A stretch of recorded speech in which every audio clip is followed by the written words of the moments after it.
everybody. Let me check that light. Probably knock it down with my luck. The way my luck's been going today anyway. Let me put it that way. Whew. Debbie Saul, let's see. I hit the thumbs up button, but now I have to go to sleep. Boo. Oh, thank you, Debbie. Hi, Goody Mom. How are you? On and off for sleeping. Yep. I tell you what, sleep sounds good right now, but I know I wouldn't go to sleep. So yeah, I would still be up. Some reason I don't really sleep. I forgot to bring my drink over here. Dang it. Well, let's see. I think this is the water I set in here earlier today when I was working on stuff, so it'll work.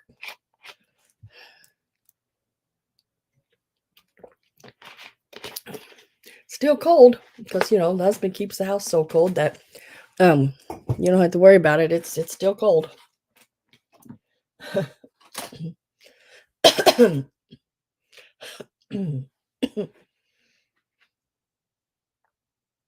Hi, Gina. Hi, Kim.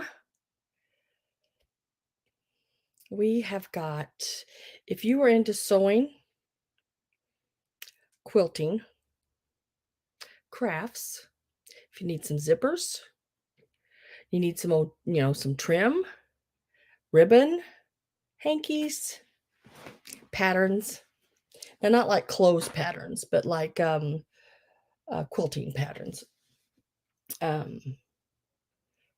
If you need some old magazines from 1914, 1918, sewing needlework magazines for crocheting, I got them all the way up, I think, until 1926, and then there's, I think, 4 newer than that. Hi, Janet Green. So tonight is all about crafting. There's some fabric, there's some feed sack. Like I said, there's a little bit of linens here and there. I'm looking at all of it. It's just stacked over here beside me, like taller. It's almost, on this table beside me, almost as tall as I'm sitting here.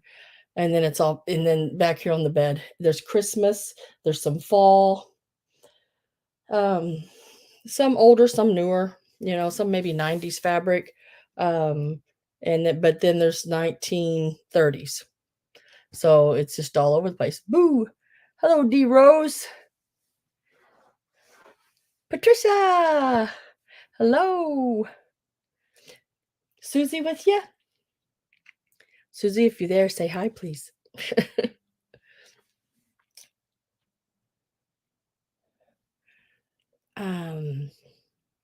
But I don't know if y'all quilt and you know who Eleanor Burns is. I'll have several of her books available tonight.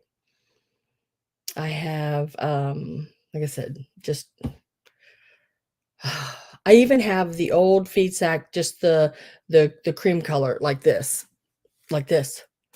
Now, y'all see those they're dish towels that she's at her house. Hi, Susie. I see you. So you can, when you all see those tea towels that are done with the needlework on them and everything, you sort of see them all different prices all over the board. The most expensive ones are made out of these. These are the real feed sacks that originally those towels and stuff were made out of. Then they started selling these towels, but they made them lesser quality. So, but these are actually ones that they would go to the store and buy flour or sugar or that kind of stuff in. So these are actually the ones. Some of them are open, but some of them are still, you see, they're still shut. So they would make them out of these.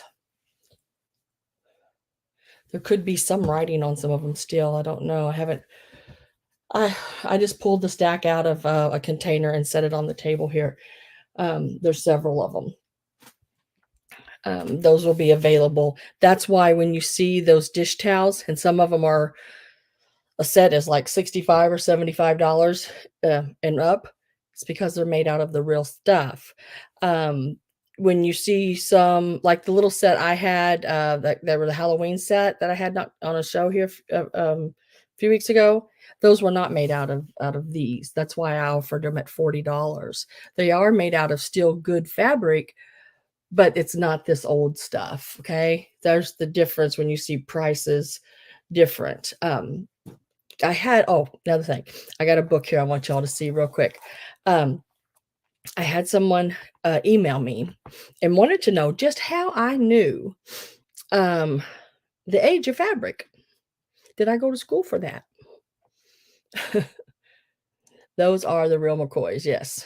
Um, so I emailed her back and said, no, I did not go to school for it. I I guess I'm self-taught.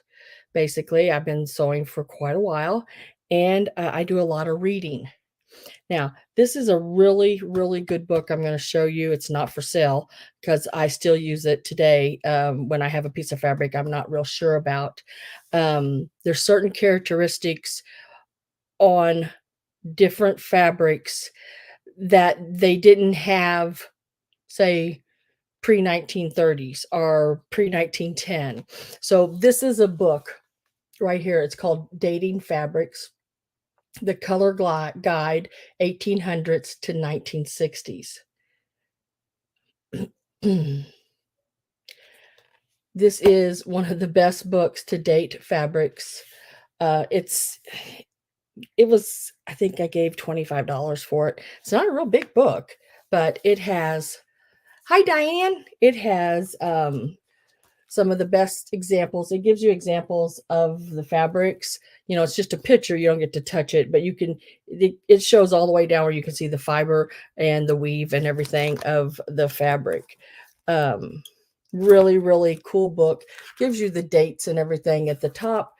Now, some of these fabrics I have that's in this book, which is really strange. But so that makes it a lot easier for me to date them when there's page after page of different examples. So hopefully that answers that lady's question, that when the one that wanted to know how I knew what was what. Um, it's a lot of reading, a lot of um, watching videos, learning different things like that. So and I use this book a lot. I mean, a lot. So that's how I do that. Just so y'all know, if y'all were wondering.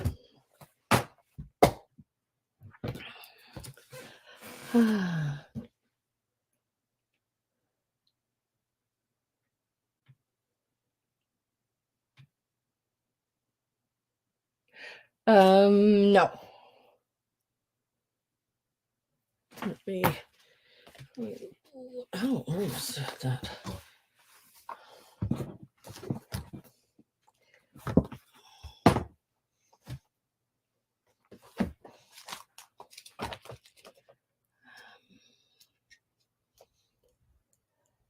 What is, do they have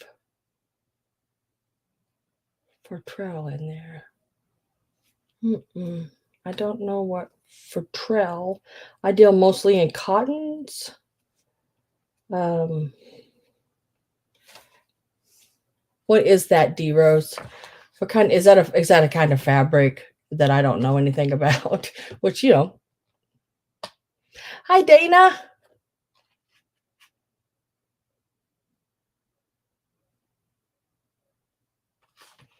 Fortrel.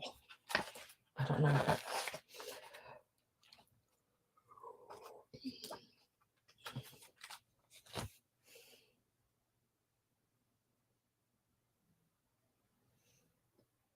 It's a 70. See, I'm not really too big into 70s fabric. That's probably why I don't know it.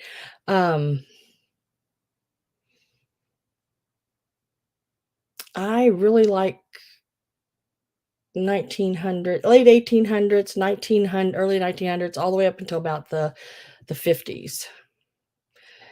Um, yeah, I don't deal in polyester or rayons or mixed blends.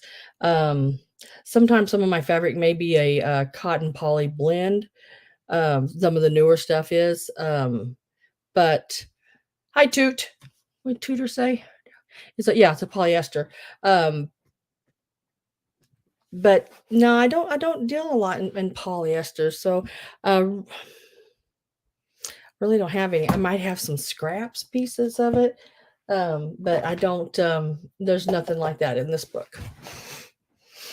It's mainly your cottons and telling how they dyed the cottons and got the colors and what plants they used and what to look for. Um, in coloring, sometimes when I look at a fabric and I say, let me see the stitching, I want to see the stitching that where it was stitched together, because in the stitching where it's been stitched together, it's where no sunlight or light can get to, and you can actually see the true color of the fabric, which like there again, the colors of the fabric helps date it. Hi Sheila, hi Chicago lady, hi Sherry. Um, Hi, Susan. Toots here.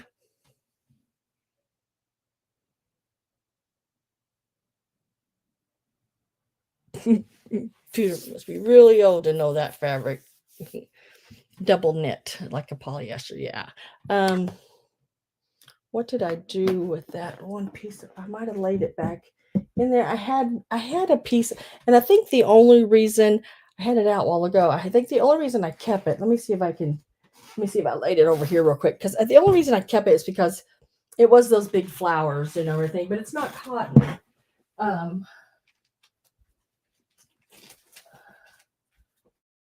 I mean, y'all see my did y'all see my Winnie the Pooh pants I had on? I got my Winnie the Pooh pants on.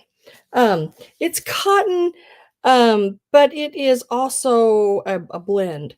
It's probably best if it was used for a blouse or a skirt or something like that. But it's this really wild, and that's probably why I hung on to it, because of the pattern on it itself. It's not something you would want to quilt with. It is a thinner, um, real thinner like fabric. You can actually see through it. So yeah, it's not something I would quilt with at all. But it's a neat piece of fabric. All and then there's enough here probably to make a little skirt out of. But yeah, I got some pieces like that, but I don't do a lot with that kind of fabric. My mom wore pantsuits made out. Yeah. Yeah, I remember the stuff. I remember my grandmother, she would make chair cushions, and she made like little 4-inch square pillows and then sewed them all together, and it would make a cushion for the chair. She out of polyester. She may even have stuffed it with some polyester. Yeah, my book does end in the 60s. Um, Sam, I am in and out of sleep. Okay. Tutor's sick, if y'all did not know that. Um, the other day, I think she said she was running 103 temperature. Um, and you stay, you go into a hospital, you come out sick. That's all there is to it. That's why I don't go to them. You go into a hospital, that's where everybody goes sick. So if you go in and you're not sick, you're going to come out sick. You're going to get something from the people that are there that are sick.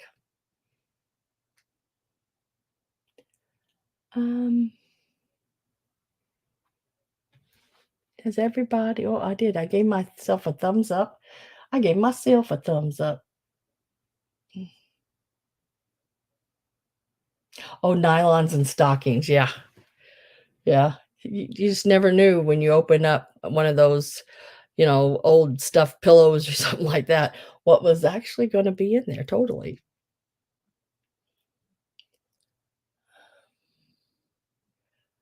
I was checking the chat. Uh, oh, I do have a quilt top today too. Patricia, you mentioned that, made me think about it. Yeah, I'm trying to think if I kept that. My grandmother in the 70s, my dad's mother, um, taught me how to sew with polyester.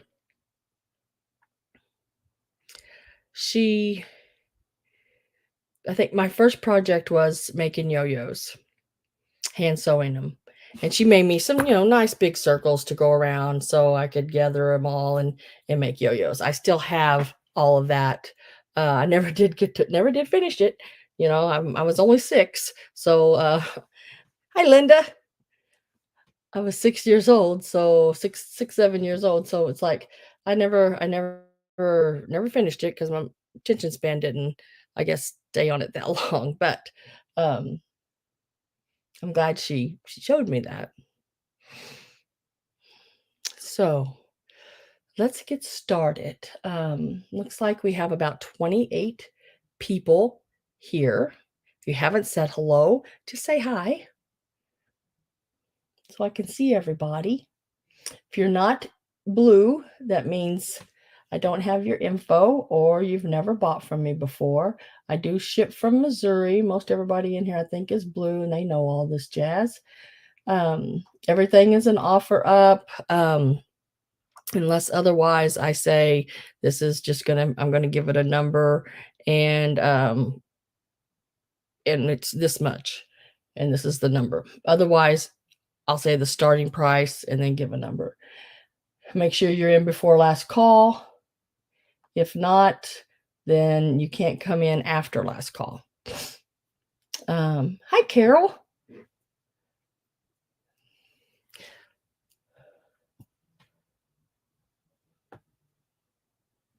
Yeah, she's blue. I made her blue already, Patricia. I even made Greg blue, I think. Yeah.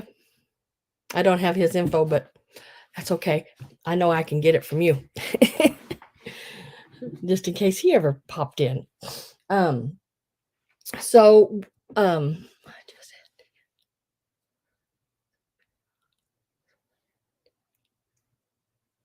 you're usually asleep by now. Hi, Kay.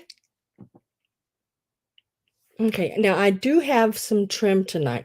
That's something different than what I've brought before. It is more like like edging pillow trim. You put around your trim around your pillows. Sometimes I used it on blankets back in the day because it's that fringy like trim. They used it on furniture, just that kind of trims. I'll have several different bags, different colors, different colorways of that. So I'm going to start with that. I think that will get a big container off of the table. If it sells, it sells. If it doesn't, I'll set it to the side and we'll move on to something different. But let's do that first because that's like a big container. Let me move these feed sack back here. And I have some huck towels too we're going to do. Okay, now hoping I don't knock anything off.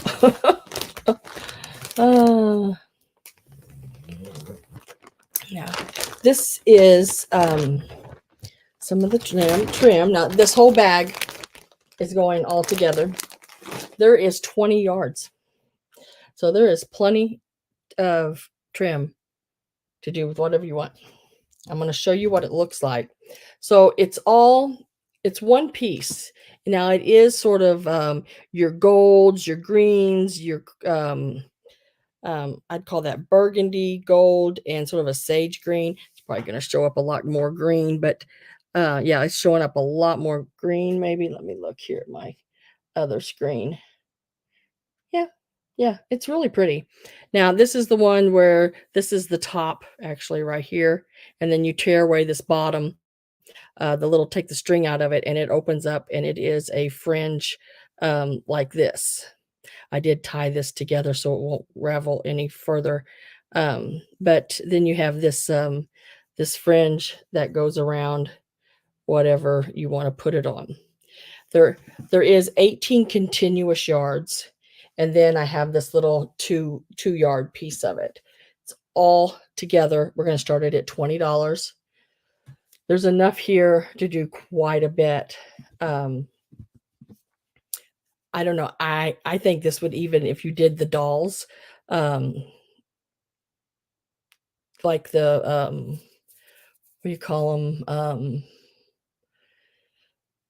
Oh, everybody's doing that paper mache like stuff where they're creating like the old vintage Halloween looks and all that. This would go great with that, like a collar around their necks. I think that would be neat. This would look good on the edge of a curtains. When you open that up, be your inside, your middle part. There's just a lot you can do with these trims. 20 yards, $20. That's $1 a yard. You get it all. Here's the start on it. And it is like the gold on it. This gold right here is like Chanel, or yeah, I'd call it a Chanel. And then you have your red and green thread like fringe on it. 20 yards, the whole bag, and it's not really that heavy. And if you do buy several items and your box gets heavy, I do ship UPS. So and you can get items a lot cheaper once it goes over a certain amount. Hot glue it around a frame. Yeah, okay, that would be really pretty too. It is really, really nice. It is actually about 1.5 inches wide from top to bottom here. And it is all, like I said, it's in good condition. It was on a big tube roll thing. I took it off of, like a big spool thing, plastic. That way it would ship easier if anybody wanted it. Sofa, yeah, around the sofa, around pillows. That's what this does. Yeah, this is pretty cool. You just sort of undo it and then sort of fluff it up. Looks really pretty.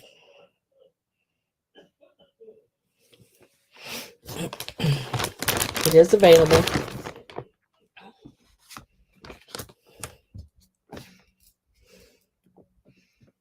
If anyone's interested. I don't know what my husband's in there laughing at, but he is laughing his bottom off.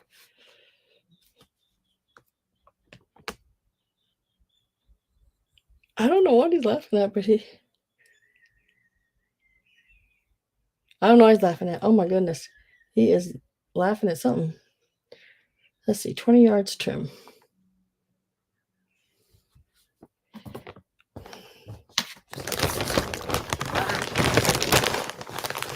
I don't know what he's laughing at. Set that down there for just a second.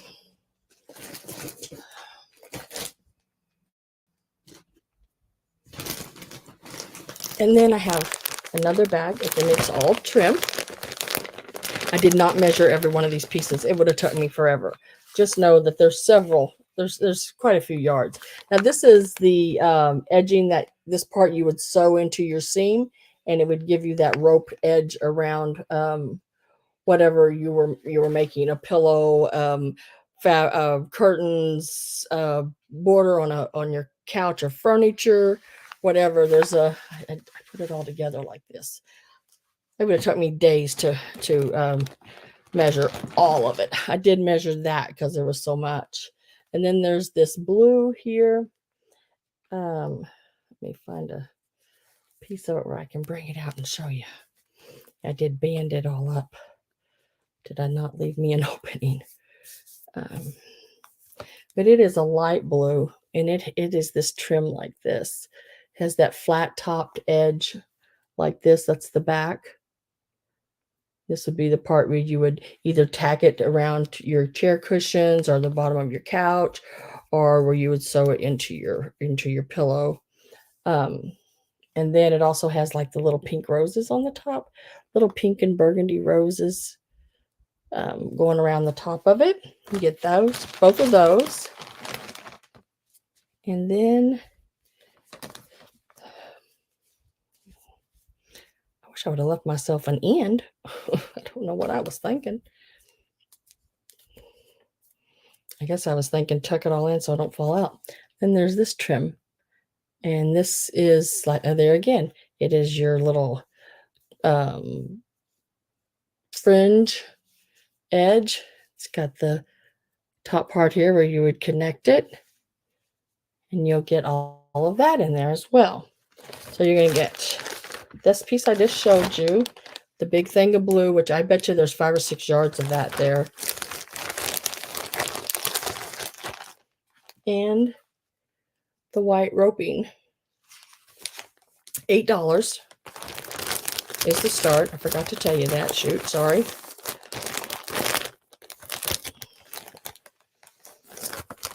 $8 is the start. That is probably less than 25 cents a yard on that.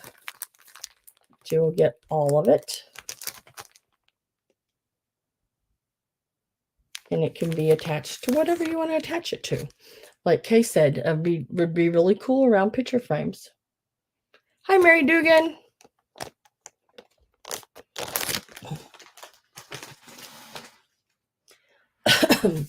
Now, I also have all of that, like I showed you, but in browns.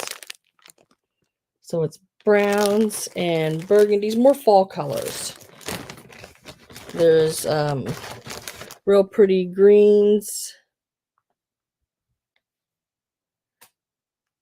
Oh, when I look at it, when I held it up there and looked at it, it reminded me of a stem on a pumpkin. So it's the greens, and you would pull these bottom stitches out and let it fringe out as well. You get all of this here. This is going to start at $10. There's a little bit more in this bag than there was the other one. And then here is the more of the golden colors.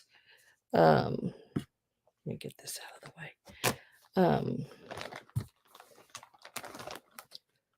I would call that chenille, and the threads just like the first one. It's got the sort of a cinnamon colors and the sage green, the gold in there as well. Very, very pretty. And then there's a whole thing of sequins. Get some sequin edging, and it is sort of a cinnamon colored, I'd say. Really pretty. All the sequins. There's 2 different things of it. There's this one and this one in there. And then there is sort of the gold tan color roping that goes around the edge of fabric. And this here I thought was really pretty cool. Let's see if I can show it to you. This is like suede. And it's the suede, and it's the fringe. That would look really cute, Kay, around a little boy's picture frame. Make it like a western-y like. But yeah, there's really, really cute little whole thing of your little fringe suede. And it's $10 is the start on this bag.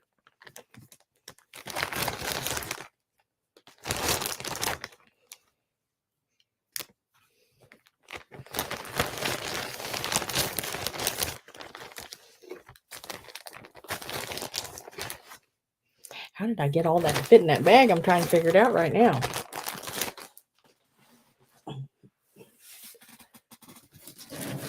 And then there's another bag. I tell you, I got a lot of trim.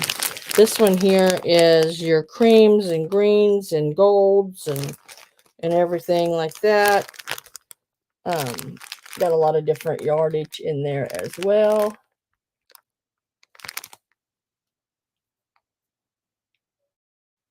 If anyone is interested in that, that would also be 10.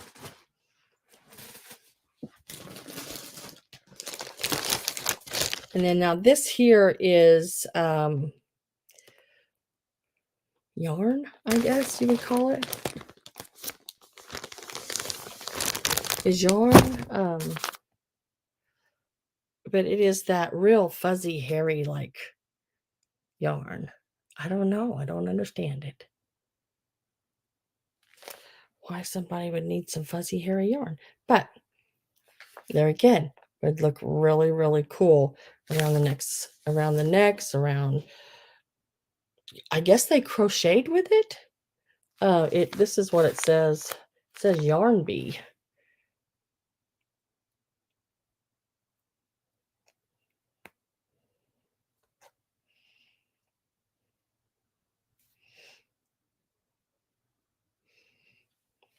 But that's what it looks like. It's like got little squares of brown and little fuzz.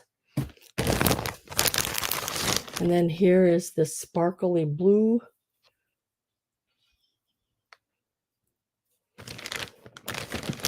And then there is a sparkly cream. It is really cool.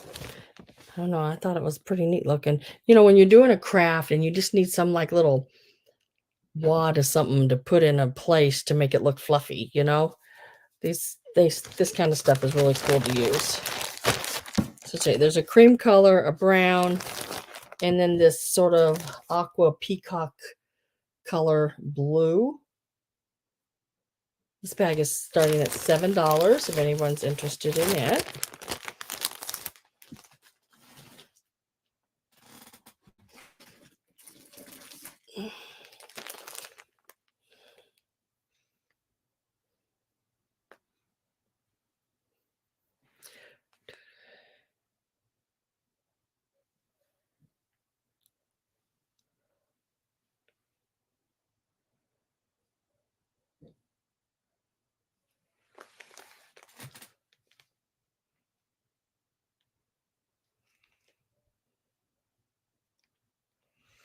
Oh, Sherry, the suede trim. Sorry, I did not. I didn't. I was going up and reading, and I just seen it. Then looked down and seen you ask it in capital letters for me. Yeah, because if you want me to be able to see it, yeah, it's capital letters. Sam, for the suede trim, how much? Can't remember what bag it was in now, Sherry.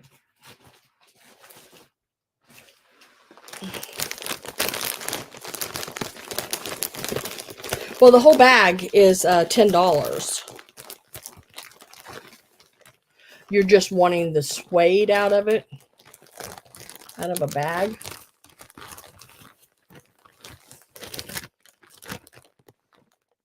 Hi, Robin. Yes, it is lightweight. Yes, it doesn't weigh hardly anything. It's very lightweight. If you're meaning lightweight heaviness wise or lightweight otherwise, it's both lightweight, both ways.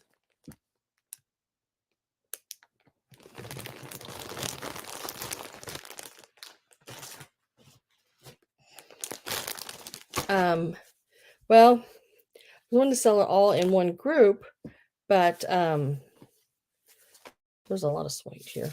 Let me see. If I have to pull it out, I'd say I'd have to do at least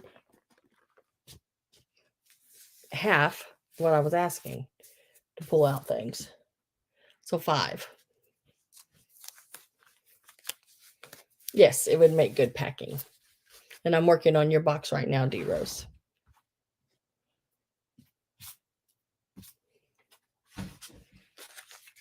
So do you want this for 5? Sherry?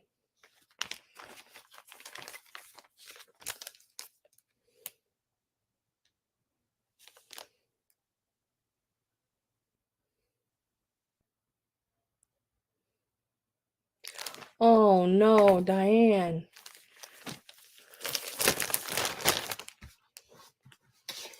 Okay, Sherry, I got you. I'm going to make it number 42.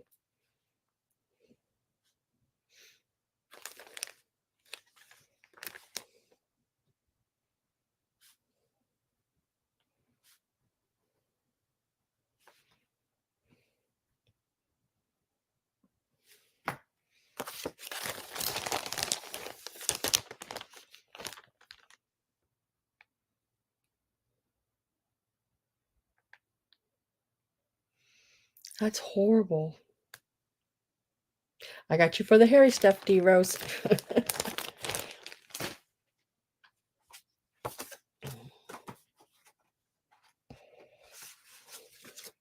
Your hairy stuff, D Rose, was number 19.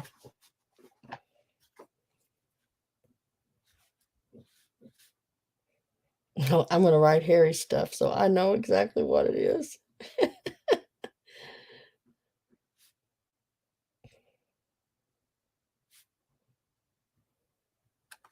That's funny. I know just one roll of that is like was $7, $6.99. Then, I mean, I don't know how long I've had that, but you know, then it was that much. So,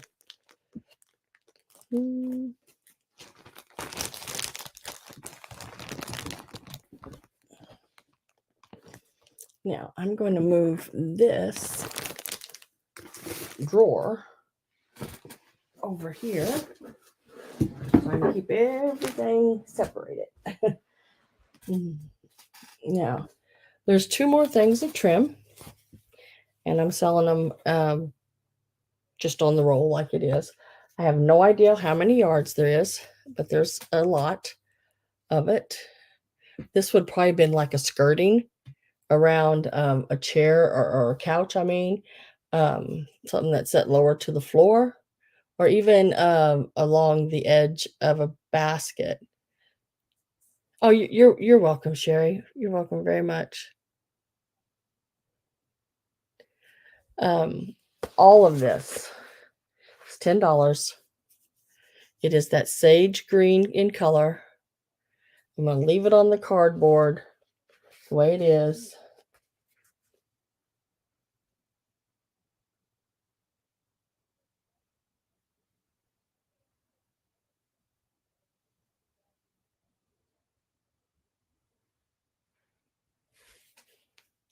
$10 for all of it.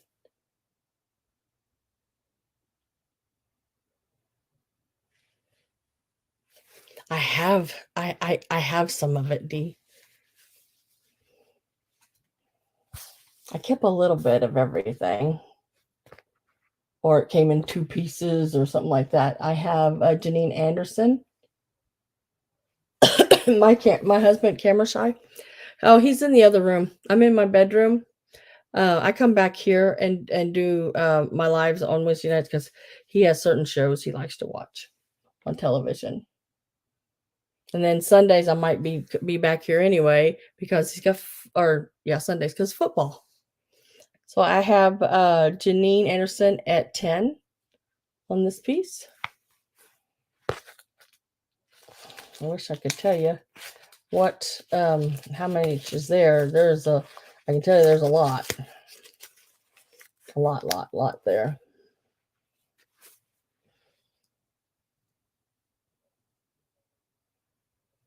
And I'm going to get ready to put in last call. I do have Janine at the and it's a really pretty sort of, I would call it sage, like a really pretty sage green, really nice.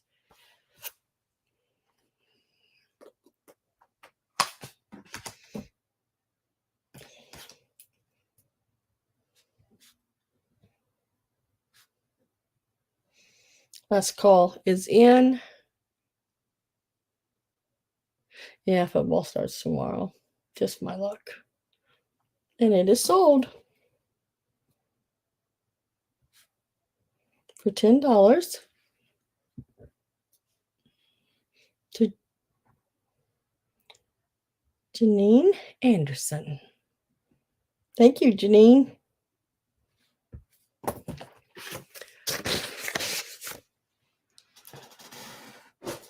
And then, I don't know, I think this may be my favorite one of all of them, besides that blue yarn stuff, because I really did like that blue. That's sort of peacock colors. This is really, really pretty. It's sort of a charcoaly silvery gray with some browns and black. Really, really pretty.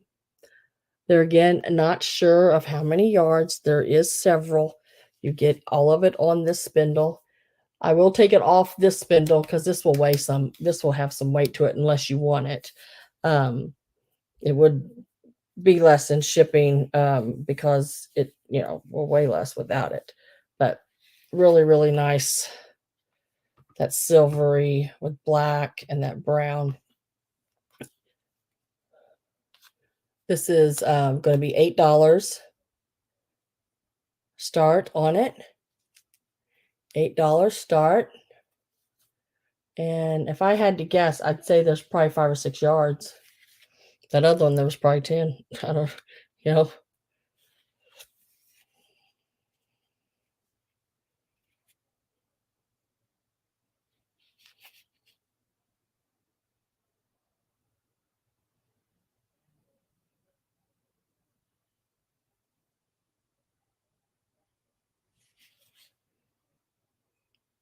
$7.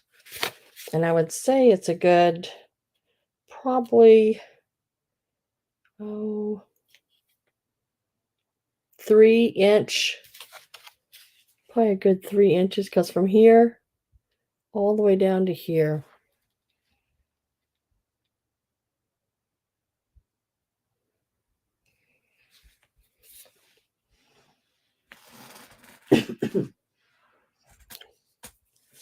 All right, that gives us quite a bit of room on this table getting all that.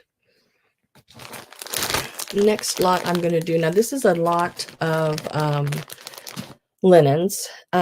These linens are for crafting. There are stains on them. Some of them may, after you clean them, be good enough to use. Yeah, Robin, I've have some projects that are ongoing in my head right now, and I just got to get them to come to life. And trim like that would look so cool as their collars. So see what I mean? It's stained. It's got some stains on it, but the needlework is unreal. I take these and cut the needlework out. Leave me a good, half inch or so around the needlework, and I sew that in to a quilt block. So it's got some really, really nice needlework on it. So I am selling these as is for crafting. See, there's another really pretty needlework. They're going to start at $10. You get them all. There's several pieces. And some of them you may be able to clean well enough. Like this one here. I don't really see anything wrong with it. I just made a pile. Really pretty. It is a nice runner. And I love how they did. The way they did this this trim right here is they took a rickrack and braided it with into itself, a white and a blue, and then they sewed it on around the edges. I think that was really sort of neat the way they would make it like that. But there's absolutely, I don't see anything on this one. This one is usable. It is starting at $10. You get them all. That's the second piece. Again, this one, I don't really see much. Let me get that. There's string on things. I always get strings all over everything. But it's a little donkey. I think that, yeah, string. Little donkey there with the fruit in the cart. He is like a little runner, small one. But it's got some really neat stitch work. I don't see any stains on this one. If it is, it might be something very, very tiny, like right there. Really tiny little bitty spots. But I love the little donkeys on it. And then here's another little piece with little pots and sombreros in the corner. Really cute. Little festive napkin like. I have Linda at 10.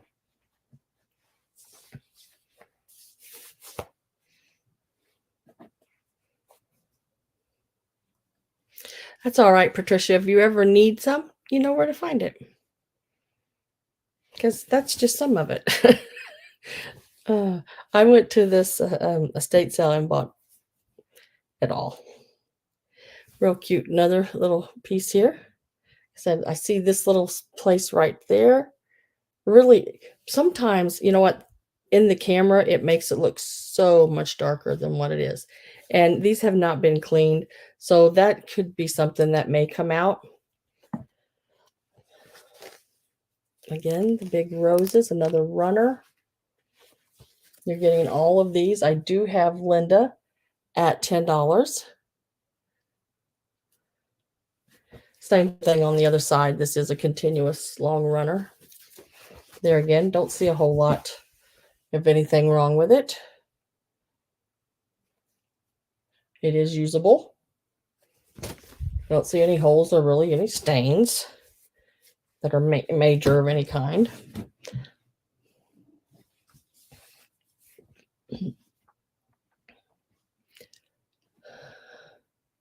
K pretty scarves. These started at $10 and I have Linda at $10 on it right now. Pretty scarves. I haven't did any scarves. Then here's another one.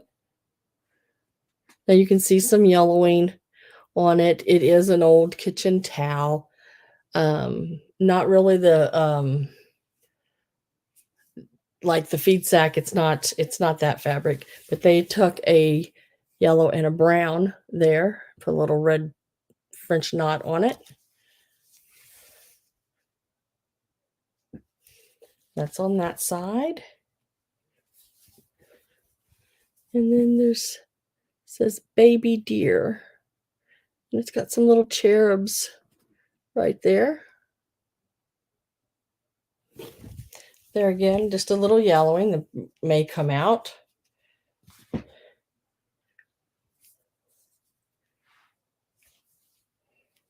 I don't know if you're lagging, Kay, or what.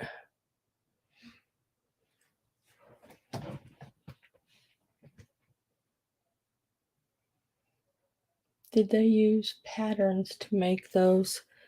Yeah, more than likely. More than likely it was one of those Arnons, which I do have some of those tonight.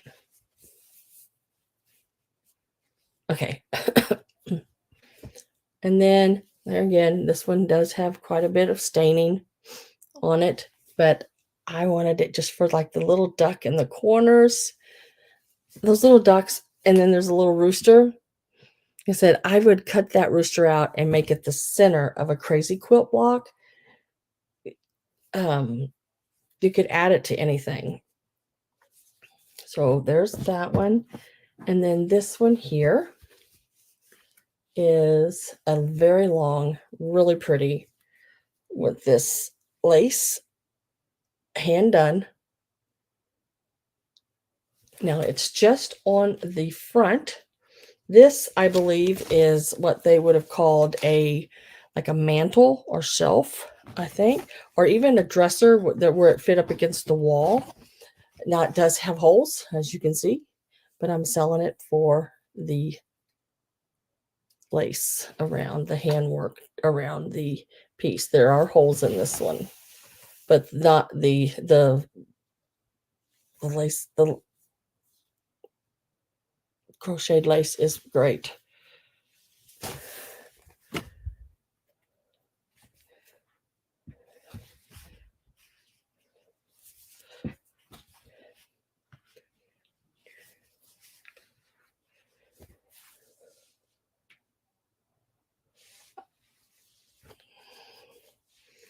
So I got Linda at 10. I am going to put my last call in. So last call is in, and that is going to be for the stack of linens, which there are 1, 2, 3, 4, 5, 6, 7, 8, 9 pieces. 9 pieces, and last call is in.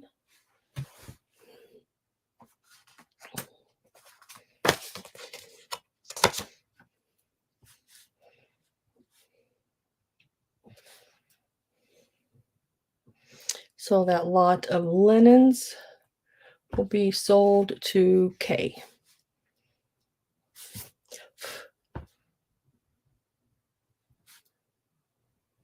for $10.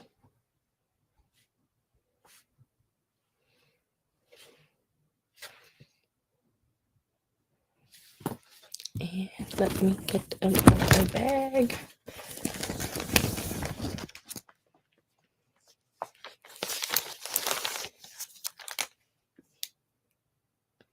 Is the lag that bad tonight?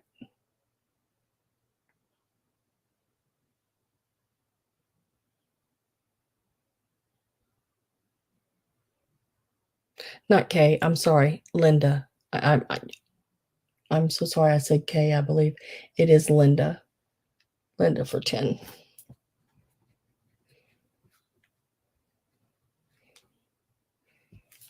I was looking at one name. It's me. Yes. I was looking at one name and said the other. Yeah, it is yours, Linda.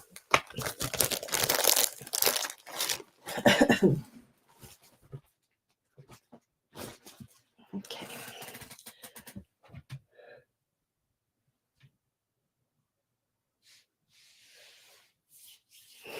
Sorry about that. Now I have 3 lots here. We'll do these real quick, and then I will get to those transfers. I think, yeah, they're right here. Yeah, they're in reach level, and I do have some. I have 1 lot of vintage Halloween fabric. Now there are 3 lots of these. They're basically the same. There are 5 zippers. It's sewing notions. So actually there's 6 zippers, but let me have it. There it is. So you have 5 zippers. The colors are brown, green, red, this teal color, and a gray. They're all basically about the same colors, except for one. I'll show you the other colors, but these are the zippers in this one, and you get a white that's in one of those little round tubes I used to sell them in. It says 29 on top. So you get 6 zippers. We're going to start these out at $10 a bag. You're going to get some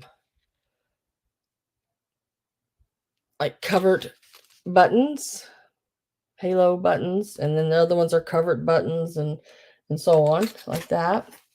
And then you'll get a variety of different, like here's a red satin. I think that's the only one. This bag has the red satin in it.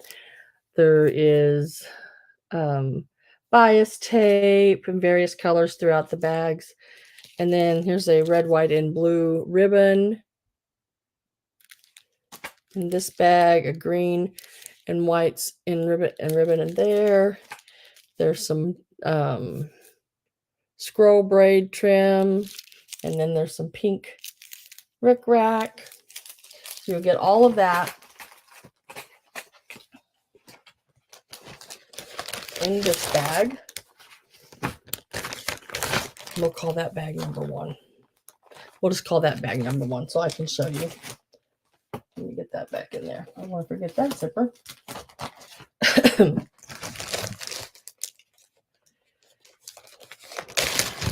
And then in bag number 2, again, you're getting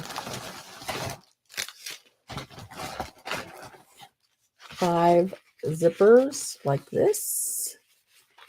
This might be the one with the different colors. Yeah, yellow. What color is this one? Brown, yellow, white, dusty rose, and Copenhagen, which is a blue. And you're getting a metal, which is an older zipper, in a off-white color. Cream. Maybe a cream color, off-white. You get a thing of covered buttons. The zippers are, I think the shortest one I seen was 6, but most of them are like 22, 12, 18, and 11. Like here's a 11, here's a 16, 18, a 22, a 12, a 22. So all different lengths. I'm not sure about how long that one is. It's all wrapped up in there. And then you got your button covered buttons. And then you'll get, here's some pink rickrack. And then here's some white bias tape. Here is some yellow. Oh, some blue. Some green. This stuff's gotten really high. I can't believe how much it was when I had to go to the store and buy a certain color I needed because I didn't have a color. And then this is bias tape, hem facing. This stuff is like $4 a package. And I think they put less in the packages now than what they used to.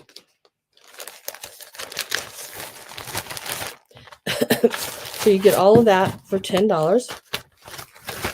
You know, there's all those little bags that people are making now. These zippers would be great for that. And then to make the edgings around things would be really good for that. And we'll call this one number 2.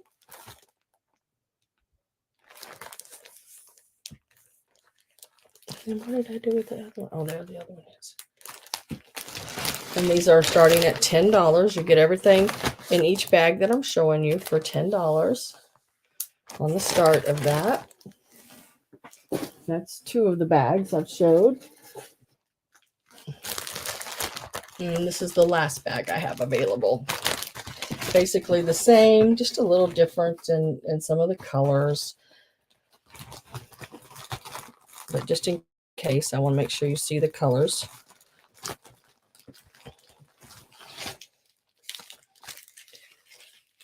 Here again, you have, let's see, Kelly Green 6-inch. I don't know, I call it gray. NU gray, whatever, new gray, 9-inch. And then here's like a blue turquoise. It's a 20-inch. And then here's a metal zipper. It is an older one. It is a 12-inch. They call it cinnamon.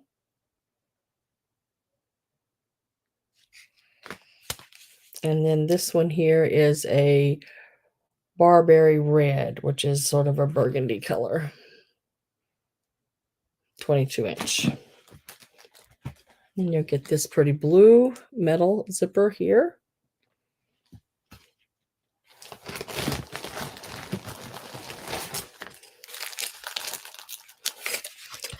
A thing of covered buttons. Some bias tape. And that is, what color is that? Forest. It's a green. And you got some white rickrack. Some of your tango. Sort of an orange color seam binding. A pink double fold bias tape. Hi, Nate. And a yellow seam binding.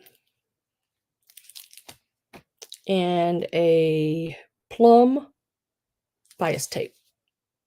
And those are all in there as well. So if you're interested in any of those, we'll call that one number 3. Just so we can keep the difference in the bags. So $10 for any of the bags, 1, 2, or 3.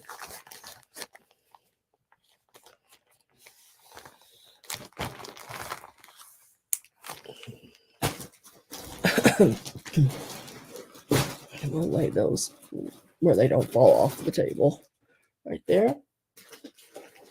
Now I have 2 bags of these. Sam, I'm calling it a night. I want to know. I won't be. Well, you let them know right now. Let everybody know. Tudor's not having a sale this week. I'm just too sick, she says.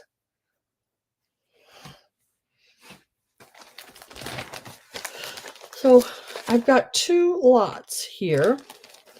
I'll show you each lot. These will start at $12. There's quite a bit in each lot.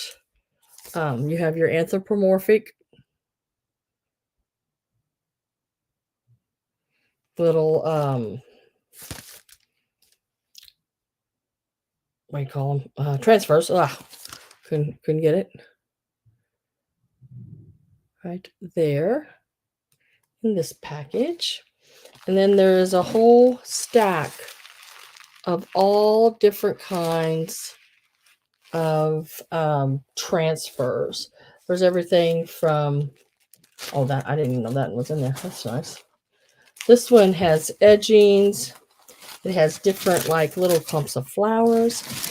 It has there's a calla lily. There's lily of the valleys, some forget-me-nots. There's a basket to put any of those flowers in, you know, for your needlework. There is, I don't know, there's just, you name it. There's a lot.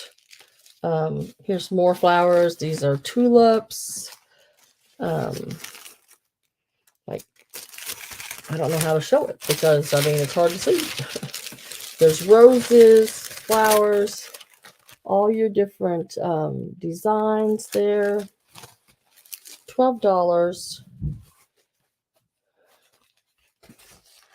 Here is, let's see, infant wear.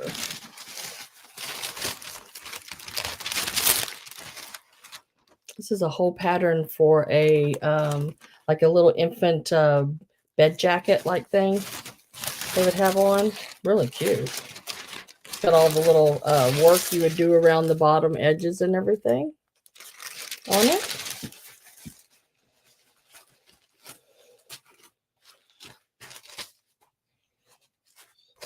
I have Sherry Lynn at 12. Here is a whole page things here of Christmas. I believe it's Christmas. Yes, it is Christmas. All the different, I think this is probably the best way to show you. All the different Christmas. Put the little anthropomorphic flower there and the little girl dust bag, it says. Just a lot of little different things.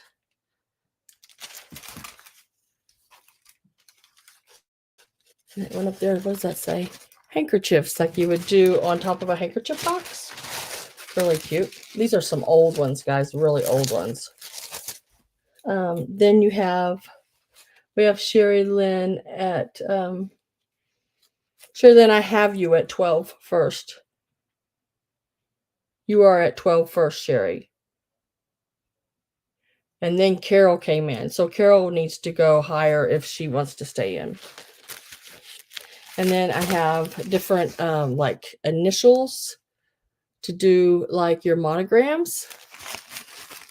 All the different, really cool. like they did a long time ago, real Art Deco looking style.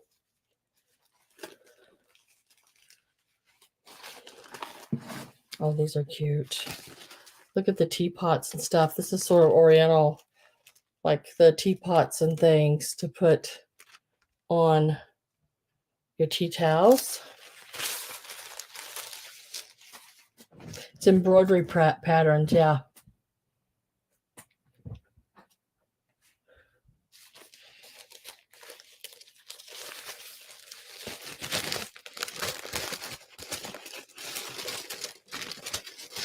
And then some more really cool little patterns, little baskets. And this one here is copyrighted 1923. Right down there at the bottom. Like I said, some really old ones here. Here is some fruit. Some of your little kids, little dog, little girl jumping rope, flowers, fruit, more flowers. There's one of those Egyptian style dogs. Dragons. Oh, there's dragons and kitty cats. Look at that dragon. Wow. That's a cool dragon. Yeah, that's in there.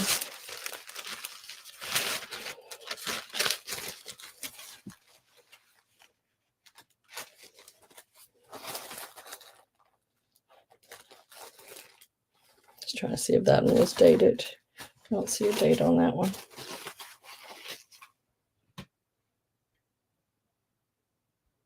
Yeah, they are. They are iron-on patterns where you lay them on your fabric right where you want them, hit them with a hot iron, and it's a transfer over onto your fabric piece so you can do your embroidery work. And then here is some, oh, these are cute too. I just grabbed a pile of them because I had so many. I just grabbed a pile of them. These are your little ducks. I know that paper is probably really bad. Little girls, little ducks, little kids, little squirrels. And then you have your different edging, like your scalloped edge around the top.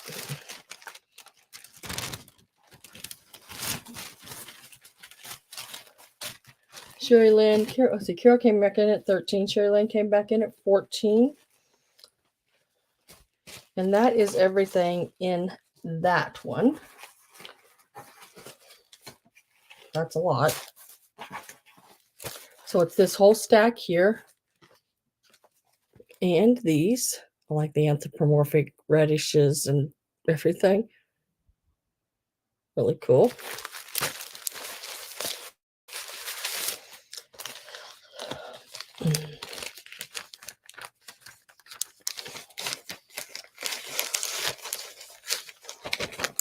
And then this is the second lot.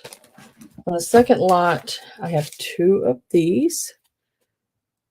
These are your, let's see, this is floral motifs. Make sure that's what's in there. Yep. This one's never been opened.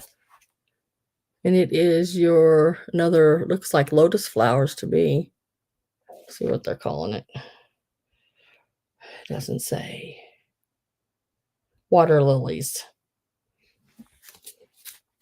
So you're gonna get a choice of either one. And then there again, there's some more of your smaller little pieces. I'd say be more for like corners, things like that. And then you have your days of the weeks, your little puppies and kittens there. And then you have some of your colored fruits and vegetables in there. And there's a bunch of those. All of these are the colored fruits and vegetables. And then you have this big, which I think is really cool. This is your Sunbonnet Sue and Overall Sam patterns. You have your Sunbonnet Sue. She's just flipped over there. All of her bonnets there. And overall Sam, I believe is what they call him. And then there also is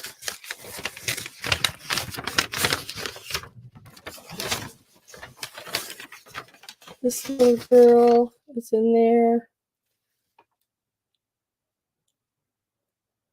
Looks like she's a little sewing girl. You can make her. Put your threads in. So she's in there as well.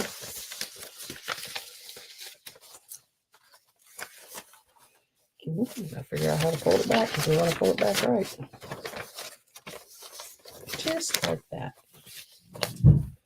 And then there are these anthropomorphic patterns in there as well. Hi, Nancy.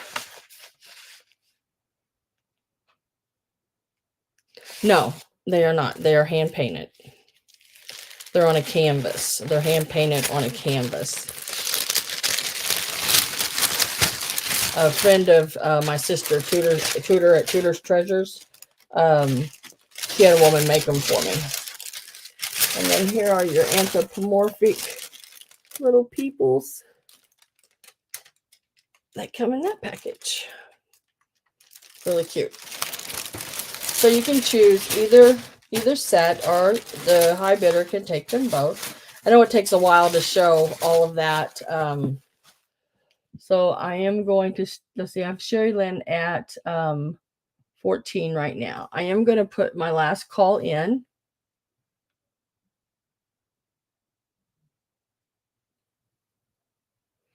And I'm going to start the countdown. It's between Sherry and Carol. So we're going 10, 9, 8, 7, 6, 5, 4, 3, 2, 1, and sold.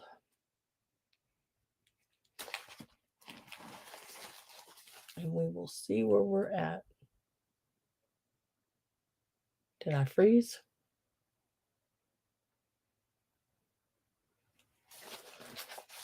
I think I froze. My screen looked like it froze, guys. Did I freeze for a minute there?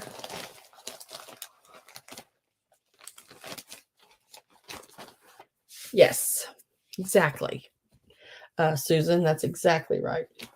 So I have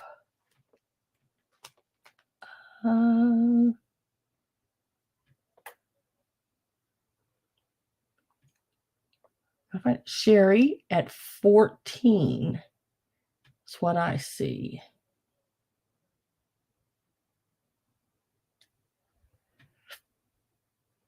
So Sherry, I need to know whether you want the first lot or the second lot. The first lot I showed is this one.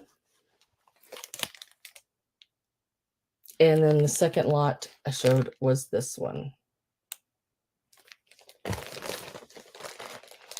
You can take either or both. It's up to you. But it is at $14.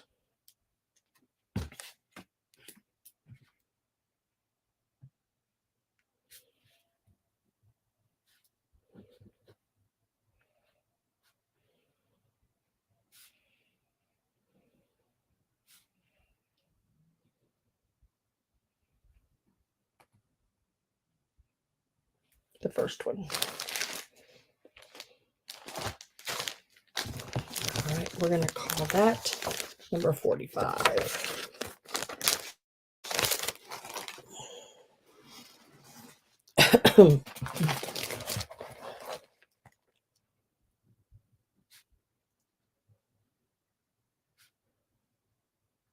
Now, Carol, do you want the other lot? And that was this one here. Okay. And you get that for your 13, Carol. And that is going to be number 22.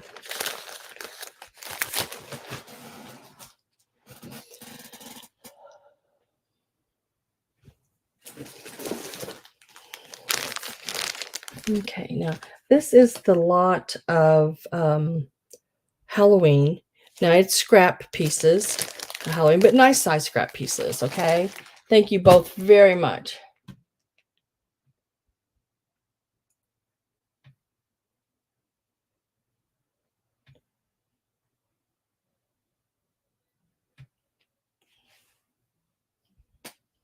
Oh yes, Susan, it's really, really easy to do. A lot of you should be able, you can buy some really good muslin fabric at any um craft store. You could always do it on muslin. They use muslin to do that if you're going to make a block out of it and frame it, or if you're going to make a block out of it and use it on a quilt. Now, if you're going to do it and use it for tea towels, sometimes in the like at Joann's and different places like that, and Michael's, you can go in and they have a whole department that is yeah, and some Walmarts do, Susan. I know, like, my Walmart here don't really have a whole lot of, any kind of fabric or crafting or anything like that. They don't have where they cut fabric for you at all. Um, but you should be able to go in one of those stores and, find you some, one to help you in that department, and they should be able to show you everything you would need. Um, the pattern should be there, the fabrics you need there, everything. Thread. All right, I'm going to show you the pieces. These, like I said, these are scrap pieces. They are still big enough to make a little blocks out of if you wanted to craft with them for something, anything. Like here's some little bats. Now this, I think it's bats. No, witches and bats. Like it's a strip, like this wide. You could cut you some blocks out of that. And there's several pieces like that, so you could cut some blocks out of it. And then sew them together and make a square,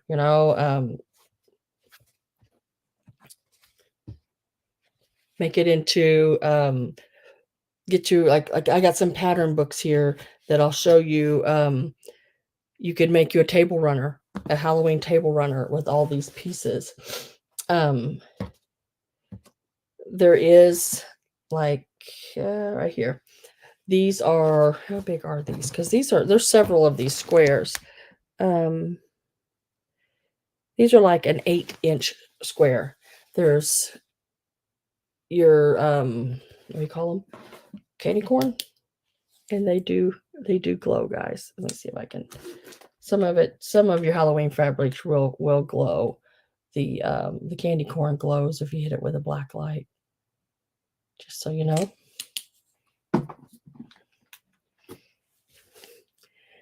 And there's these owls. This lot's starting at $12. There is like little scarecrows and pumpkins. There's quite a bit. There's some more of that witches and bats and cats. And this is an 8x8 square. So 2 of those squares together, I'll show you. See what you could do. Like this is already, somebody already started sewing this one together. They were taking those squares and sewing them together, like that, all the way down. And they were making them something. But there's still a whole lot you can do with these fabrics. Got Diane at 12, Susan at 13. There's more of this. Look at these. I love these little pumpkins. Look at those little pumpkins with the little stars. Little cats on brooms. There's some really, really, really cute pieces. Look at this little cat here. It's hiding in the hat. And there's more of the cat on the broom. More, let's see, this might be a different scarecrow. Different scarecrow right there.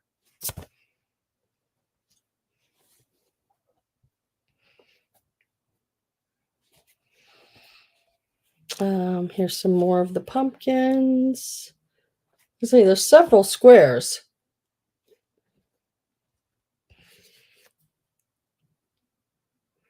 More of that one.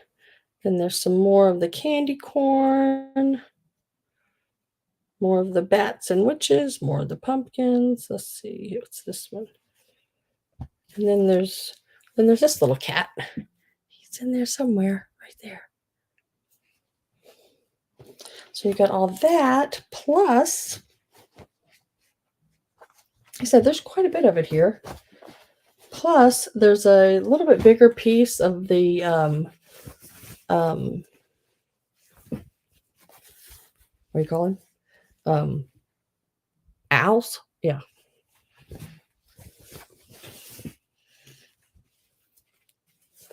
Like I said, it's not, they're not like yardage, that you could sew big things with, but you could put a really cool centerpiece for your table together. Runners. And then there's also a bigger piece of your lot bigger piece of your candy corn. And that's still doubled again. You can make that even twice as big as that.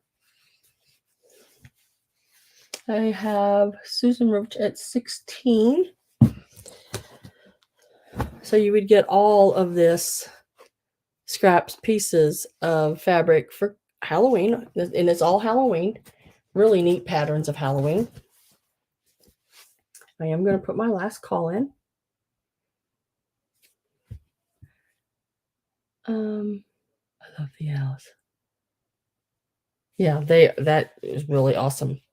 Awesome fabric. I'm not sure of the age. I'm thinking probably 80s on them. A lot of that. And I'm going to start my countdown. I can figure out what I do with my bag. Yeah.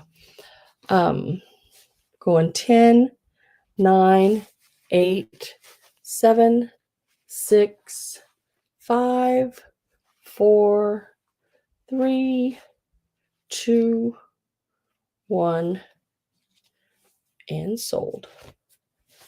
And sold.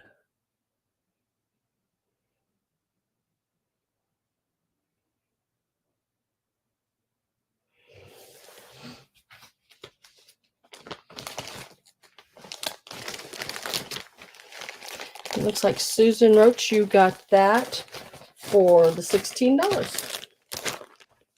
And it's number 18.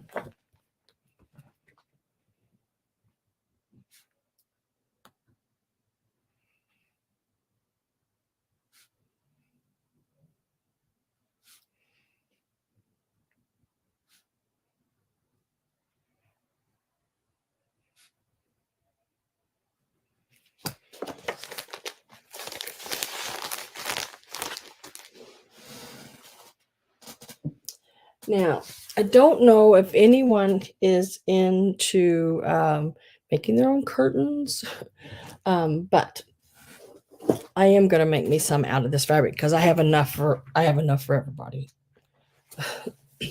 This is a toile, an Oriental toile. It is made by P. Kaufman. It is very excellent decor fabric. It is really, really, really pretty. I don't know if I can show it all to you where you can actually get a really good picture of it or not. I'm going to try.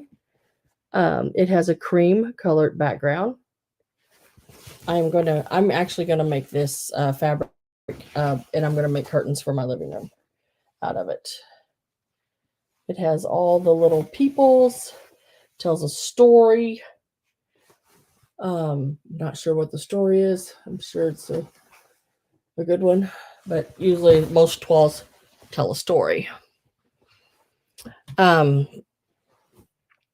I probably have this. I just cut 1 yard of it because it was like the end of the bolt where it had been wrapped around, and it's a little dirty on the very ends.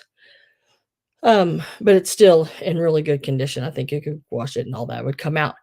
Now, I have of this fabric. I could not even measure it. It is the length of my whole house and longer. I would say I probably have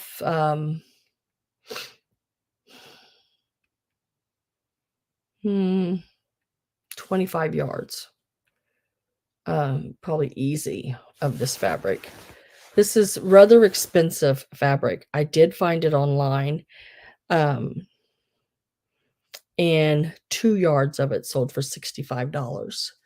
Um, I won't be selling it for that amount or anywhere near that amount. How could you afford to have pretty things if everybody made them all so expensive? You know? That's what I don't understand. How can you afford to have pretty things if people make it all so expensive? So, I have approximately 25 yards. That's after me cutting off what I'm going to use of it. Because it's going to take, what was it, 190 inches for my curtains for my living room.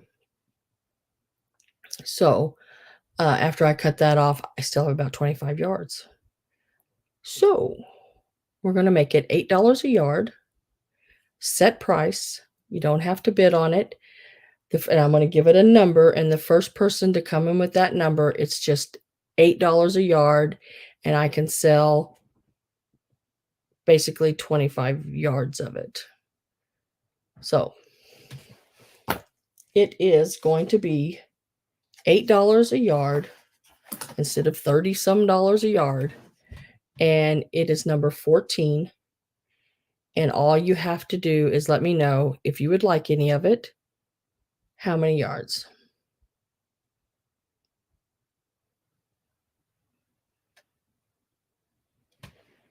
Heather McLaughlin. Heather, have you registered with my channel?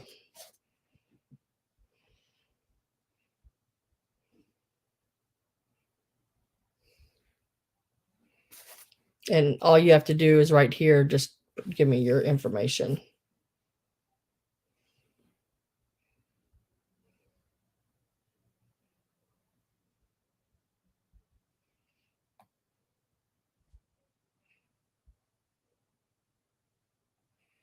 Ah.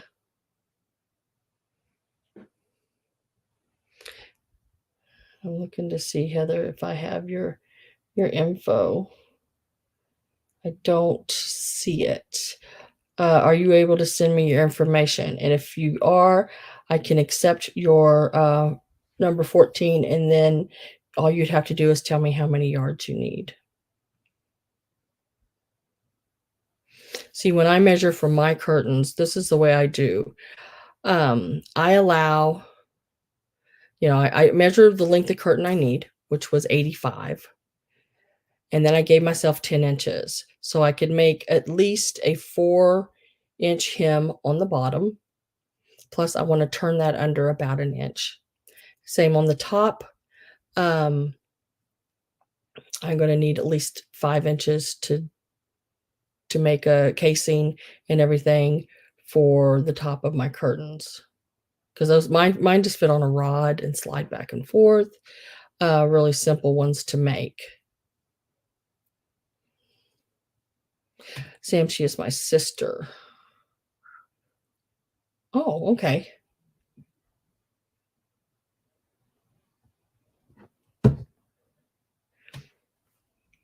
Are y'all going to sew together? That would be so great. So you want 8 yards?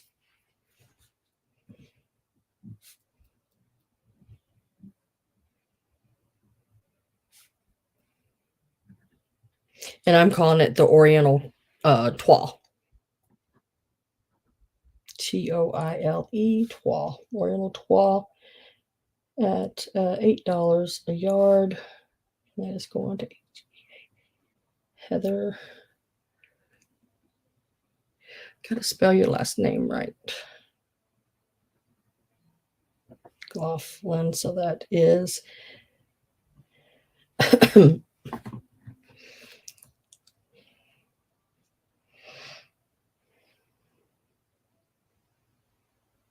Oops.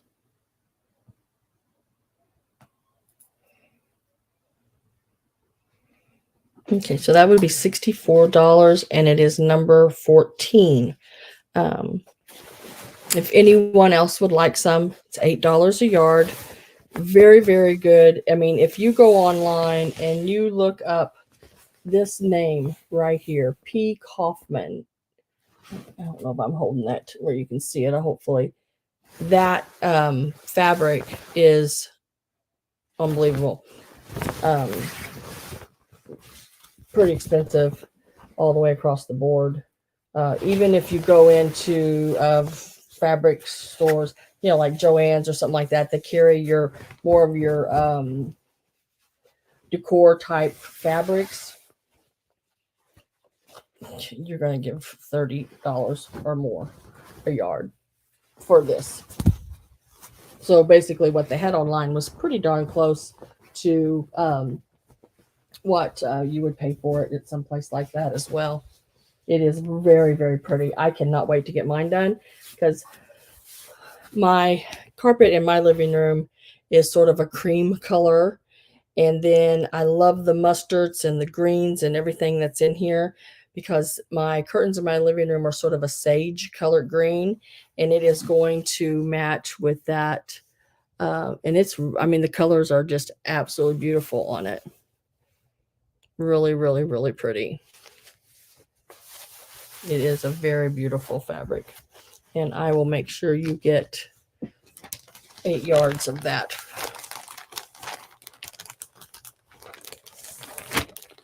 Toile. Name for fabric in French. Toile. T-O-I-L-E. Toile de jour. Toile de jour is fabric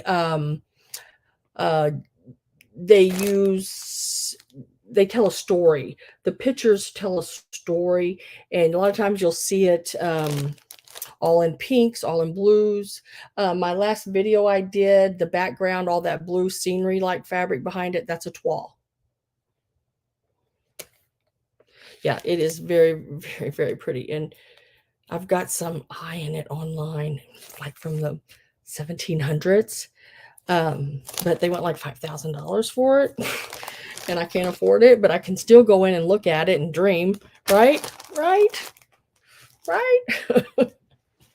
It's beautiful. And when I find it, even the reproduction stuff, you know, when I find it, I buy it no matter what color really it is.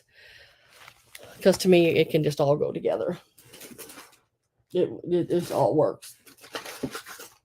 And then real quick, I have, let's see, 1, 2, 3, 4, 5. There are 5 packages, and there are 3, 4, 2, something like that, depending on the size of the buttons. These are for covering buttons. If you like, if you use that fabric and you want to say you used it on a chair or whatever, and you tufted the chair and you want it, you know, to use covered buttons, you would use these kinds of buttons. Maybe not quite this big, but these would look really cool. These great big ones. If you did pillows and did the centers with these big buttons. These usually sell at the store. These are not old. I think I got these probably in the early 2000s. They usually sell for about $5 or $6 a package, and I got 5 packages here, and I'm going to do $10 for all of them, and you'll get, let's see, it looks like 4, 7, 10, 12,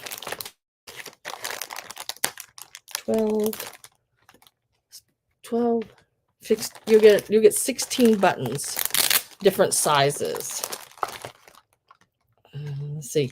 You got a 1.5 inches, 1 1/8 inches, 3/4 of an inch, 1 1/8 of an inch is the sizes. $10, you get all of it.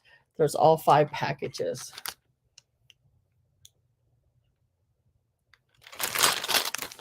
These are the ones that you just push together.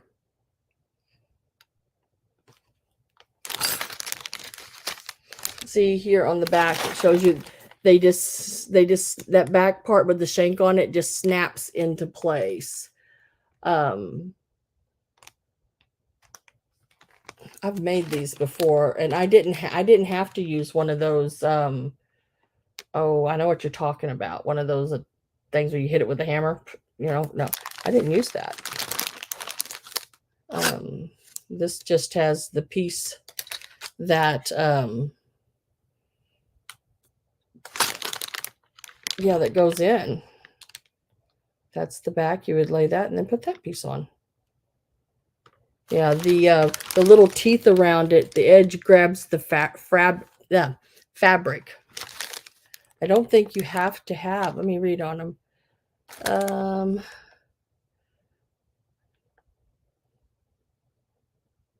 Cut the fabric to size, center, and stretch the fabric over the button and hook into the teeth. Combine or continue to stretch the fabric, catching it around the teeth. Snap the back plate on with the imprint facing you. That's it. Yeah, these aren't the kind like you would have to have one of those tools for. Yeah, I know what you're talking about, that little rubber disc thing. Yeah, but there's 16 buttons to be covered, anywhere from 3/4 of an inch all the way up to 1.5 inches. It looks like there may be 6 of them at 1 1/8 inches, and 8 of them at 3/4 of an inch, and 2 of them at the 1.5 inch.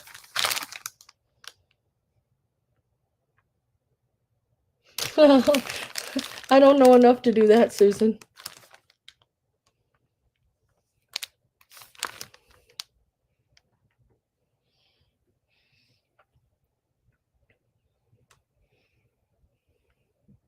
I'll look, Heather. So $10 and you get all of them.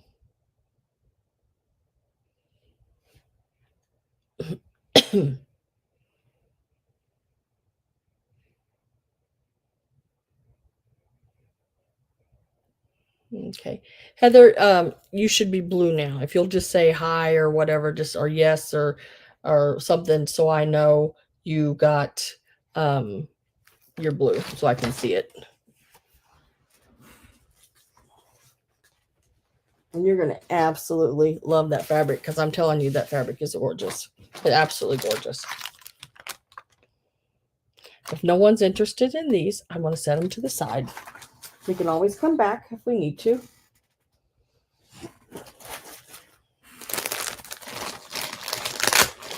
All right, here is a bag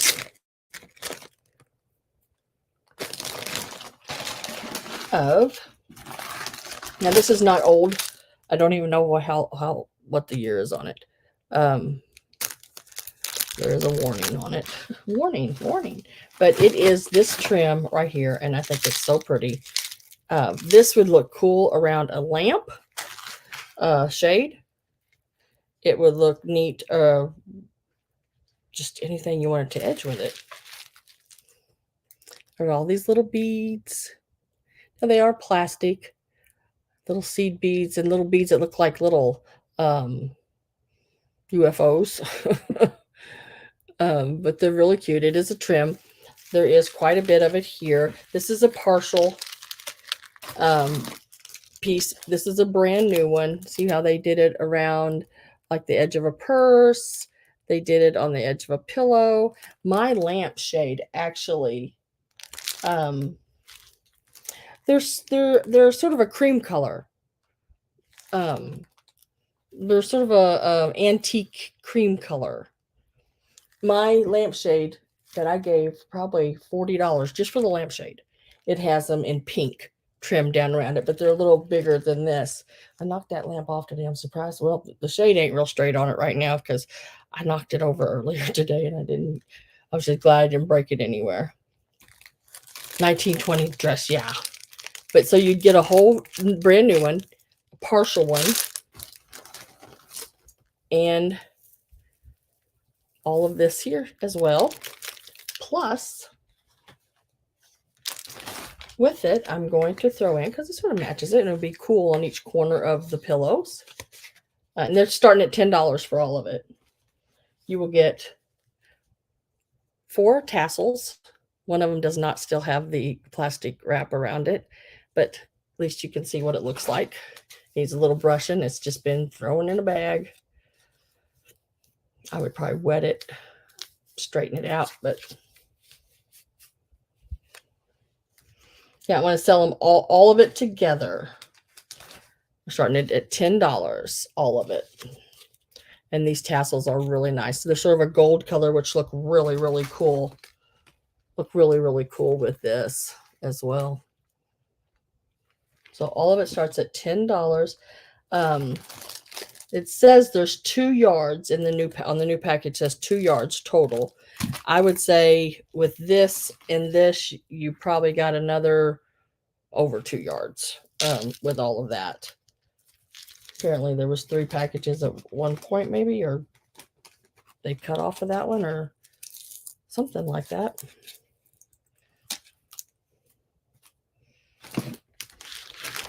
So I have D rows. Yeah, it's 2 yards. You're welcome.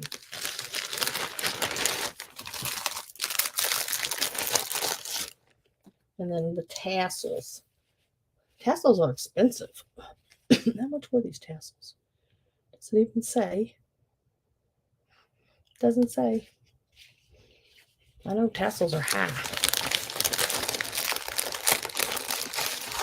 I don't have any other interest. I am going to get last call put in, and then I'm going to sell it to Dee.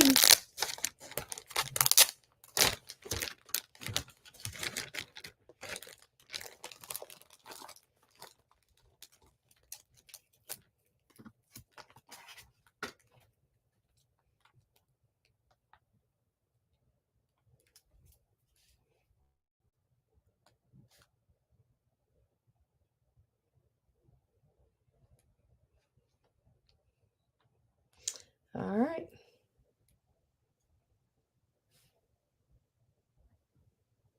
We'll call that crystal bead trim, $10. And that's to D Rose.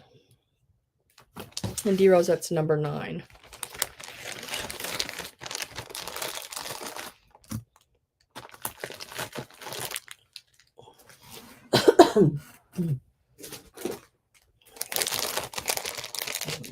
This little package here, this is a small package. We're going to start this package at $5. It's just a small little package of some things that I didn't really have any other bag to put it in, so I just stuck it in this one. There's about, I think I measured these about right around 1.5 yards each one of these strips. It is a gold trim, really pretty gold trim. There are I have 2 pieces, and I think each piece is about 1.5 yards, if I remember right. But there are 2 pieces of it. Plus, you'll get that. I'm starting it at $5. And then I just found this ribbed brown craft ribbon, I guess. I don't use stuff like this. When I buy boxes of stuff, sometimes this kind of stuff is just in them. It says it is 7/8 inch and there is 18 feet.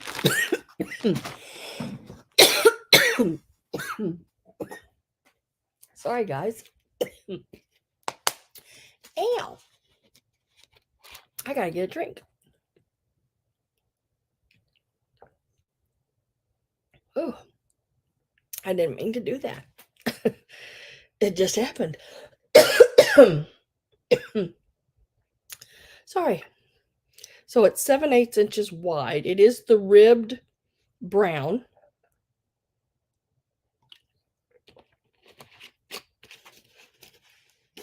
Ribbon. And it's a brand new roll of it. It'll be in there. And then I don't know how many yards there is of this, but this is a velvet wired edge green with a gold ribbon would be really pretty on a wreath. And I'm sure there's plenty of it to do that with.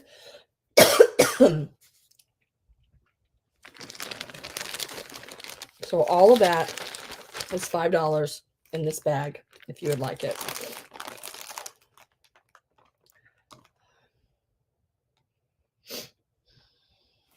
And we're going to call it number 6. Number 6.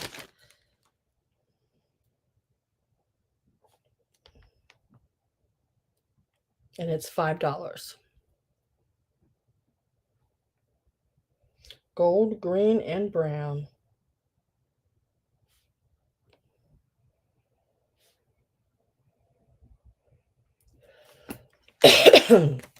Sorry, guys.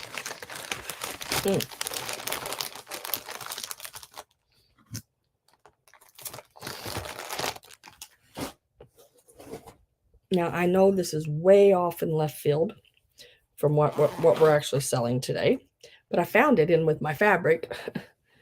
I've never used it. Still has the tags on it. I couldn't even tell you where I got it because I don't remember. But it is a little crossbody Persian paisleys is the pattern. It is a Vera Bradley. I'm not sure of the date on it. I've had it for years. It is this really, really cute, really pretty colors. It's a black background with the pinks and the teals and everything. And this you can adjust to any length you want. There's the tag on it. It does have a suggested retail $28 on it. I'm going to start it at $12. Like I said, it is brand new. It has never been used. There's the Vera. Where'd it go? Vera tag on the inside right there. And it measures, I'm going to go from right here at the widest part. It measures about 9 inches. It's really, really pretty. The back, look at the colors. The colors are great. Let's see if I can brighten that up a little bit. I don't know if that'll help or not. Yeah, there you go. The colors are really, really nice. I mean, it make a great gift because it's never been used. You could put stuff a little tissue paper in there. And there's the tag on it. That's the little crossbody. That's the name of the pattern. Brand new tag. Said I've never used it.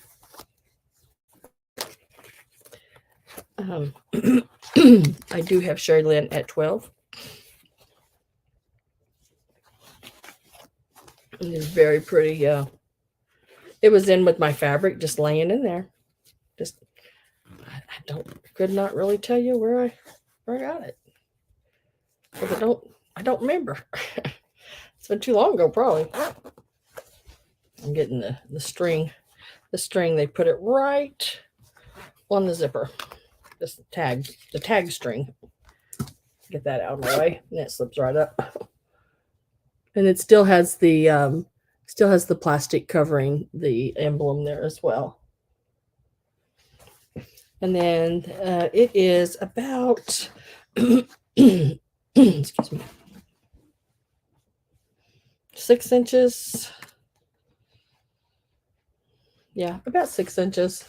It's not huge, but it's a really good size if you're just going into the flea market or thrifting to throw your wallet in, your phone will fit in there, everything like that should fit in there. And there's even a little pocket on the side if you just wanted to. What is this? This is a Pro Max 12. Let's see if it fits in the side. It fits in the side right there. Will it go flat in the side? Yep. And it goes all the way down in there too. So it'll fit a pretty good size phone because that's a pretty good size phone.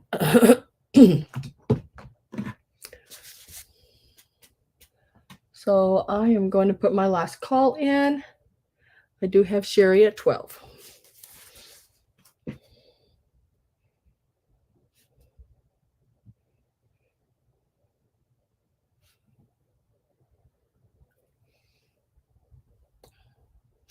have Surefines at 14.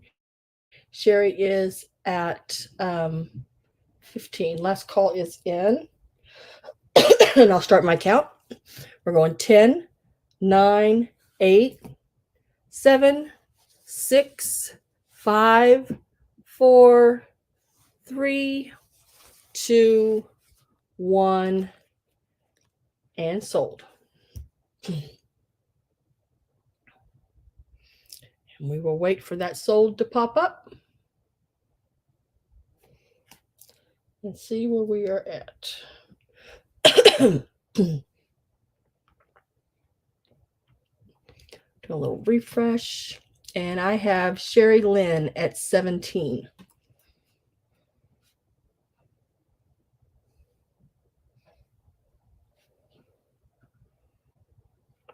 Congratulations.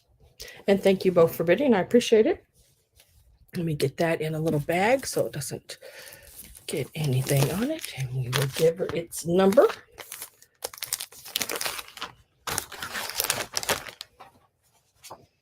And that'll be a number 5 on that one, Sherry.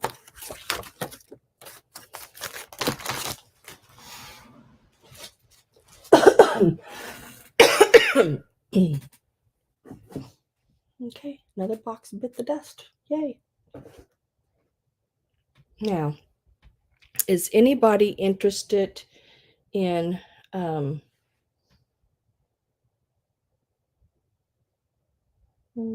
let's do books. I'm going to do some books real quick. We'll just do a few, and then we'll go do something else, and then we'll come back and do a few more. I did bring several books with me tonight. All my books are going to start at $8 unless I tell you otherwise. But most of them will just start at $8. Let me turn that back down a little bit. Okay, so and I'm going to try to go through them pretty quick. I'm going to put up 2 at a time, give you a choice, and move on from there. I do have all different kind of books. So let's see. I'm going to stay with Eleanor Burns So this is an Eleanor Burns, and they are in really good condition. It looks like at one time this book was, they got a price on it at $27. We're starting at $8. So if anyone is interested in any of the books. Now, Eleanor Burns, her books are really cool. They go, and I mean, they tell you step by step exactly what to do. They give you every measurement for a wall hanging, a laptop, a twin, a queen, a full. Tells you exactly how many 3-inch strips you're going to need and how to sew them together, and goes right down the line. Tells you everything, picture by picture by picture. So I am not going to go by and show you every book on the inside. It's just going to be a quick flip, because if you quilt, then more than likely you know exactly what's in the books,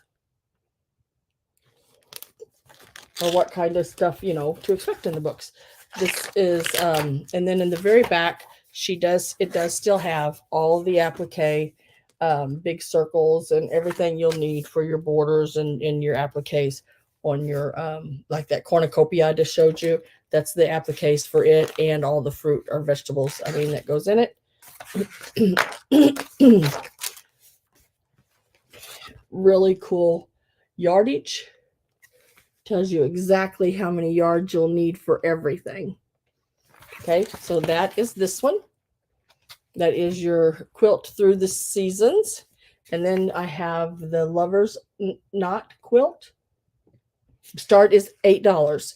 All the books are starting at $8 unless I do one by itself, and we'll do separate pricing on that. But really, really cool book. This one retailed for like $20 in the beginning. And it has, there again, another Eleanor Burns book. And it gives you step by step by step every. And there's some beautiful quilts. I mean, absolutely. Look at the one on the back. Absolutely beautiful. These are all your love knots.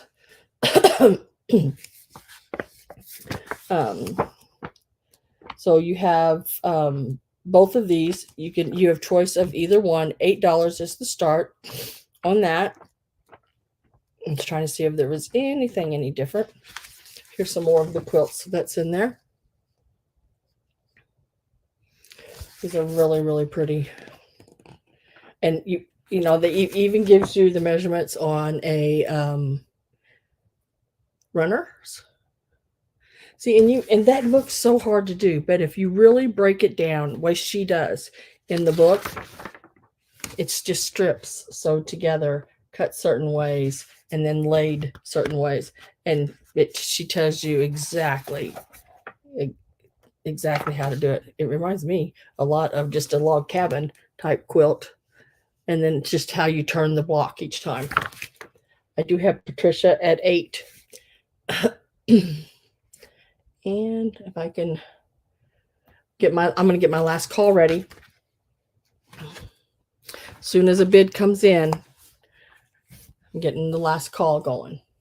So just be, if you're interested in any of them as you see them, go ahead and put your bids in, because I'm going to try to make it as fast as possible.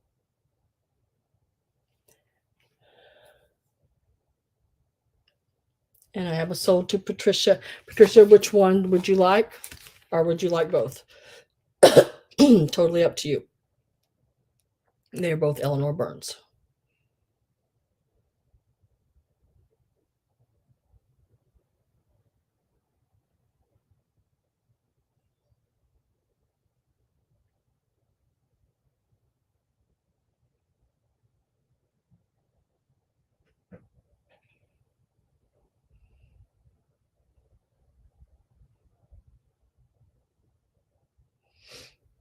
That's why these here, Susan, these are step by step. I mean, and it shows you a picture of every step they do. If you want both of them, I don't blame you. Eleanor Burns, she's got some excellent books out.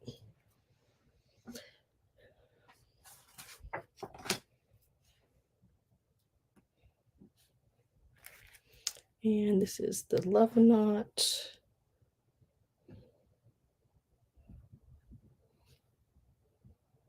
Whoop, I could write.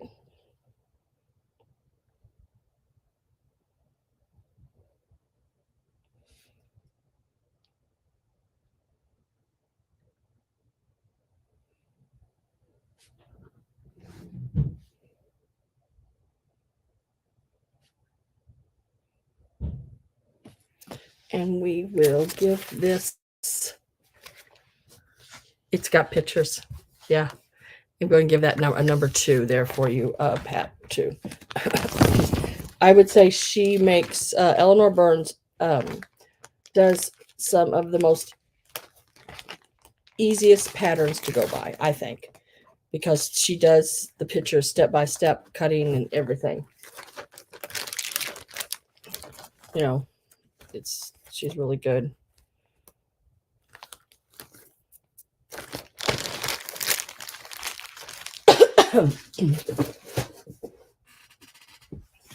Next, again, now this is a, let's see, do I have another one by her? No. Okay. This is the 12 Days of Christmas. Let me see if, whoops. Oh, my bag's just all fell on the floor. That's all right. We'll get them in a minute. This one retailed for $25. We're starting it at $8. It is a really, really cool, and I'm going to throw another book in too, and you can have choice again. It is a Debbie Mums 12 Days of Christmas. It has a lot of different projects in it to do for Christmas. Crafting book, not just quilts, but it is sort of a decor book. Gives you all the different things you can make. We're starting at $8 again. Gives you all your patterns you would need to make. Like this here is a little chicken, and it is a French hen, and it is a French hen tea cozy. See how cute that is? It sits over your little teapots. Or you could set it over anything. Or you could just close the bottom up and make a chicken out of it for a doorstop. Fill it with rocks. And it gives you all your patterns that you would need to do all that. Also, it gives you a cross-stitch pattern in there as well. And then 5 gold. So it does like, here's 5 golden rings. And let's see, handbell choir, 5 golden rings. It'll be the bells going across your mantle. So just things like that. I mean, I sat here and showed you every one of them. And there's patterns throughout for the 12 days of Christmas. And these are the 12 days of Christmas. Partridge, your hens, a lane, I guess, your 5 rings, drummers, all of that. So you get this one. Or this is another Eleanor Burns. And it is your from the Quilt of a Day series. It's the Sunbonnet Sue. You can see the nice and glossy. These books are all in really good condition. And it has in here everything you need. She is a applique piece, and it gives you the overhaul Sam and the Sunbonnet Sue. Tells you exactly how to lay them out on your fabric, shows you pictures on how to do it. And these are the patterns that are in each one of the books, or in this book. You get all of those. And these. So it's a really, really cute book.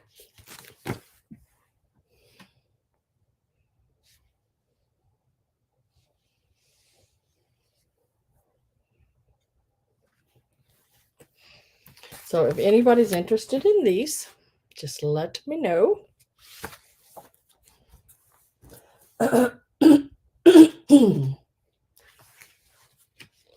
And then I've got both of these books here.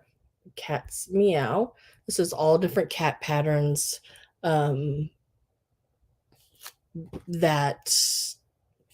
you can make blocks and do runners and all different kinds of things. Let me see. Like, here's one of your applique cat patterns. Tells you how to sew everything together. There's some more of your cats. I mean, it's got all your full-size patterns in it. And it has everything to make all the different quilts that's in here. And this one's the cat. And this is called Crazy for Baby. Now, this is a book I've used many times. And I actually made my grandbaby, my granddaughter, a quilt from this book. But again, it gives you step by step on how to do everything you need. And there's several different, like this one's called teething rings because it's the little O's all over it. And there's a lot of different patterns. I did, let's see if I can find the one I did.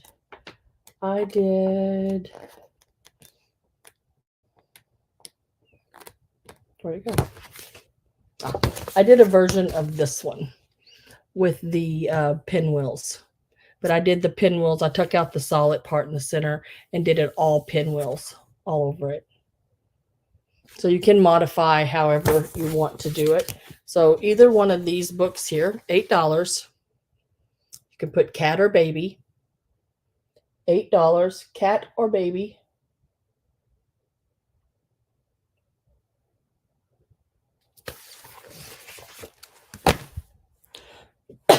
Okay,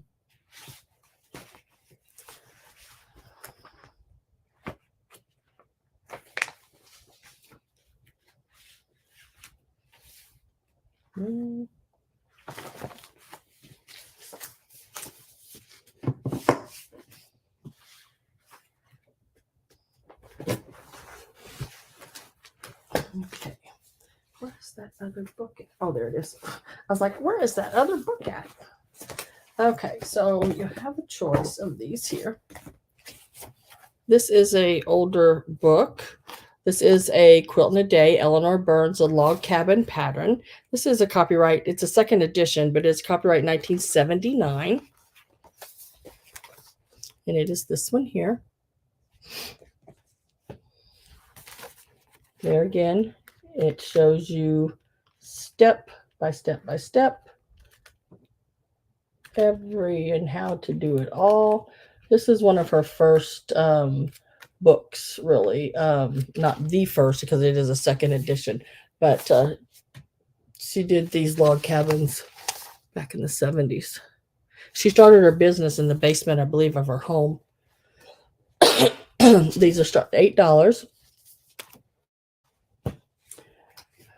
And then I have this one here. It's called Quick Trip Quilts. It's got all the patterns to make all the quilts you see on the front and the back. Again, Eleanor Burns. I like her quilts. These remind me of Borgellos a lot. Borgellos where the colors fade up and down across your quilt. Really, really pretty.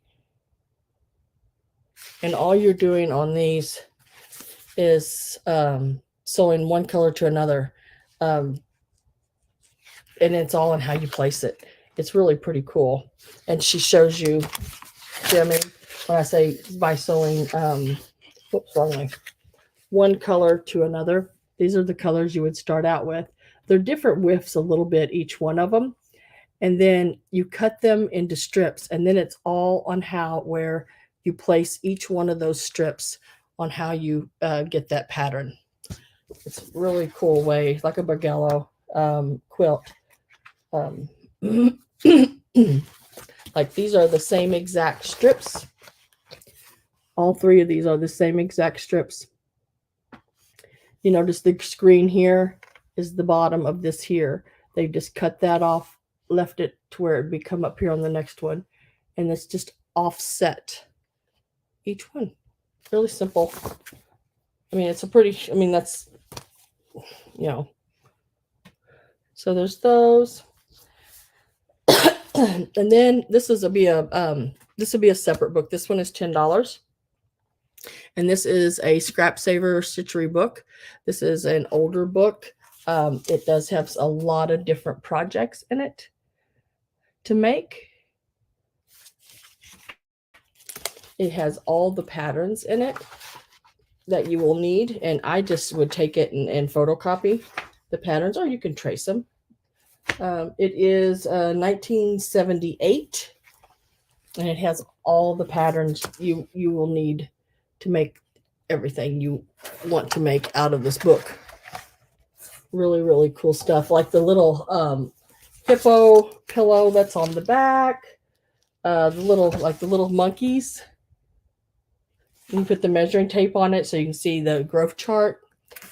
There's just a lot of cute projects. All the different little, remember the pillows you had to make in school? All the little pillows and stuff. I still have the kids' pillows that they had to make in school. Here's like some angels and Christmas ornaments you can make. You just do these out of felt or any fabric you really, and then stuff them. And they're like the little fabric ones you put on your tree. Let's see if I can find you a picture of it, because I know there's a picture like this. All of the patterns are in the book. Really, really cool little book. It does still have its dust cover on it. It's $10. It is the Scrap Saver Stitchery book.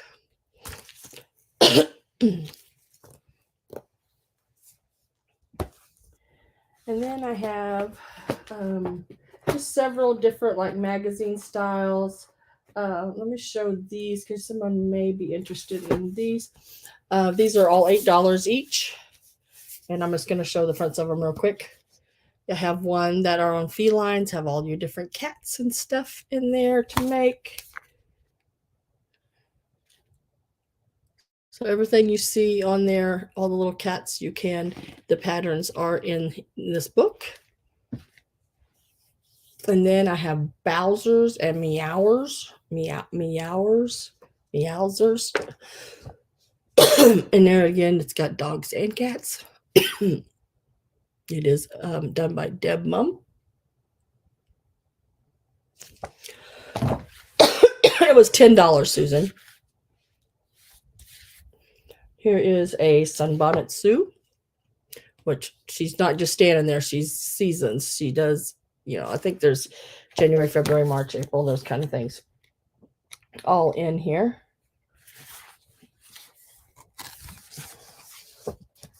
All the different months and seasons.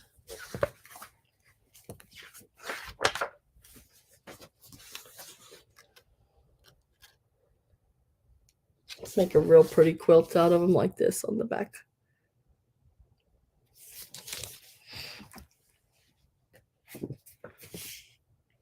And then the canine quilts.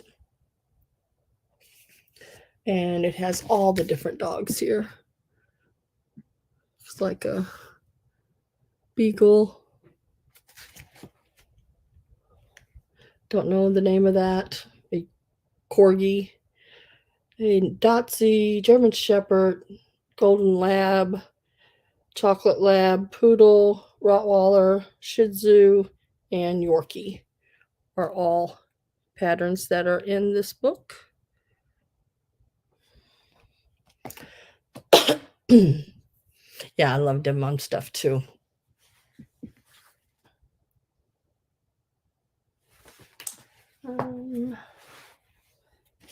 And then let me lay these over here. Did you want that book, Susan? The one with the ornaments in it? Can you see the cat one again? Okay. Now I have this cat one. Is that the one you're talking about?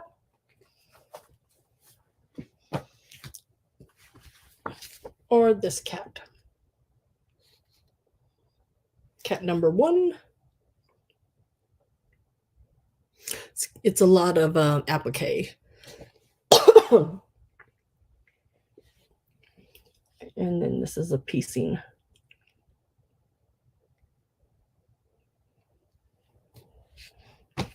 It has a lot of different quilts in it as well. I like how it did the Sunbonnet Sue, and it's a cat. It's got the tail and the ears and everything coming up out of the.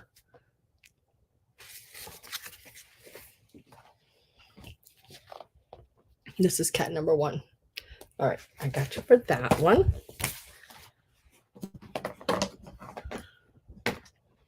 I like cat quilts. Tudor's not the only one that gets to like cats.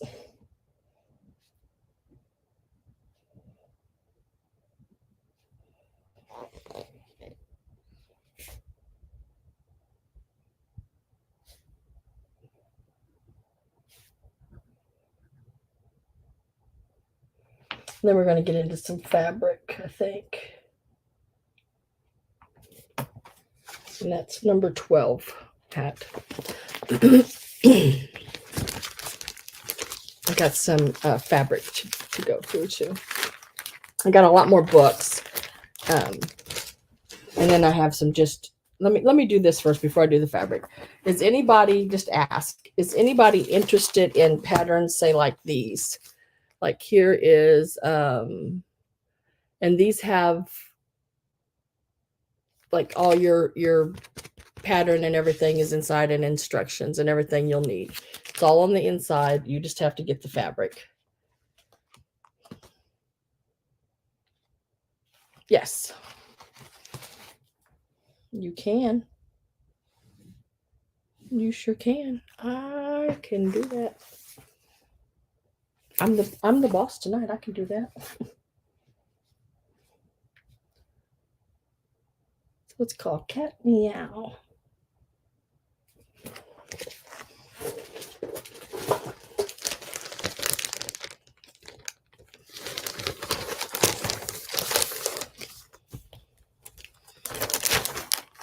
That's okay. Oh, no problem.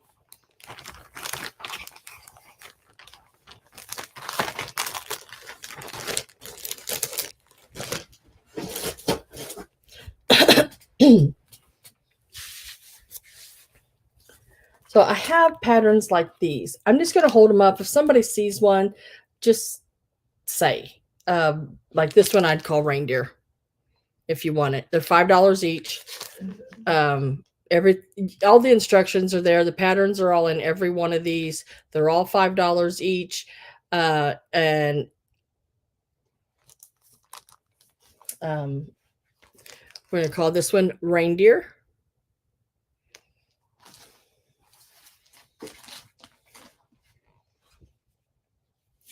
This one is Bella Rose, and it's that little girl right there. And she's all over the quilt. You would make her in a block. You know, just because you see it, remember, if you see it in a quilt, doesn't mean you can't make it into a wall hanging, a runner, put the applique on anything. Like on the back, it shows you a runner. It gives you all the stuff like blocks you would need for a dress, aprons, pinafore, everything. You can add these blocks to anything, not just a quilt. So this one is Bella Rosa. Squaring around. It's a really pretty pattern. I like how they make those wave. Here is Calico's Garden.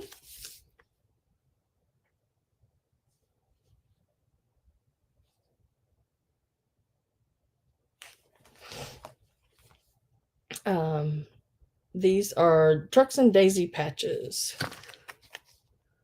You can just put trucks and daisies or something like that if you want it.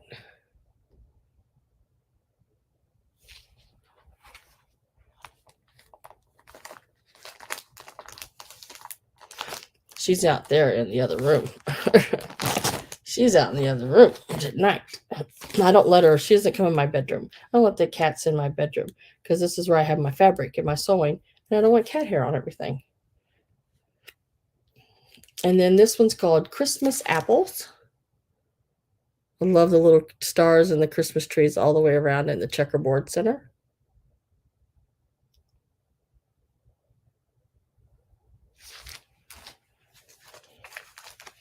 And this one's called Pumpkin Fun. Now they've tucked this, it's an applique, they put it on a sweatshirt.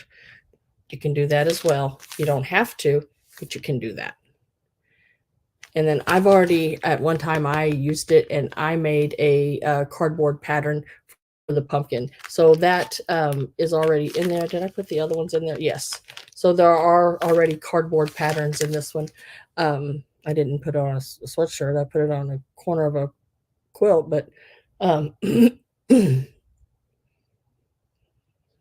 Pumpkin Fun. And then this is like a table runner. It is your Christmas table runner. And it says Christmas, just like that, goes down the center of your table.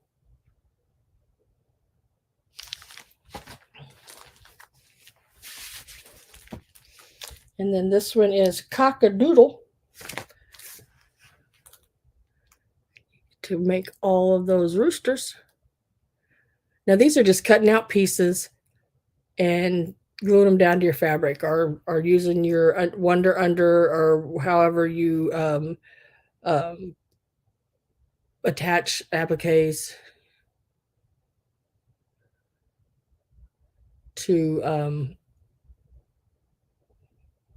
your fabric. You can use there's a spray bond you can use. There's, to me, that's just too tacky, and it clogs up on your needle.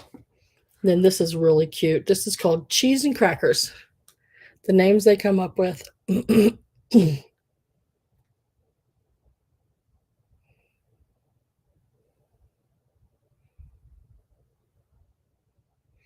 I remember buying this one. I think I gave about $12 for that one. I don't think I ever used it. Don't tell my husband. He was with me when I bought it. Easter egg toss. I love this. Look at the egg. Look at the chicken at the bottom. She's hanging eggs on a tree. And it's a runner, and it goes on both ends. But you could also take and sew her together and make her into a cozy or a cover for your toaster or anything like that. Just enlarge the pattern or however, whatever you want to do with her. But there's just so many different things. And then I remember buying this one too. And this is called House Party. And these are all $5 each.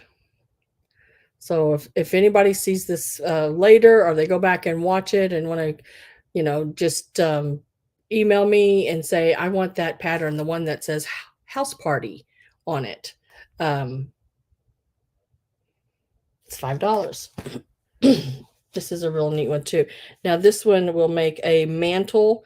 It's a mantle and a table runner, a mantle quilt and a table runner. And it has the fish on it. Look how cute that is. All the instructions and all the patterns and everything are in there. And then this one is a thimbleberries pattern. And they are always pricey. So I know they paid a lot for this pattern. And it is the oak leaf cuddly.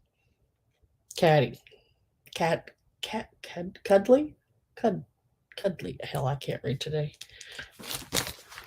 Whatever that says right there. That's what it is. $5. It's really cute too.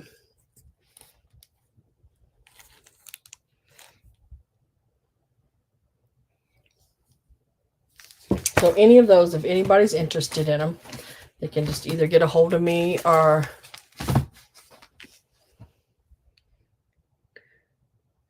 looks more like Pez candy, not cheese and crackers. Exactly. Like I said, sometimes they name things I don't even know why they name them. So if anybody's interested in any of these, they are available. You can always email me. They're straight up $5 each. After the sale or whatever, they will be available in any of the books that I've shown as well.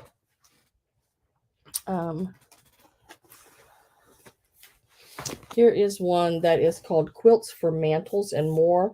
Now this one is more of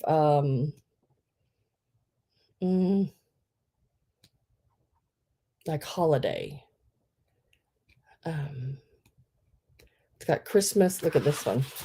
That's cute. It's got your Halloween in there where you can make your witches and your cats. It also has your acorns for your runners, or they put that over the top of their mantle, and also a cover for their mantles. So it's all in there. There's even a 4th of July with Uncle Sam, red, white, and blue, and the stars is in there. This one, $19.95, and Canada $27.99. Wow. All the patterns you need are in the back. It is $8. There's the witch. It shows you how to make it step by step. Exactly what to cut, how to sew it together. There's the little, I guess that's a little pilgrim there. Is that a pilgrim? Oh, it's your Uncle Sam. Sorry. Snowman, stars, Halloween. A lot of Halloween different things to make.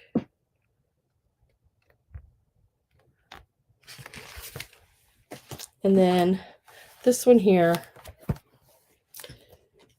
is a really cool book as well. I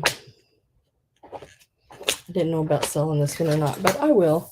It's not that big a deal. It's got your neat little pattern pocket in the back. It is a hardback and spiral in one. It's $10. This one is a little bit more. $10. It is your Better Homes and Garden quilt lovers' favorites, American Patchwork Quilting. It's got a lot of different patterns in it, and some of them are rather simple. I know for me saying that, it's like, oh, I don't sew, I don't quilt. So no, it's not that simple.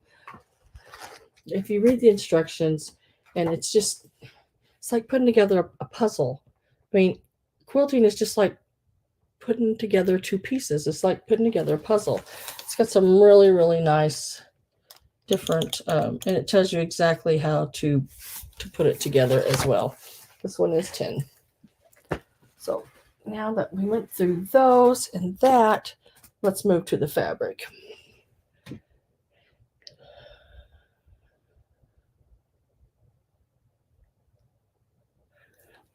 Okay, so I'm going to go ahead and do the stack, and there is a stack. This isn't even all of them. There's more. There's the rest of them. These are a stack of your plain, they're not white. I mean, you can bleach them. You can bleach them white, but these is natural. These are natural, creamy colored, just like your old feed sack. You know, it's a cream color. It's not a white. You can bleach them. A lot of people do bleach them to white.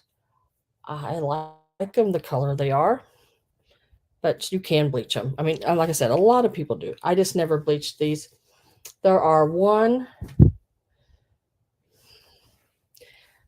conditions all different on them. Most of them are in really, really good shape. There may be a spot here or there. There's 2. I'm just checking them out for you real quick. 3. Now this one does have a lot of stains on it. But like I said, bleach it, that'll all come out. It usually does. You just soak it. Even if there's writing on them, still the print, they bleach them and it comes out. So this one does have, quite a bit of the staining on it. But you bleach that and that should come right out of there. That's the thing about these, is they actually clean really pretty easily. That's probably one of the worst ones right there. So that's 2, 3, 4, 5, 6, 7, 8, 9, 10, 10, 11, 12. There are 13 of them. And I'm going to start them out at $7 each. And there's 13 of them. They're all the normal size, around a 34, 36 by about a 40 to a 43, right in there. They are $7 each. And it is your full bag, still closed. Most of them are still closed. $7. There are 13 of them. Wish there was one more. That would be nice. But if you are interested in them, they are $7. And then you just have to, we'll start at 7. And if you get them for 7, you just tell me how many you want. And we'll go from there.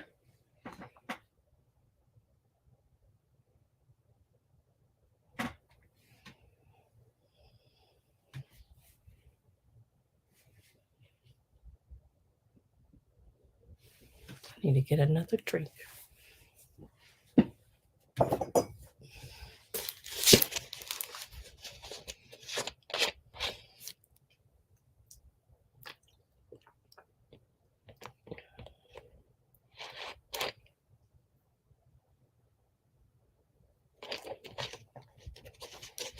So if I don't have any interest in them, I will set them to the side. And if somebody comes in and decides they want some, let me know. There are 13 of them.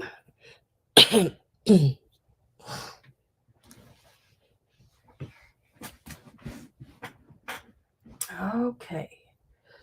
Let's start here. We'll start with this piece here. This is a piece of your like toweling, I guess you would call it.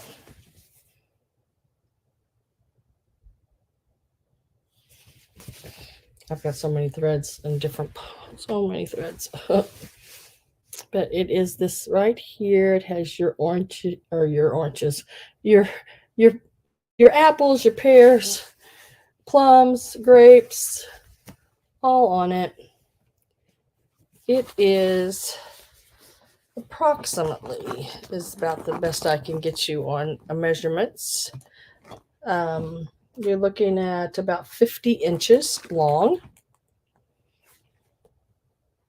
Let me take this pin out of it. And then I don't want to lose this pin anywhere but right in here. And it is right about 16 inches wide. We're going to start this piece out at $10. 50 by 16 is enough to make 2 towels. All you have to do really is cut it apart and then hem each end.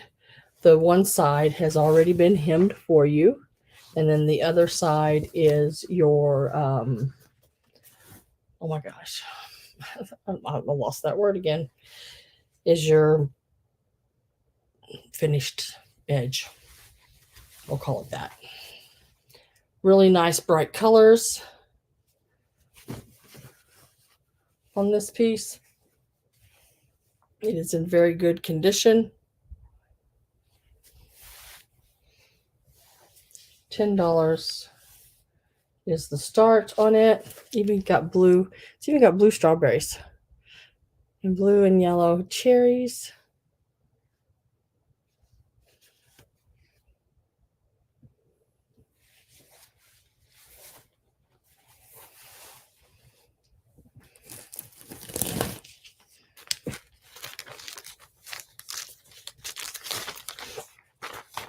If I don't have any interest in this piece, I will write it down here so I know which one it is.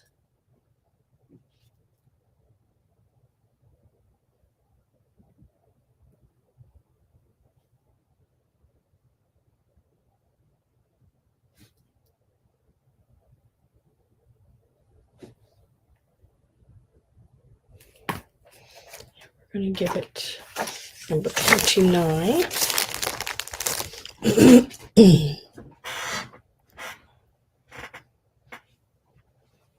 Now I have 3 of these. These will be all together.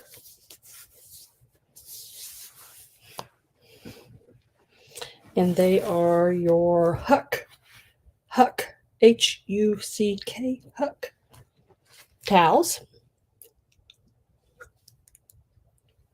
And they do have that beautiful stitching.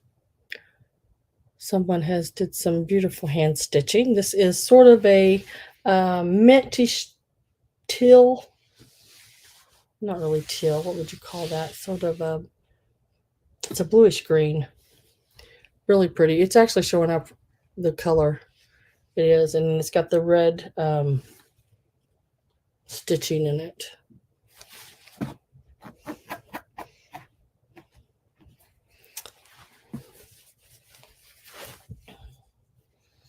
Also has your trim on the other end. And these are going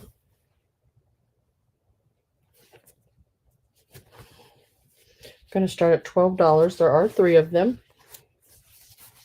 You'll get that one, and then there's 2 yellow ones.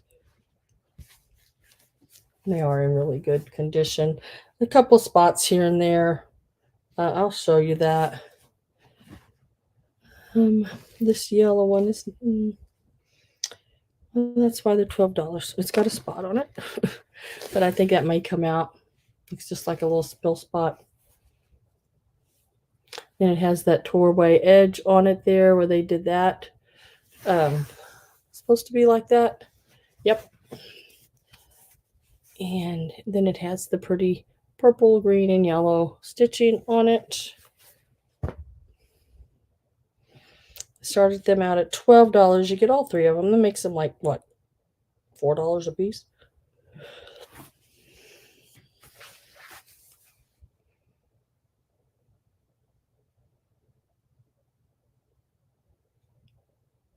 And this is another one with that purple and black and yellow stitching as well. You see anything on that one? $12. You get all three of them. These are really neat linen towels to dry on. They don't leave lint when you're cleaning things. Not supposed to anyway, leave lint. As long as you don't wash them with stuff that's got lint on it. Now, if you wash them with things that has lint and dry them with it, then you're probably going to get lint on them. But they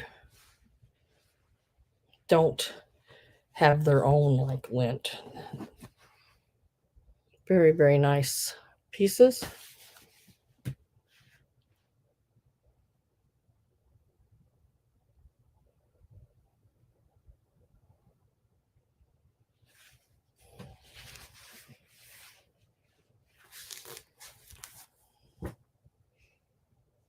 And those are the 3 huck towels. Going to move on to some of these. Where did my other ones go? Oh, there they are, right in front of my face. Going to move on to some feed sacks. Now, these are the printed feed sacks. And then we'll move on to some, looks like some hankies maybe next.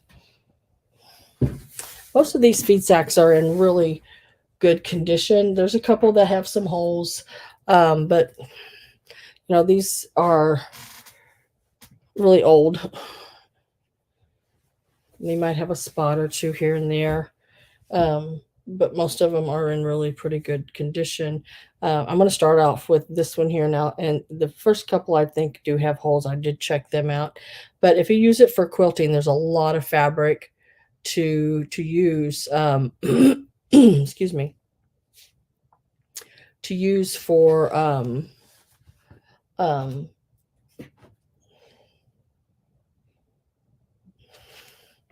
Linda, are you wanting the huck towels? The 3 huck towels?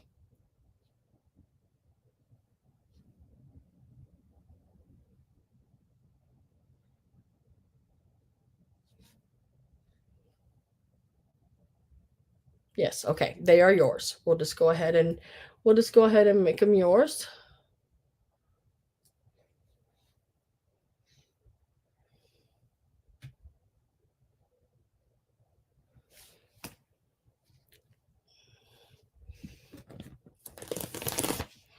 Get a little bag and put those in, and we're going to make those number 24 for you. I have dropped almost every bag that I have in the floor, and I just dropped the last one I picked up in the floor. I'm doing really good with these bags. They're so slick. They slip right out of your hands.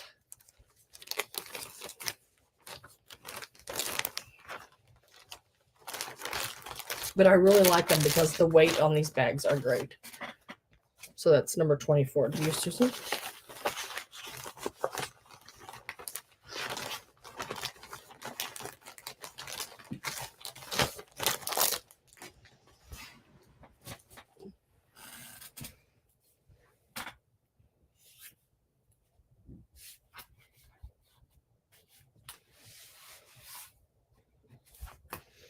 Okay.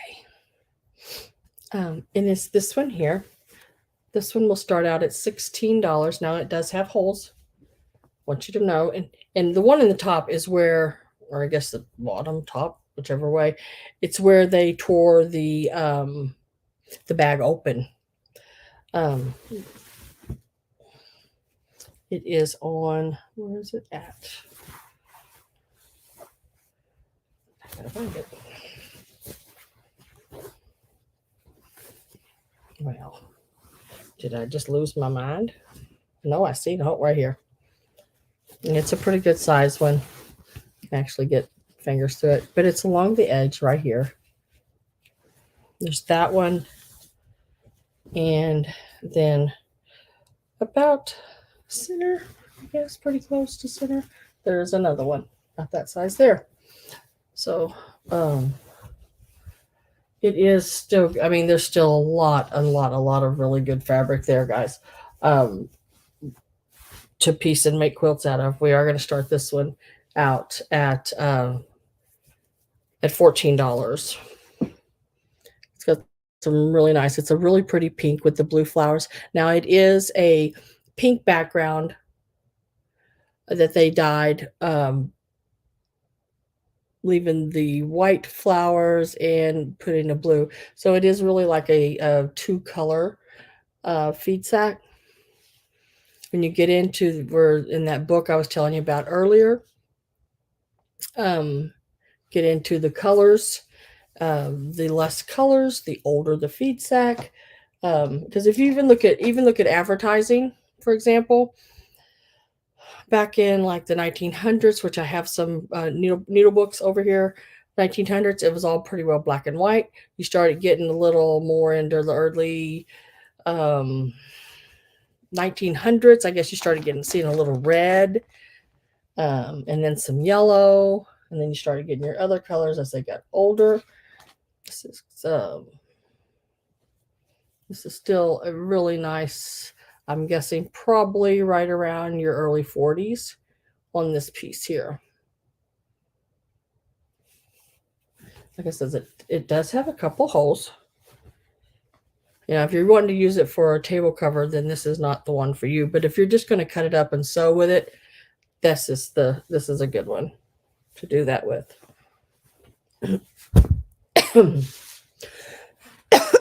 I've got a dry throat tonight. Really, Susan? Yeah, they used to make these. My mom can remember her mom making her underwear and stuff out of them when she was a baby. My mom has had 4 other sisters and 5 brothers, and yeah, they were not a rich family by any means. This is the other one that has a little bit of damage to it as well. There again, it's right on this fold. So you would still have 2 pretty good sized pieces like this, you know. But they tried to mend it their best. And it's right there where they have stitched it right here. But the colors are really pretty. You know, you're starting to get more colors in it. You got what, 1, 2, 1, 2, 3 colors. 3 colors. The flower is basically red, and they have lightened the red and are not put as much on it to keep it light, like pink, to give it contrast. But really, you're looking at 1, 2, basically 3 colors. Really pretty piece. Again, 14 on that one as well.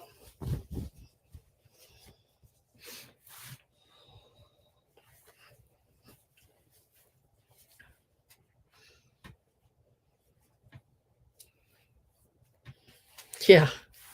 Yeah. Feed sack actually dates back to in the I think, don't hold me to it because I can't remember, early 1900s, 1910, something like that. If I can remember right, where's my little bookie at? I don't know where my book went, but I think it tells you in there. I don't know where that book went. It's buried over here somewhere. Now this one here, this one is a really cool one. This one will start out. Let me make sure that it is a smaller one. It is a mighty one. It is a wonderful piece of fabric. I've not ever seen this pattern. I was very happy to find this one. It is your fall leaves. Really, really pretty. Hopefully you can see that really well. Yep, looks good. Let me tell you how big it is. Now, feed sacks are never square. I mean, they didn't cut them for the usage that they got used for was not what they were cut for. 32 across by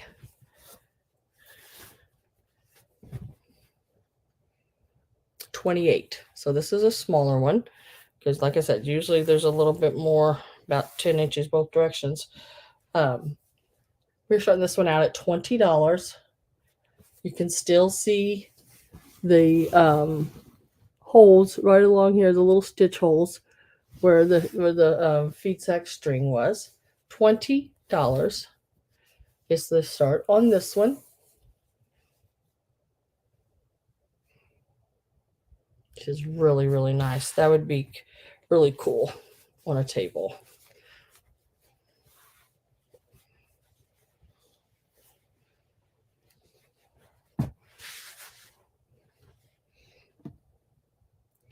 $20 on this one.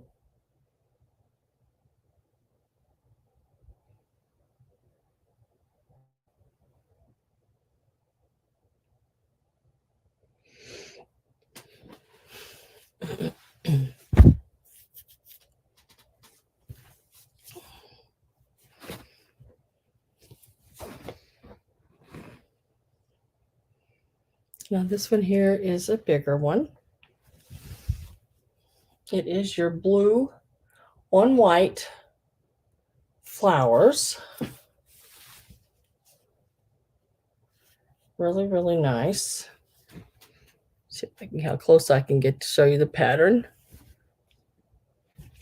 And this is about the size of it. I put my fingers next to it so you can sort of see the size of the pattern. Just remember, I have short little fat fingers.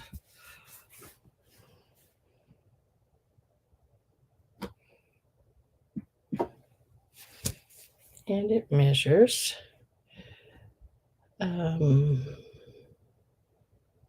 38 by approximately, because these are never like I said, they're never even.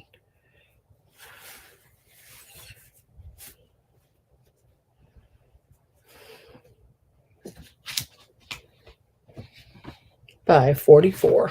38 by 44. It's approximate. Starting at $20.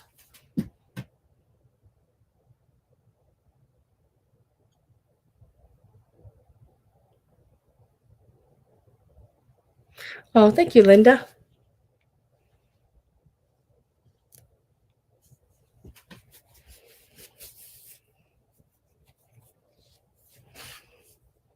I think I have 2 of these. Let me make sure. Yeah. Yeah, it's 2 of them. One is a little bit bluer than the other one. Well, this one is a light blue, and this one is more of a tealish blue. So I do have 2 of those, and I believe they're the same size. I never imagine having so many. Talk about a full. Yeah. Yeah. Yeah, it's the same size as the other one. Same condition. It is in good condition. No holes or anything like that. Do I see? Oh, yes, I do. And now I see it. Right here. It's about the top of it. So the light blue one does have a hole right here. If I can get to it. Most, very seldom. I mean, you could buy a stack of feed sack and every one of them have a hole in it. You just don't know. They were used.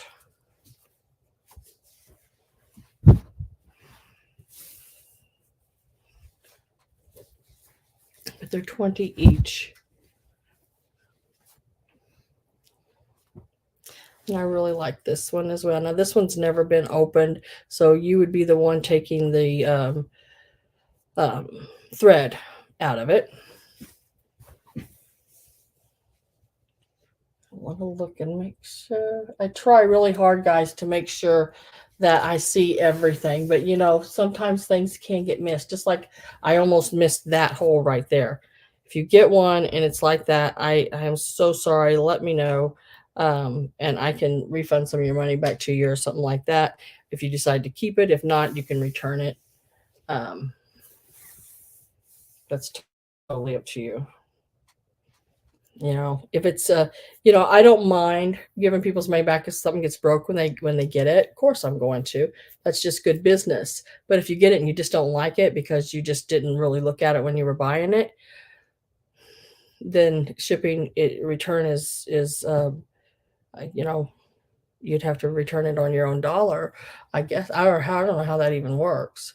I guess put it back in the box and tell the postman return to sender. I don't know. So just be careful when you open it. Don't tear the package. There's this one here with the little Mexican guys. Looks like with sombreros on and roosters and cacti, and pots and pans and I don't know, just a little bit of everything. And this one we're starting at $25. It is a what I call a novelty one. They are a little bit more expensive um, to purchase.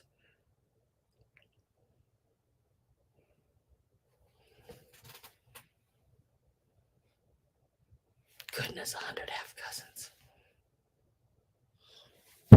Yeah, my mom was one of 11 as well, Susan.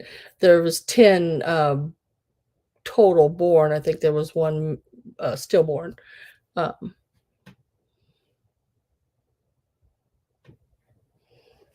and then this is the other one I really like. Really nice, neat colors.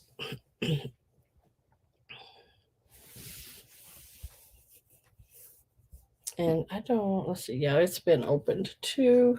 Let me check it all over. I mean, I could hold this up 100 times and never see a hole. And then you let the light hit it just right and see a hole. It's so busy.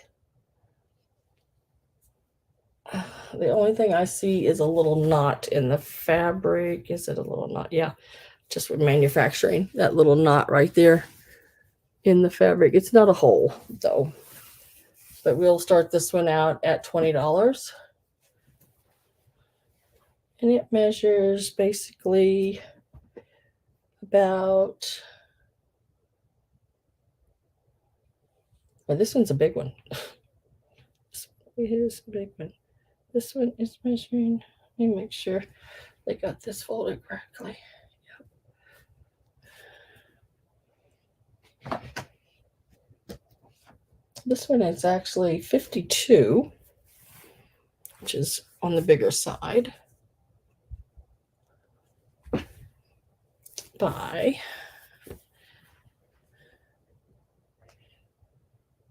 36. 52 by 36.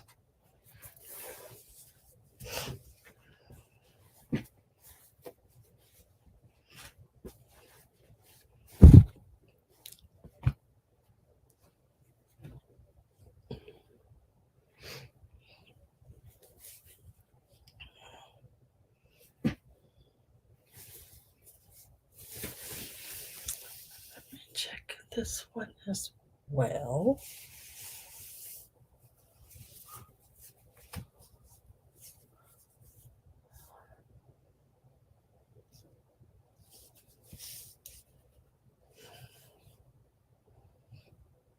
I'm not seeing anything, but let me take one more gander here. Sometimes it's just really hard to see. I don't see anything wrong with it. It is a real pretty teal colored blue flower with your cream or tan colored leaf.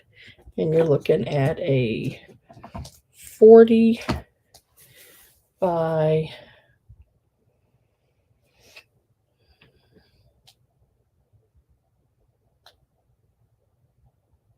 36.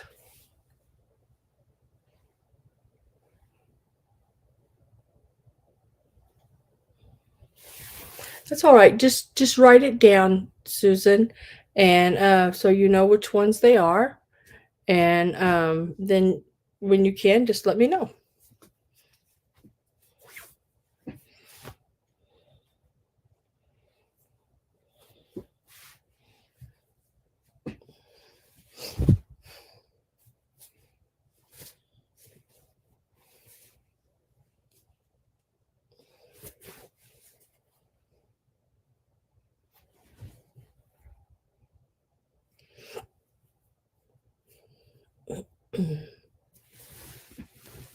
Okay, here is another one.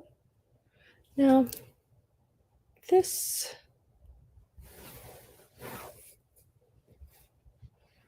one here, let me check this out, see if I can get it to fold a little straighter.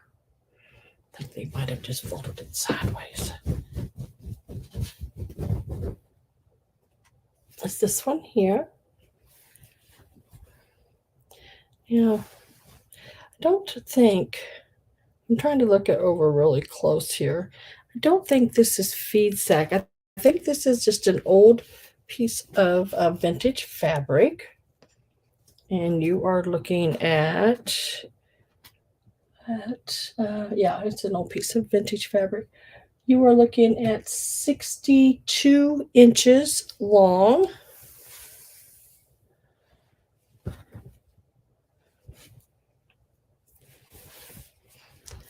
And it is, let's see, 34 inches wide. So that tells me that this fabric is from the early 30s, early 1930s.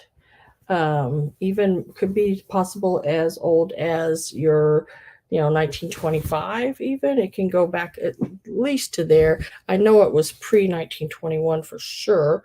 But really pretty, very art deco looking. It's got the bigger, it's got the larger print on it, which gives it some date on it too. You'll notice your smaller prints as it started getting smaller, as it got more into the 30s and 40s. So you're looking at probably late 20s, early, even possibly early 30s on it. Really, really pretty piece. This piece is going to be $15. It is absolutely beautiful piece of fabric. Just imagine even with this lining some drawers in an old cabinet, or one of the old what they call them, like armoires or something, and lining the shelves with it. Even it would be really, really pretty. That is a wonderful inside of your wooden boxes, or that kind of stuff. I think I told the story about how we did the inside of a desk drawer, an old one, library desk with the linen napkins and stuff. It was really pretty on the inside. Very, very cool fabric, Robin. Really nice piece of fabric. $15 for that piece there.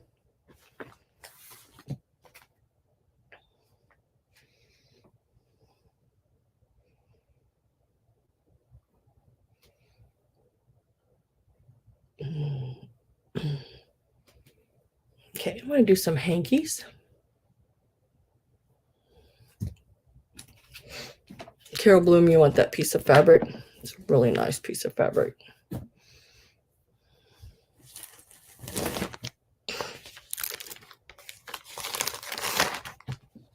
I will put it in this little bag and give it a number.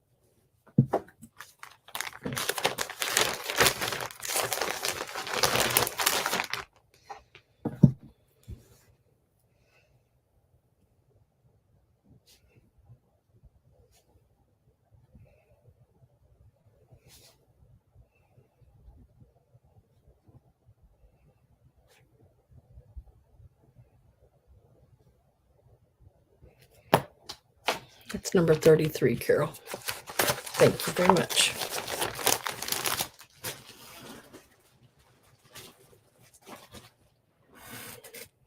Now I'm going to do some handkerchiefs.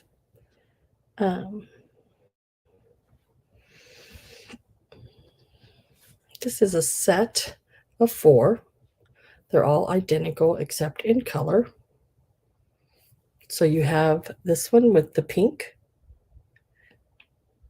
It's sort of a pink and a real light tan or taupe around it.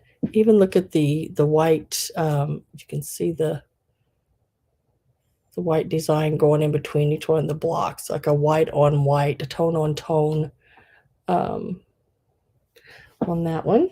That's the peach color one. These are going to start out at $12 for 4 of them. That makes them, what, $3 a piece?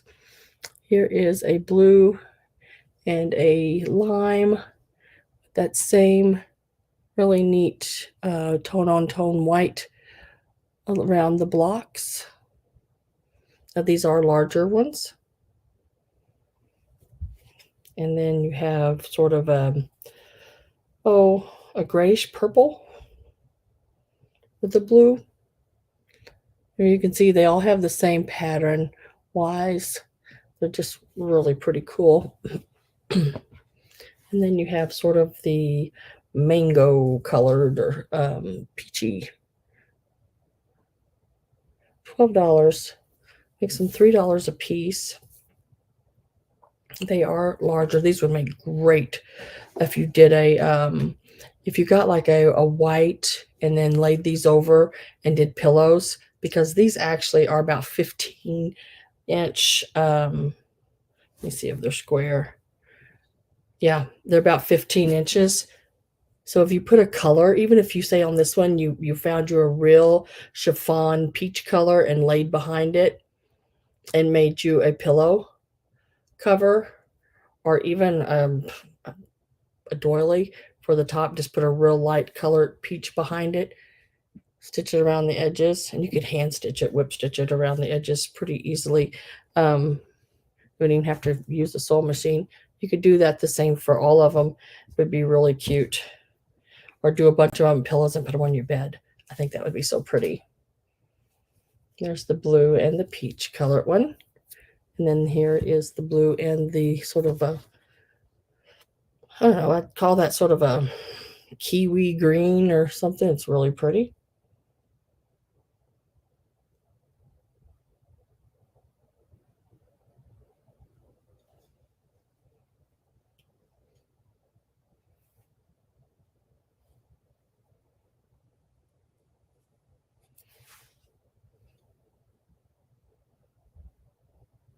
I think it was the second one and the patchwork one.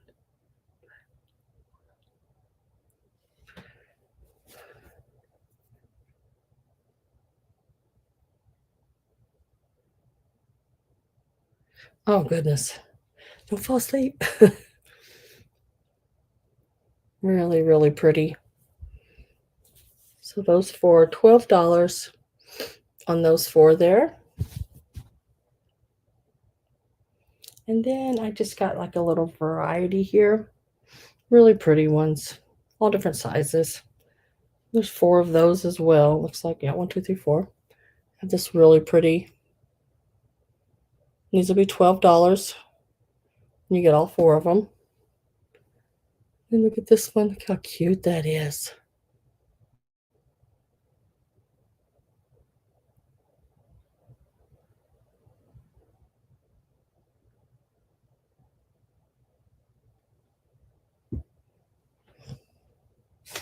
And then this pretty one here.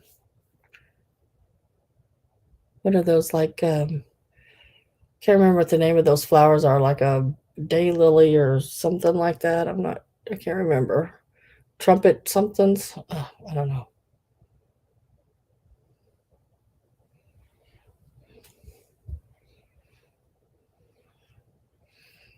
And then here's this little one here too.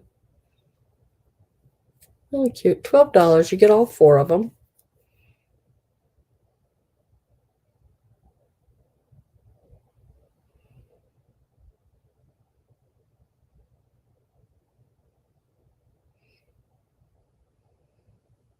Trumpet vines, yes. So that's those 4 there.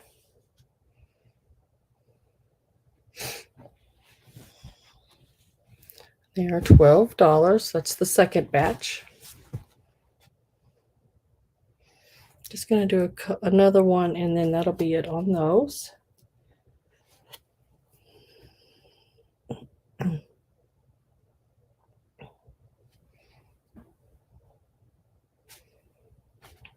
These are really pretty. I'm going to put these 4 together because I think they're really nice for fall decorating. This really pretty one here. It's got sort of a, I don't know, what would you call that? Salmon color, pinks, and, you know, those trees when they turn that real pretty reddish, pinkish colors. And then that sort of a harvest gold and yellow leaves.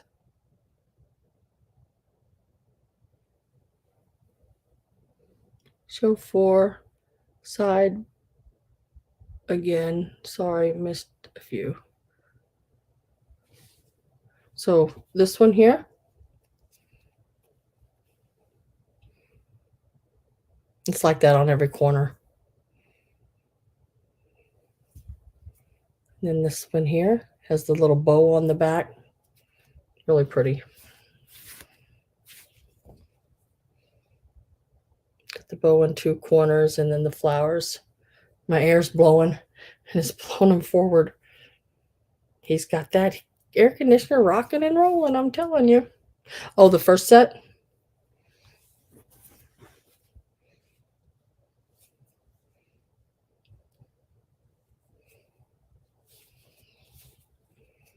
Let's see if I can do this. So you have this color and this color.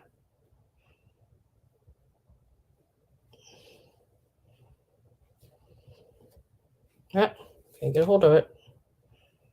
And then you would have these are the 4 colors you would have.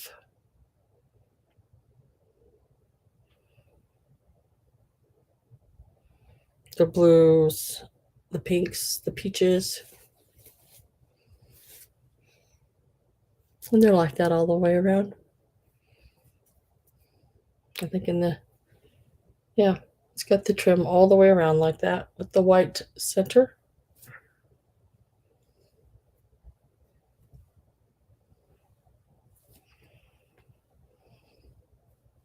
Yeah, they are really pretty.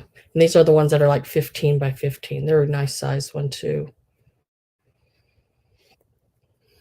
You know, when Susan, you're talking about junk journaling, hankies are really pretty in junk journaling. Doilies are beautifully done in junk journaling. Have you seen the ones that they are making? The whole front cover is a big doily. It's really, really pretty. You buy white doilies and dye them any color you want. I just got me some black dye. I'm going to dye some black.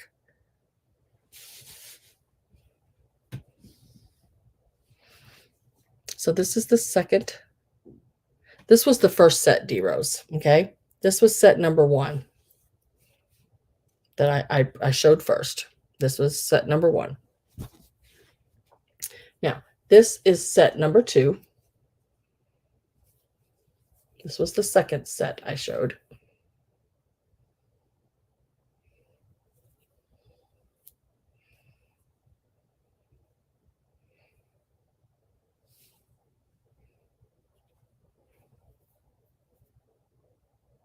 Everyone's going crazy. That's all right. We'll get it all figured out. So this was set number 2. Set number 1. Number 2. Number 1. $12. Second. Yep. Second set, please. Yes. So this set right here, I can do. We're going to give them number 16D.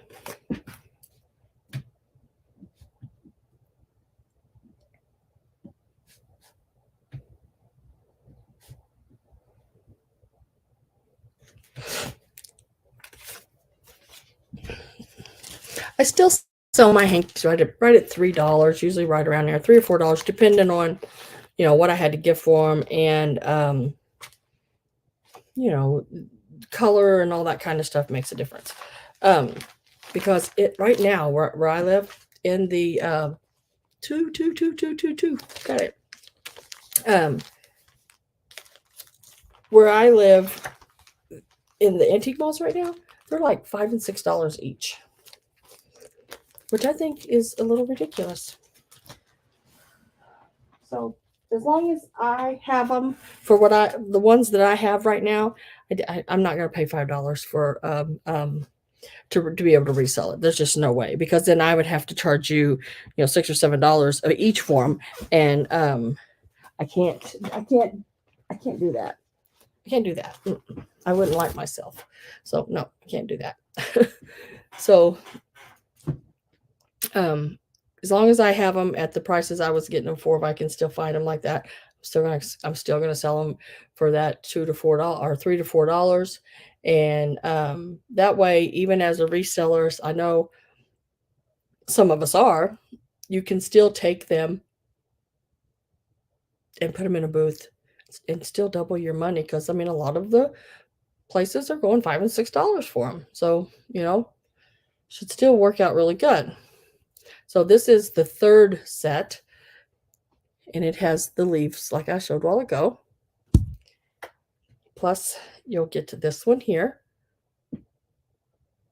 sort of more oriental, but now it does have this something wrote on it right down there. I don't know if that's the kind of flowers they are, or that's who get them, or what. So you'll get that one as well. And then I love this one here. This one is so fall, and it is signed right here, B. Hurst.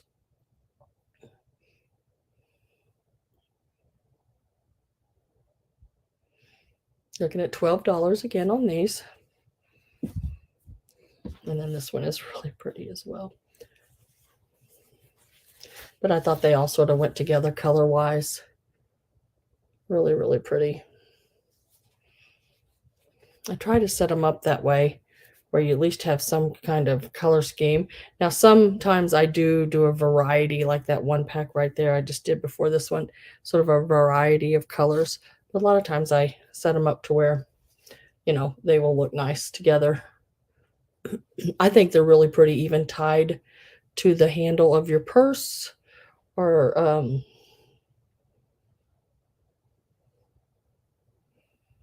oh yeah, it would. I have others too. If you're looking for, are you just going to patchwork it, like glue it around on there, Susan?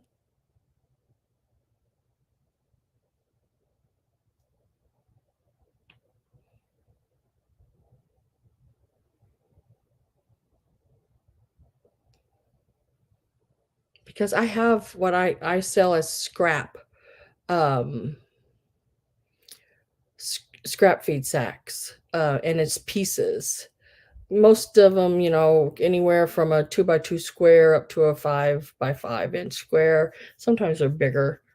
But if you're going to do a patchwork,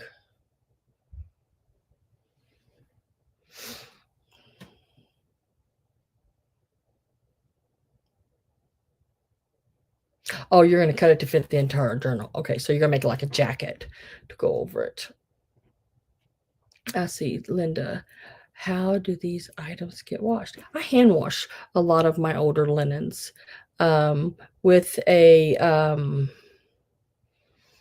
what is it? I use a stuff that's called Retro Clean. You can buy it on Amazon, but it also works the same as, say, your OxyClean or something like that.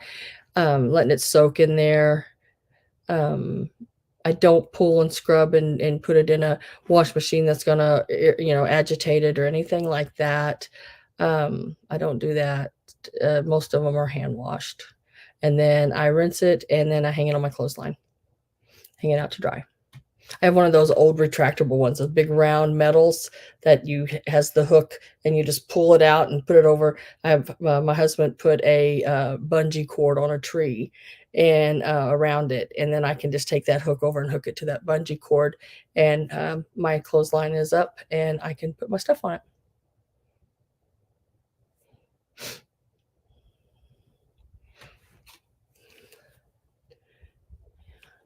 All right, if I don't have any interest in this one, I will put it back in the stack. So this was lot number 3. So I still have lot number 1 and lot number 3 available.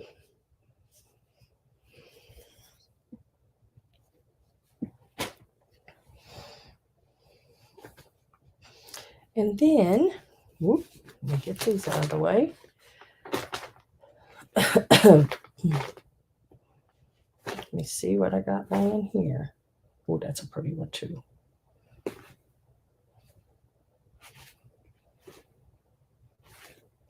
I even like the ones with the crocheted edges. I think those are really pretty too. I don't find those as often. Excuse me. Okay, I'm going to show, now I do have a quilt top. It is an older quilt top. I'll show it and then we'll get into some yardage of fabric just a little bit. Let me set this over here.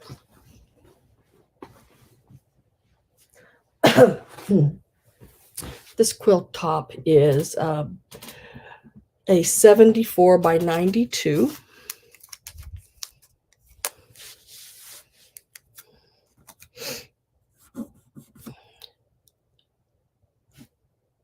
Now, it does have some spots here and there. It's never been cleaned. Just probably a good soaking would be good on it. Not bad spots at all. I personally think it gives it a little bit of character to an older quilt. This is a lot of older fabrics. This is what they call bear claw. That's the name of the pattern, and you'll be able to see why when I open it up. You'll see the bear claws. This is it in there. I even opened it to the one I wanted to open it to. Little staining, very small little hole. I don't know if you can see that. You should be able to there, where that staining was. I don't usually let things like that bother me, not on this older of a quilt. These fabrics in here are your old turkey blood red. We're talking about early 1910, 1915 fabrics, especially like in this here. Your darker colors. And if you notice, there's really only 2 colors there. You have your brown and your red. You're back to 2 color basics again. Now, I don't know when it was all put together. I go through and I look at all the fabric, and that's how I date the quilt top being finished.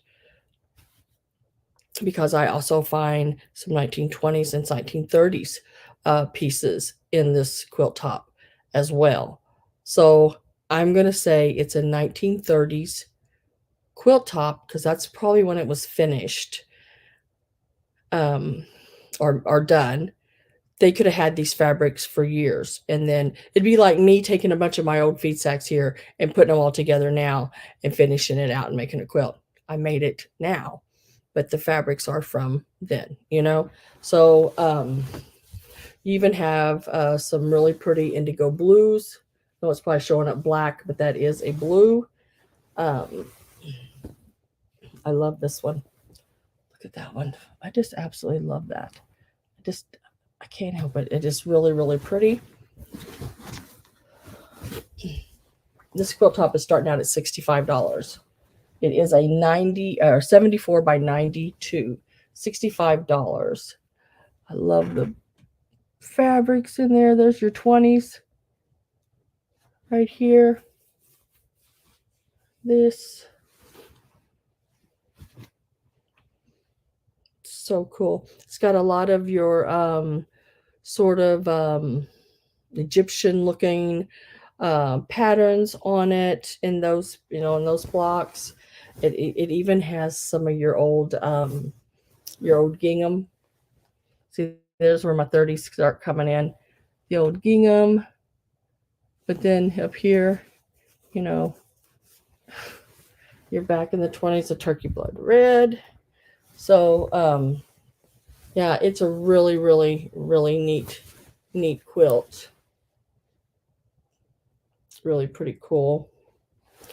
Cool quilt. It's a nice one. $65.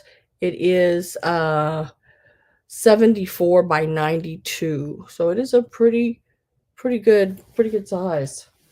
It would definitely fit a queen just lay on top, but it would come down, or you could either put it up over your pillows or down the end of your bed.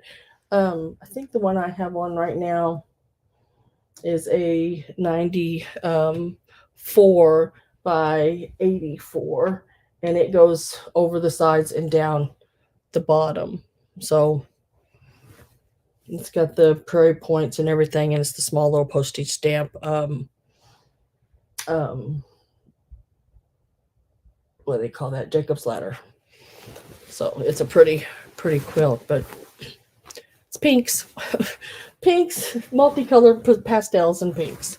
So if no one's interested in this, I will lay it to the side. It is a rather, like I said, it's a pretty good size one.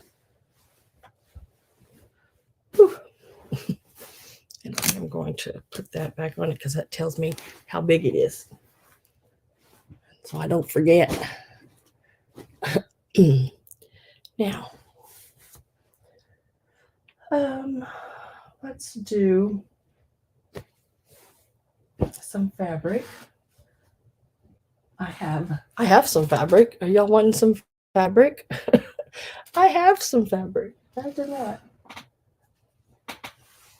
Now these are all different dates. I have fabric that is older fabric. I have fabric in the 90s, the 80s, there's some no, I took that out. 90s, 80s, couple of 50s. Yeah. Looking at all through there like that. I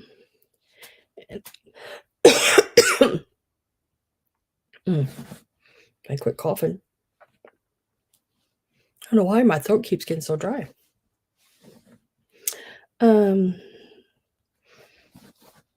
Let me get a few pieces out here. This is Waverly.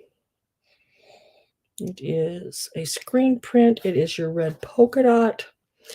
I would say it's probably the 90s. Let me see. It is trying to see how big it is for you. Sometimes I sticker them and write on them how big it is. Let's see. For some reason, I didn't. I think it's about a yard, if I remember right. Yeah, yard. It's a little bit more than a yard. Smidget more than a yard, about an inch or two. But you'll get this one. I'm going to make a little bunch. So this is a red, real small little polka dot. It's just a thread. I got a lot of threads. Little small little polka dot on there. You can get that one. There again, I think this is a yard as well.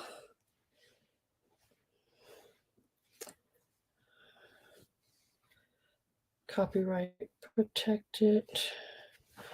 Let's see if they dated it, so I can at least maybe give you a date on it. Not seeing it. Sometimes, they date the edges of the fabric, but I don't see it. This one's really pretty. Says, not intended and not suitable for use in children's sleepwear.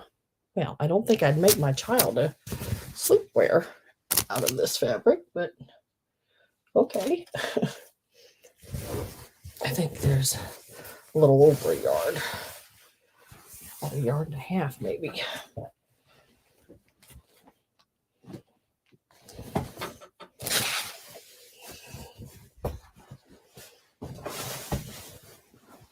That yard and a half of this one. I dropped my other one right behind me. So this one's really pretty. It's got the green and the pink flowers on it. So a yard and a half of that.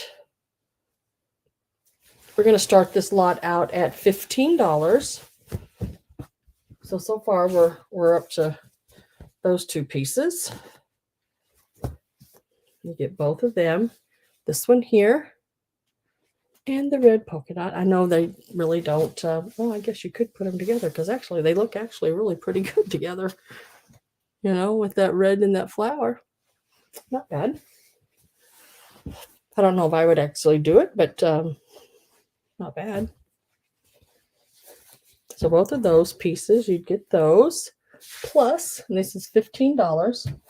Now this is a piece of your red stripe, candy cane stripe. This is an older piece of fabric.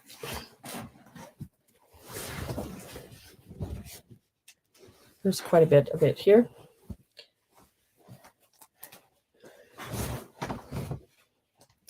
So you're looking at about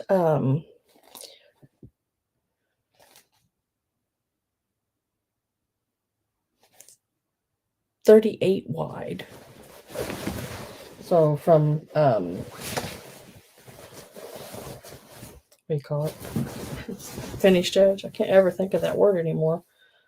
The finished edge is about 38 inches, which makes it a little older fabric than your regular 44. And you're looking at, if I had just a little bit bigger desk here, it would be really, really nice. But I don't.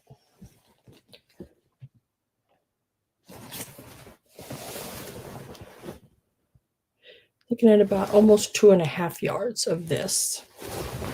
But now it is 38 wide. Really cool fabric.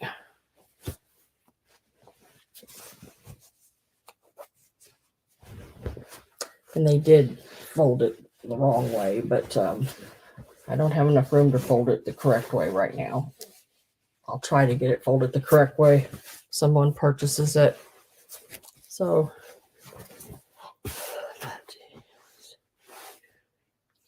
about 5 yards right there. So $15 is where we're at. You're going to get all 3 pieces of this fabric.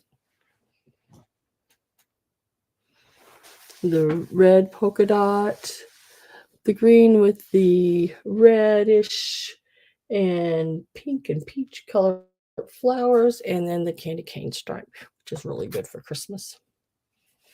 If you are interested in that.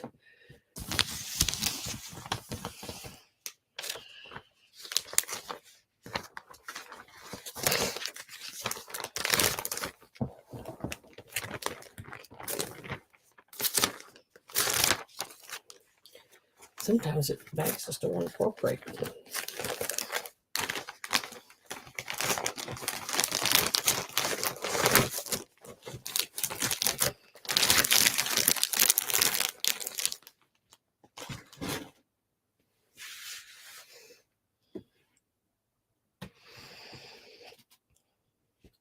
Okay, does anybody interested in any of like the cutouts that where you'd make the, back like in the 80s when they did the vests, the cutouts?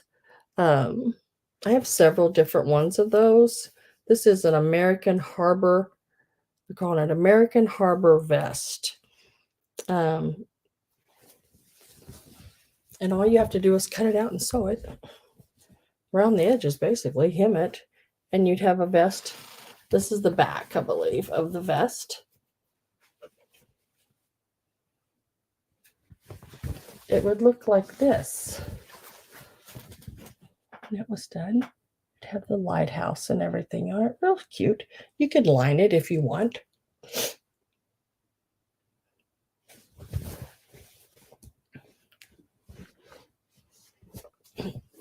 It gives you all the cut markings right here for whatever size you want. That's how you would, where you would cut it at.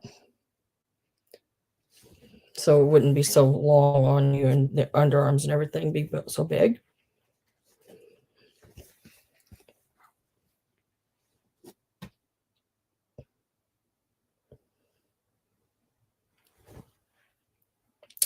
Fabric is done in bags. It will be in a very strong, durable plastic bag like this. And then it is usually, taped shut and folded.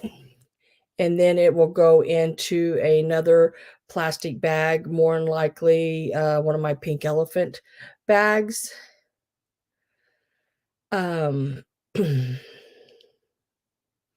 Unless there's a different way you want it done. When it comes just to fabric, I try to make sure it's in double bagged. Every lot you buy is individually packaged in a plastic bag. And this is not like a bag like you would get a Ziploc or something like that, really thin that you can poke your finger through. This one here, I mean, it is a very, very strong bag. And then I put it into another bag just in case it would get wet. It's double bagged. Okay. Or, I do put, if you buy a lot, I have bigger bubbled plastic bags that I use, and they are bubbled and they're even stronger and thicker that I put them in. And then if you buy like a whole bunch, I do put it individually, bag it, and it is boxed and tissued. So I try to make it as weather withstanding as possible, because I have come home and I have a patio with an awning over it. I can stand out there when it rains and not get rained on because it's a wide front porch awning. And they will set my box in front of the garage, not under an awning, and it's soaking wet. And when I go to pick up the box, it just falls apart. So I try to make sure I double box or double bag. Even if it does go in a box, it's bagged.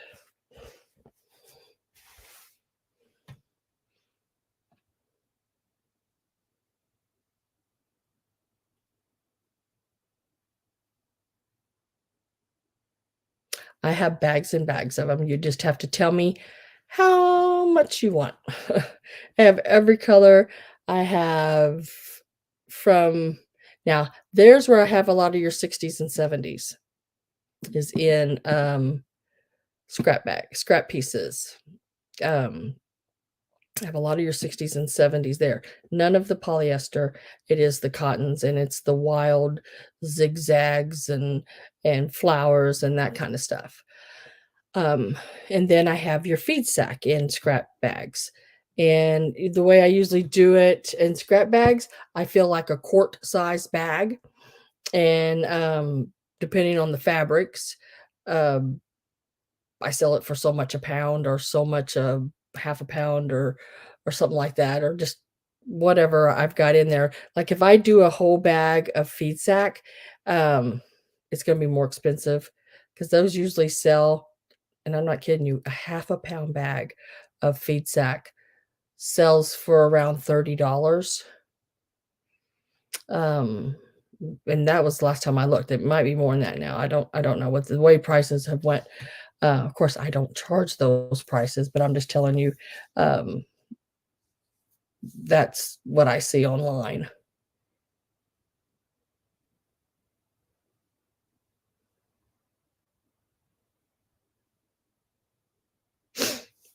Yeah, like the size of the pieces you're looking for, or the size of the book you're covering. If you're just wanting it to cover one book, or do you want enough to do several? I can fill a quart bag. And what I call a quart bag is because I mean I do have Ziploc quart bags, but I don't like putting fabric in them. I don't mind putting jewelry and stuff like that when I do a bag. This bag here is my smaller. It is a 2 mil bag, and it is a 9 by 12. So I would actually fill that and just leave me a couple inches on the top to fold over, and you would have a bag this, you know, pretty full of on that one. And that would be what I would consider more of a quart bag. It's actually bigger than a quart, but when I figure in fabric, that's the bags I use, the 9 by 12s.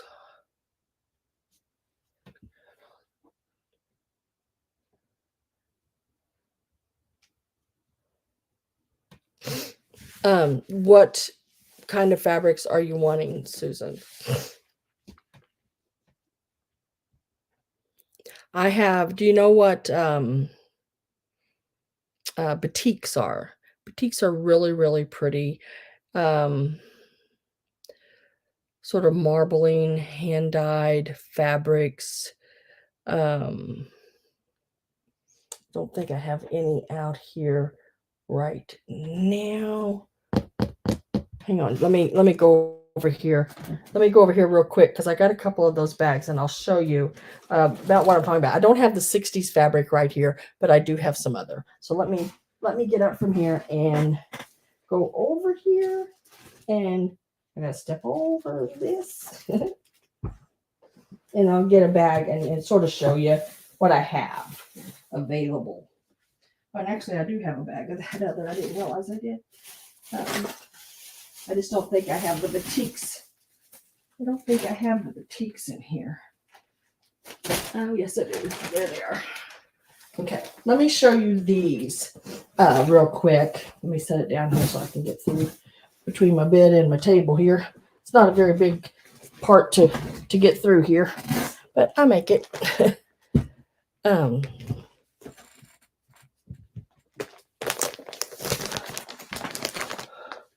I did not find any of those crewel pack kits. I looked and looked and looked.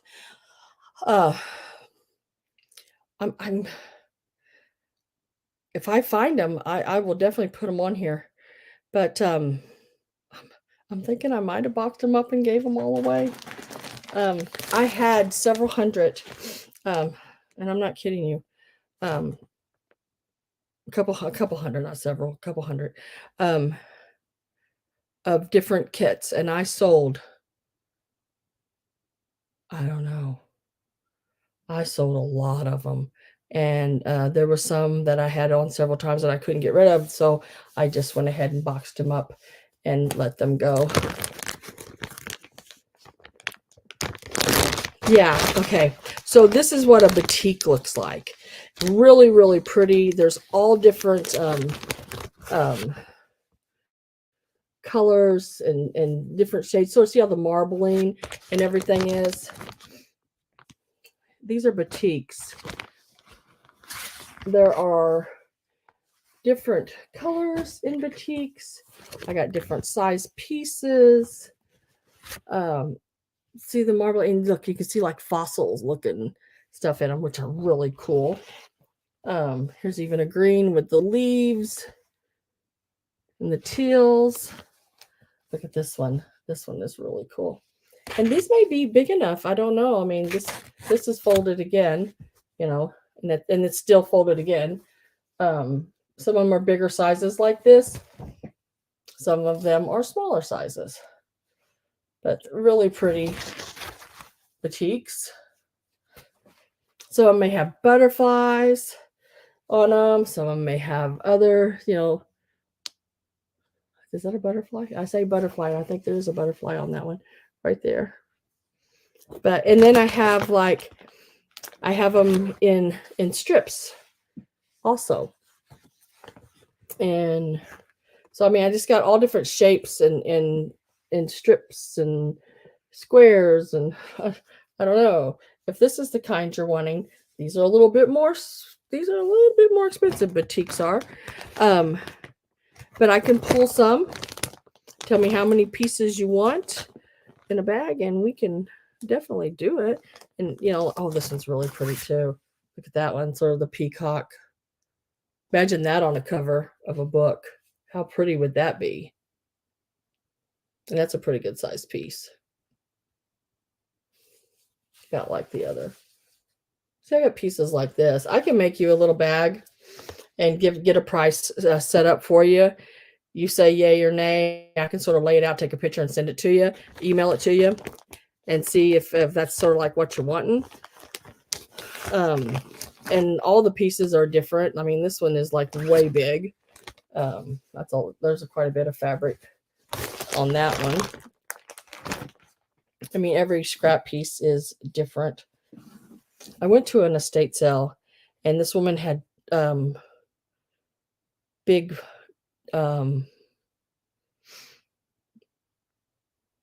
containers full of, see, like this one here's yardage. Really cool with the paisleys and everything on it.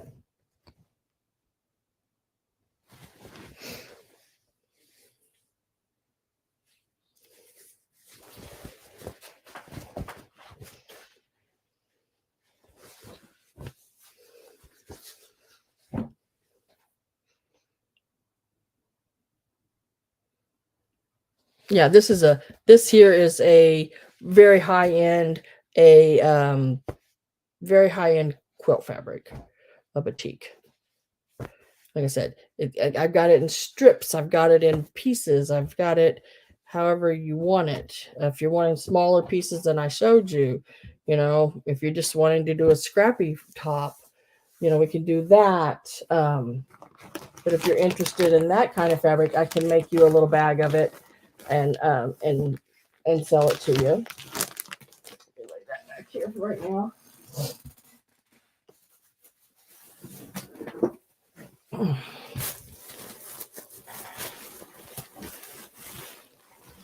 That's what I'd have to figure. Now here again, Sherry, I'd have to figure out how much it goes in a bag. Is how I usually figure it. Now this here is scrap fabrics from like 50s, 60s, 70s, I would say. It's all different. It's just pieces. I mean, here's like a piece like this. And see, they've cut off of it. You'd have to straighten it. Yeah, make flaps inside the journals. Here's like a little bitty piece of this, but look how cute that is with the flowers. You could still do something with that. I made some beautiful quilt blocks. There's all different, like I said, I have all different kind of fabric, guys. Look at this one. Oh, look at this blue. And it's just a scrap piece. They've cut off of it, but you could still get quite a bit out of that. So I could do you like these. A lot of this is 60s and 70s. You got some little 50s and stuff like that too. Look at the little dog with the umbrellas. You got you some red, really pretty pieces. Yeah, I can do a bag. Look at I love this. Look at this. This is really cool. Really African looking. Really, really cool. And then there's pieces like this, that is just, that's it. But that's a strip across, you could cut a square, cut something out of it. Really pretty. Got some nice solids as well. And like I said, these are scraps. These are the pieces that I buy to paper piece with. There may even sometimes there's even a block in there. Somebody started a flower. This is pretty. Some of these fabrics. Some zigzags. Wild, crazy looking stuff. It's, you just sort of let me know. And this is just one bag. I got many others. There's some black and yellows.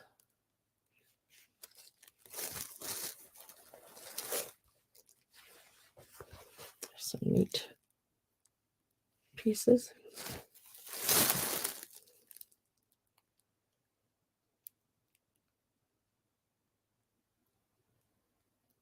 Yeah, I will. Sherry, do you like the zigzaggy stuff like here, like I'm showing this stuff? Or are you looking more at the batiks that I showed earlier?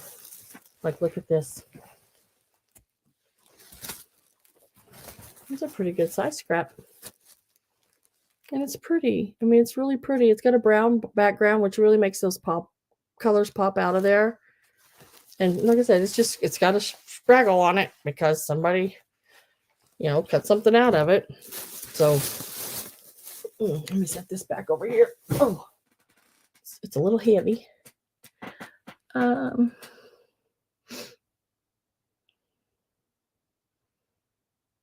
Yeah, with the smaller pieces doing the collages and stuff. I don't think I have maybe I do, maybe I don't. Yeah, I do, I think. See, like those pieces I just showed you, all these pieces here, this is what I did.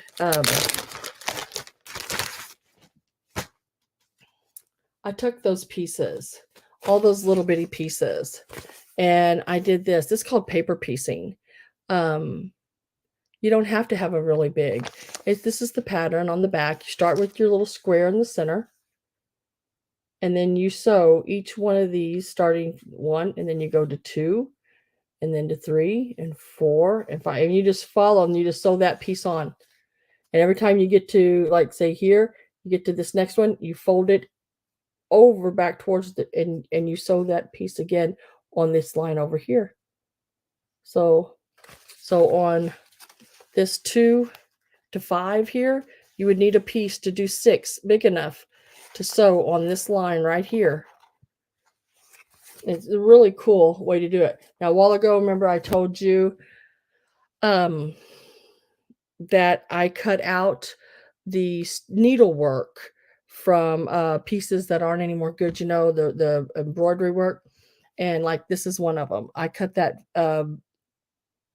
butterfly out, and then I put these fabrics around. I did decorative stitches around it. So this is really easy and simple to do, and you can save the needlework and make a quilt block with it. You get enough of them, you put them together. Of course, you want to take the paper off the back. Now I took the paper off the back of this one, or I might have freehanded that one and not used paper, but I can't remember now. All of these here are done that way. Like let me see if I can, right here. This is another pattern that I did, and I hope I'm not boring you guys. Like, I did this here, and this is the pattern, what it looks like. And you just add each one of the fabrics. I started with this number 1 here, and then I added 2 to it, and then 3, and then 4 and 5. And you just keep going down, and you make that center part first, all the colorful center part. And then you get your 14 and your 15 solid, one piece, and you put it on each side and sew it. And that's what you get. And if you make enough of these, you then, let's see if I can get it to come apart here. You then put it together. Once you take the paper off of it, you would put it together, and there's your top part of your star. And a bottom. And then you would add the other corner I don't know if I can do that, but we'll try it. I don't know if I can make it happen. But you would add your other corner to the bottom. You can sort of get an idea.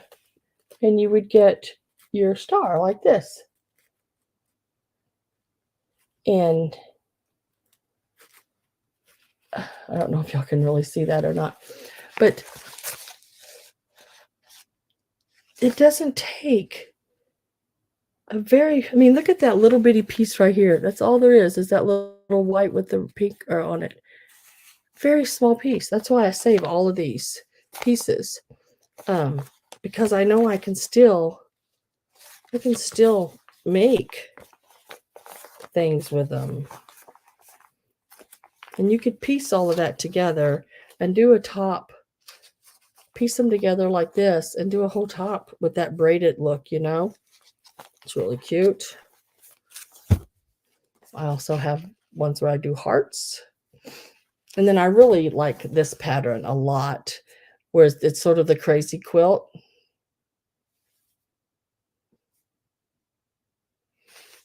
The crazy quilt pattern.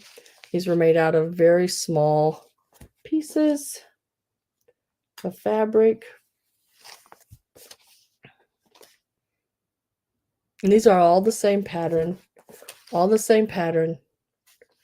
Just the way the different fabrics work on them. Whoop.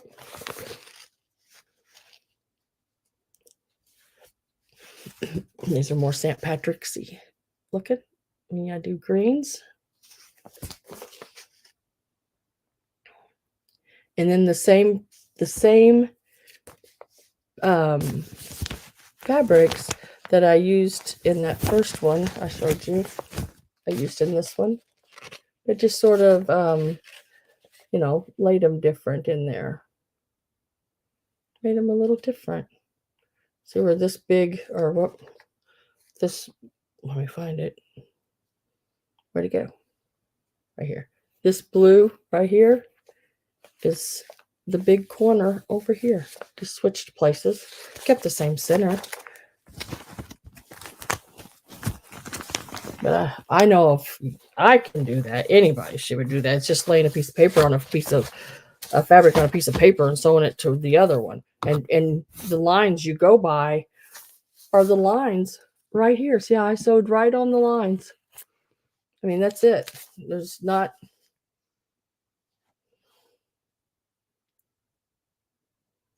Yep.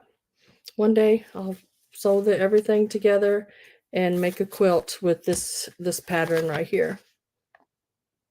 That pattern, because I have it in greens, got some blues, and they're all the same size. They're all this one, all this in here. And as soon as I get enough of them, I will make I think this one, now the red one is too. Yep, all of these are that size. And when I get enough of them, I will sew them all together. Now all these, the star and these here, the heart, are a smaller size. And then this one here is even smaller. But I could make this block the same size as those other ones by just sewing more fabric around it. So yeah, it's fun to do. It's just, I don't know. I think it's fun to do. My sisters and everybody don't even understand it, but that's okay. To each their own. You got to do what you got to do. But I will definitely make Susan I'll make you some of both, and then you just tell me which one you want. Sherry,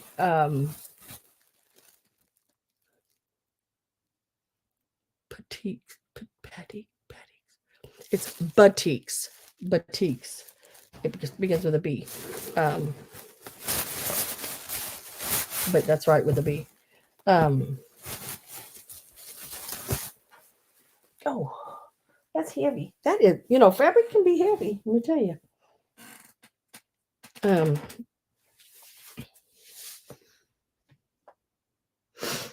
No, I do it on machine. Thank you, Susan.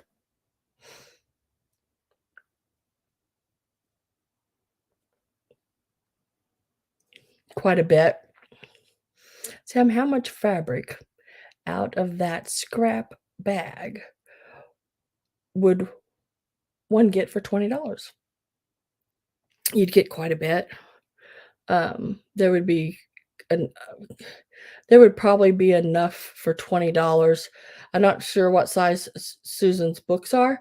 Um, but there would probably be enough to do several books in a bag for $20. Yeah, because I've got so much scrap fabric like that. I could do it $20 a bag, and you would get quite a bit. And I could actually even, Susan, if you wanted, I could do a mixture of the batiks and of the like 70s, 60s stuff. There, I think it's 50s, 60s, and 70s in that bag. I do have some that are just feed sack. Now, if I had to do one that was just feed sack, that size bag, it would be a little bit more expensive than that, but not a whole lot. You wouldn't get as much, let me put it that way. You wouldn't get as much for $20 as you would, okay, let me write that down.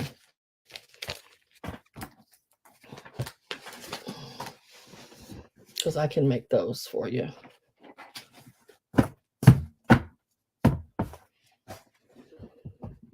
I like the 70s bag. So Susan, another string.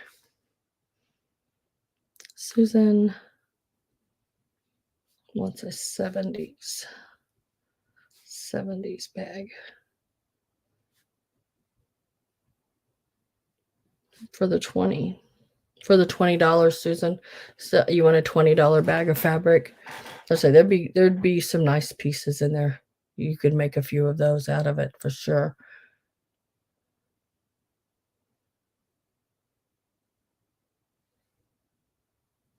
Sherry, do you want a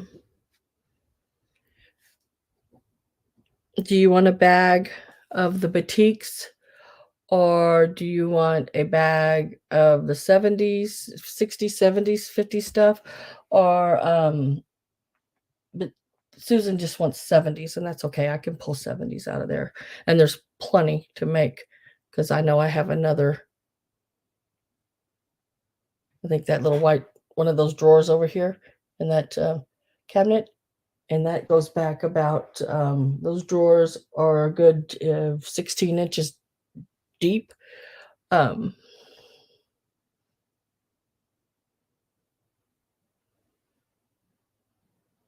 yes, you could. You could pin that to your fabric, you know, just pin your fabric to it and then just follow it, however you want to do it. I do have some of those patterns. If you'd like some of them, I'll send them to you with a bag of, with a purchase of a bag of the scrap fabric if you want. I think I did that once before, sent some of the patterns,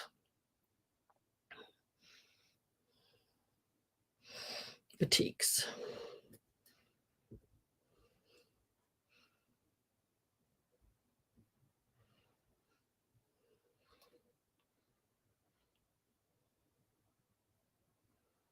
Okay. Susan, do you want those patterns as well? They're free with the purchase of a scrap bag. I can do that.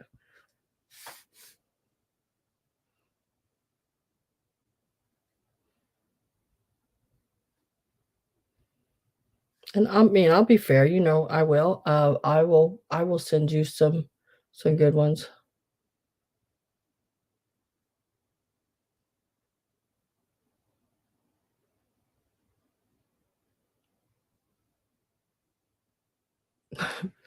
Gnome for the brown fabric.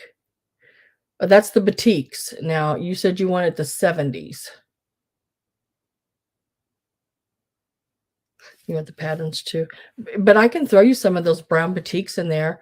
as well. And I mean, I'll just have to do like a little bit of a mixture. Plus patterns. I got those patterns free, girls. Y'all can have them free too.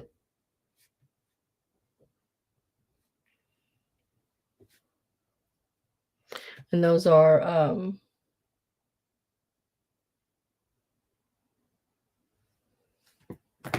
was in the 70s, right?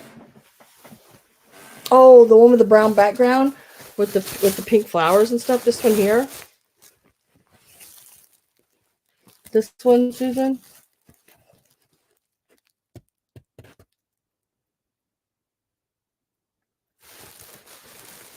That's the one with the browns on it, I remember.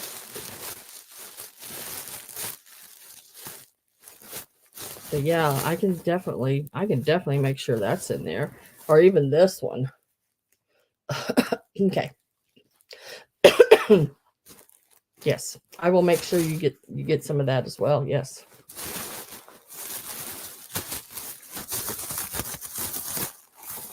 This is a cool one too.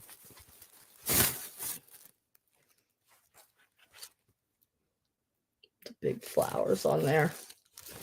They're just like I said, it's scrap pieces. It's not big, great big pieces, you know. But look, like on one of the front of your books, a big flower, something like that on. I don't know what kind of books all you do, but that would be so cool on the front of a journal.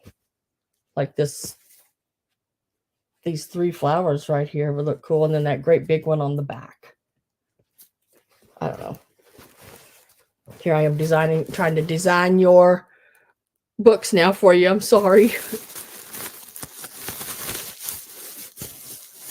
Yeah, I'll make sure you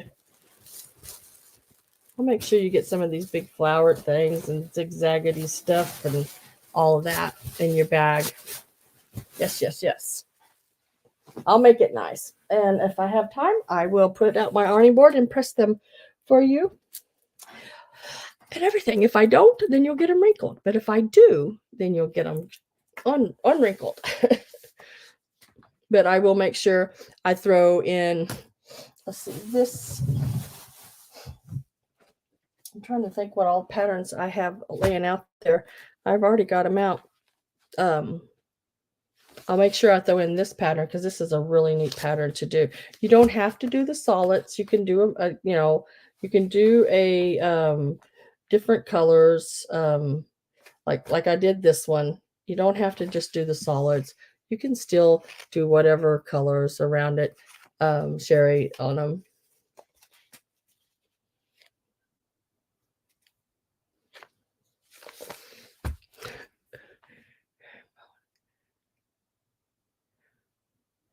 Oh yeah, the herringbone and poppies. Nice. When I started out, I had no material at all because I don't sew. We're gonna get you to sewing. I know you can do it. It's like I said, if you can put puzzles together, you could sew fabric together. You know what I'm saying? It's not because you can sew it together however you want, any way you want it. If you want to lay this piece of fabric and lay it face to face together and then sew it together right here and then open it up and look, you could have these 2 pieces going right here together and now you've got that block instead of the one you had before. Cut that away, add another piece to it, and just keep going on and on. And then, they have rulers that are just big squares, like a square. Lay that on any part of those fabrics that you've got all sewed together and cut out around it. That is your block. That's simple. I know you can do it. You draw and paint. Oh, girl, you draw and paint. You can do that. I draw and paint. And when I got into fabrics, I quit painting because I could put all these colors together and make all these different shapes.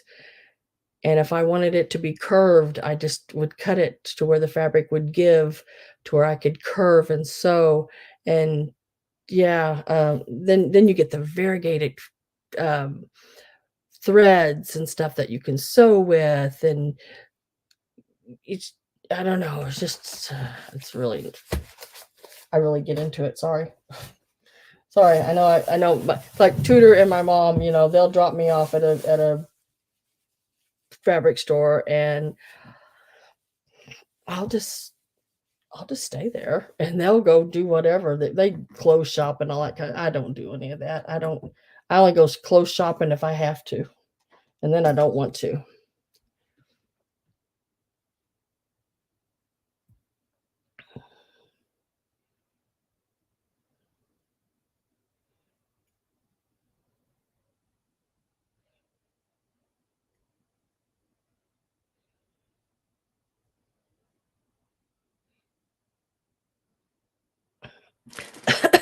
I don't mind at all, Susan.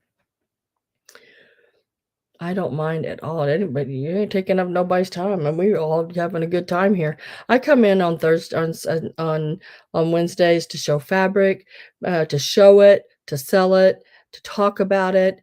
That's what these Wednesday nights are for. If I sell some items, great. If I don't, I got to show the item. Someone else might see it. Someone else might be interested. All that kind of stuff. I will do D Rose. Let me make a note of that.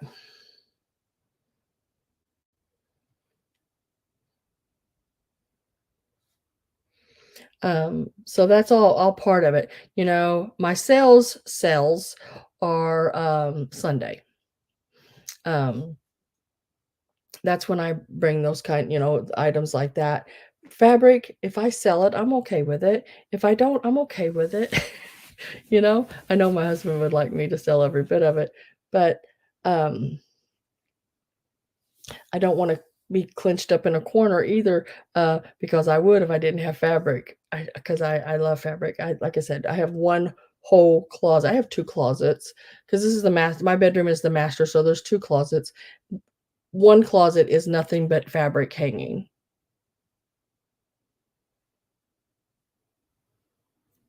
So, yeah, and we'll eventually get to that fabric. Now that's newer fabric, um, 80s to, like, early 2000s is hanging up in the closet. But the thing with most of it hanging up in there, it's out of production fabrics. Pinterest is good. Oh my gosh, I love Pinterest.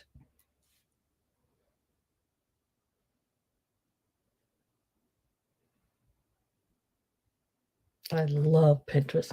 Me and Pinterest are like this. They send me, emails. "You need to look at this. You need to look at this." It's like, "Ah."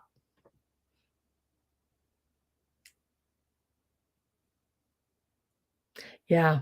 Look at, paper piecing. um, Quilts. Paper pieced quilts is a really good one, and put in paper piece patterns. Wanna stay with the easy ones in the beginning because you can get into harder ones where there's several different ones you have to make and then add all those together to make your one. Right now, I've been designing one of my own, um, and I've sewed it together so many times, and always it's off, and I can't get my head around it to get it straightened out, so I have to push it back away for a while, and then I will get it out. But I'm doing a peacock, and it will have the head that sets, with the side view, and it has the little cone tassel thing on the top, and then behind it is, sort of like that braided piece I showed you where you put it together, and it's the star. It's sorta like that where it tops up in different colors. Um, it's a really hard one to do. I could not find a pattern for a peacock, paper piece peacock back when I started doing this, and I told myself if it ever came out, I'm not gonna look for it. 'Cause I imagine by now someone has, done that. But, I want to be able to do it my pattern. And I've done several different patterns myself, and I have like a little tablet full of them. And I've always thought someday I'd put them together and do it all up and put it in a book. Um, I've never got that far. I do have a lot of patterns though, but I've never made it that far because I don't know who the right people are to talk to. So, but I'll get it figured out.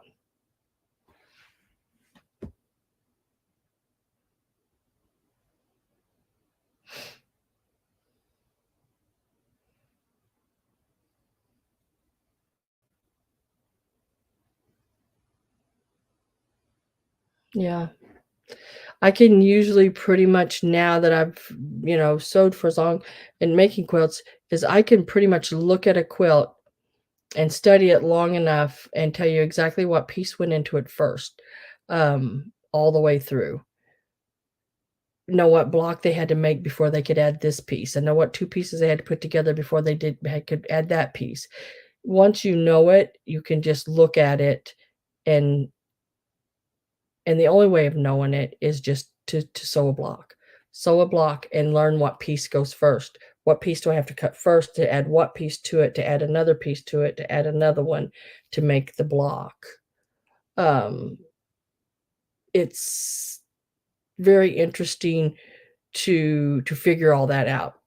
I think the hardest one to figure out for me was a piece called the Mariner's Compass, which I have the Mariner's Compass. I have several blocks made of that. There's 76 pieces in each block. And the blocks, I think, if I remember right, are either 14 or 16 inch by 16 inch. And there's 76 pieces in each block. That was a whopper of a time. Uh, but yeah, I looked at the pitch like Sam said, like a puzzle. I never thought about it like that. Matching pieces.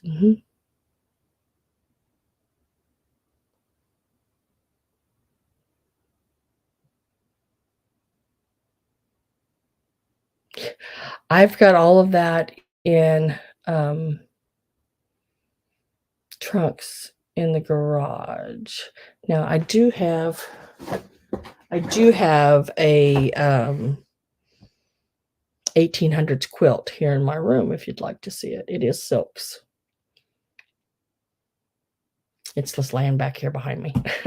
I had to turn around and make sure. I think I've showed it before. I've had it up for sale before.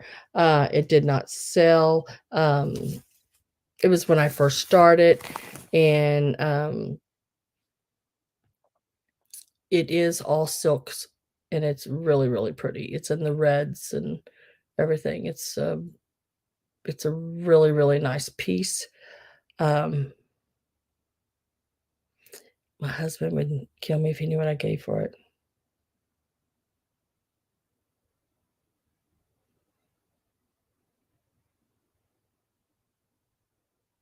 Oh, Sandy. I can't think of Sandy's last name. I know you're talking about.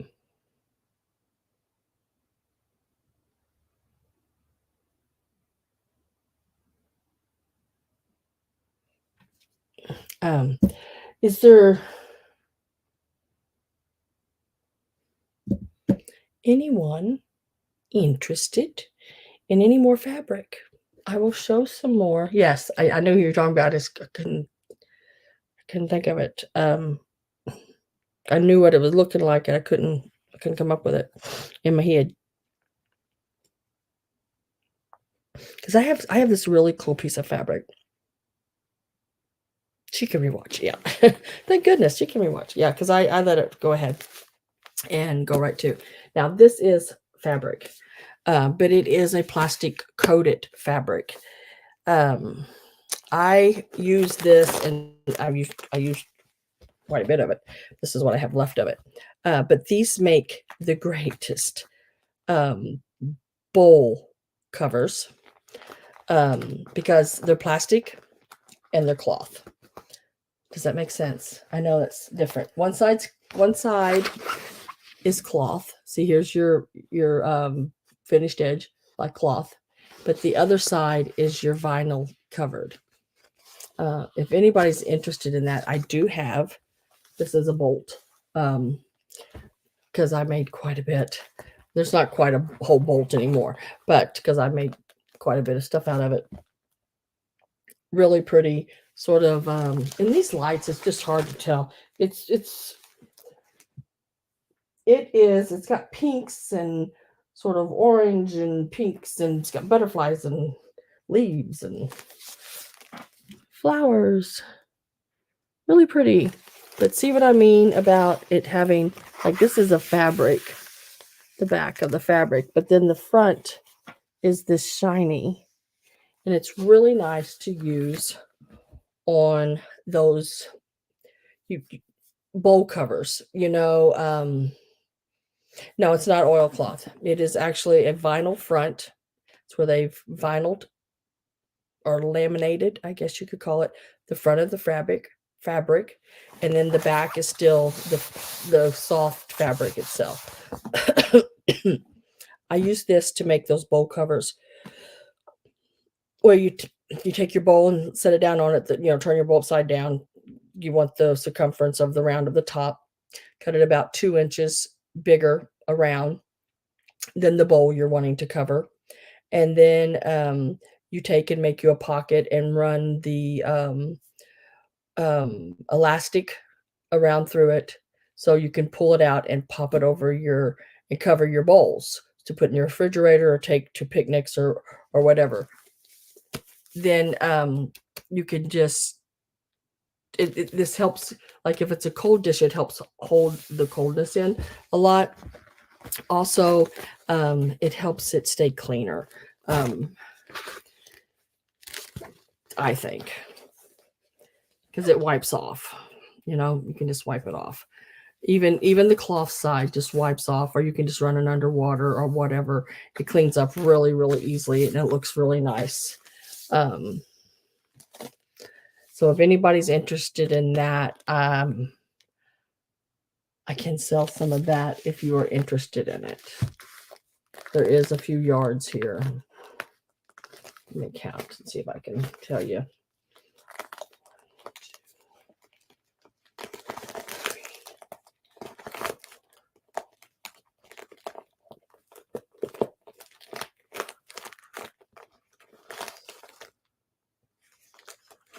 There's actually about 4 yards, maybe 4.5 yards here. I would, yeah, the reusable covers. Yeah, I pulled that pattern off Pinterest. So that's a pretty neat one. But then once I pulled the pattern off, I thought, now these patterns may not fit my bowls. So I watched a video on YouTube, and it showed how to make them for any bowl.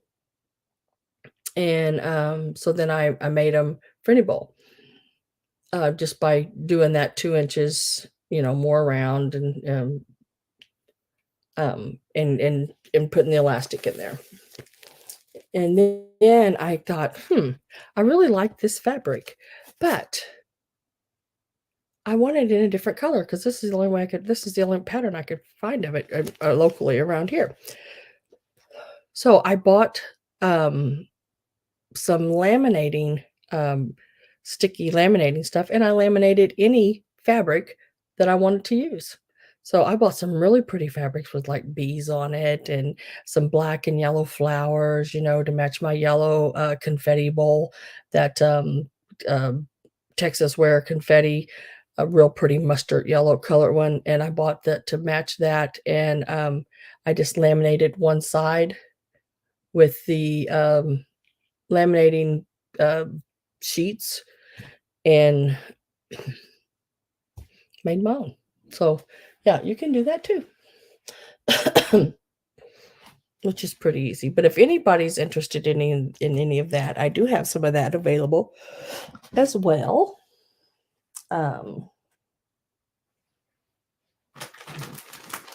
And I will get some of that fabric done up in bags as well. Now, I do have some of these older magazines. Now, these are Needlework magazines, and I have them dating all the way back to 1914. If anybody is interested in any of that, in any of those kind of books, it has all your different embroidery, excuse me, and crochet and any needlework. This is called Needlecraft, and it is dated November 1914. Where's the date? There it is, 1914, right there. This is the front of it. And there's the back of it. It does have an advertisement for your cream of wheat on the back, which is, very popular anymore to frame the cream of wheat ads. Almost every one of these books have a cream of wheat ad in it. Now this one's 1914, so it's all black and white. So it's an older one. A lot of people like these magazines for the ads, which is really cool too. It is dated down at the bottom as well. 1914, cream of wheat. Look at these. Look at these ads for the clothes, the hats, and the shoes, and everything. The bags. Nice, nice, nice. Really cool pieces. And like I said, there are patterns in here.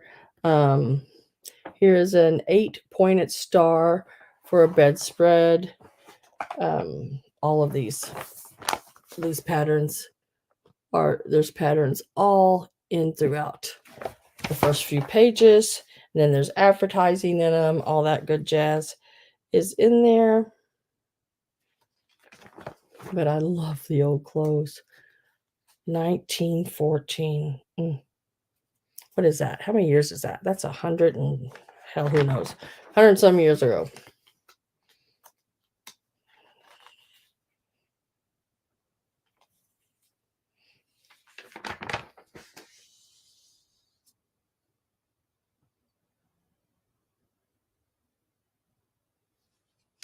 There's collars. Oh, look at the hats. Beautiful. Those hats. Aren't those neat? But it's like that. I've got several magazines like this. I am selling them, and like this is a different lot than the others. I mean, they're all the same books, but I just did it up a little different. This one actually has one. The one I just showed you from 1914. Here's a 1916 one. It's a little different on the front, but it's basically got your patterns. Now, none of these are perfect. They might be a rip page here or there, but they got your patterns on the inside for your letters and different things. And it's advertising, okay, the tatting, and remember the lace that I show y'all, showing how to make it, and all that is in here. So it is a needleworking magazine. 108 years, D Rose says. Yeah, old as dirt. And older, or as old. But so it's got a few, like this one has 1, 2, 3, 4, 5, 6, 7, 8 pieces in the lot.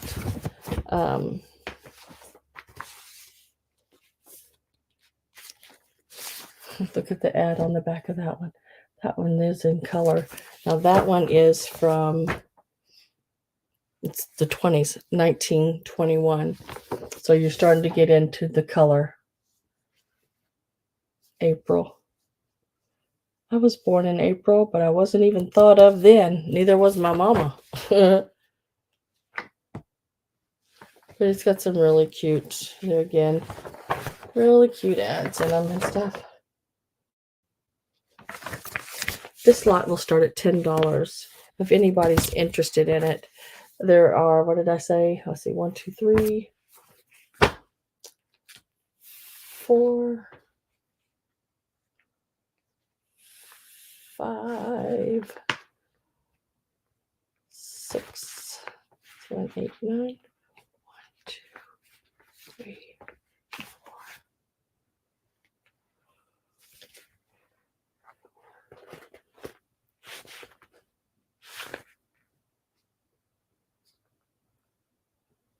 Some of the pages or some of the covers have come off.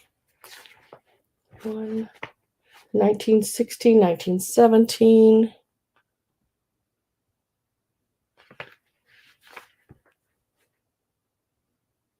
1917, 1926. So there's several pieces here. 1, 2, 3, 4, 5, 6, 7, 8, something like that. 8 or 9 pieces. I can't tell one from the other. I'm trying to. So there's 1, 2, 3, 4, 5, 6, 7, 8. 8. There's 8 pieces in this lot, and they're starting at $10. And I do have envelopes big enough for these to go in. So all of this would be fit media. If I put anything else in with it, then I can't sell it, do it media, and media usually goes pretty quick. Now, unfortunately, D Rose, I don't think there's media to Canada. So, but with yours, I can do it in a box if you wanted any of them, and I can do this and then lay your stuff in the center of it, which will help with the it won't bend them bad. I mean, once you lay them out flat at home, that will come back out of them, but it would bend them up like this. Then I could lay some of your stuff through the center where they don't crease, and then they should lay back out. I think I've done that to some of your magazines and stuff before. So all of that right there would be one lot. And that is starting at $10. Okay. This is another lot here. These are 1954, 55, winter, spring, 1955, and 55, 56, fall, winter, and spring, summer, 56. These are all your needlework books.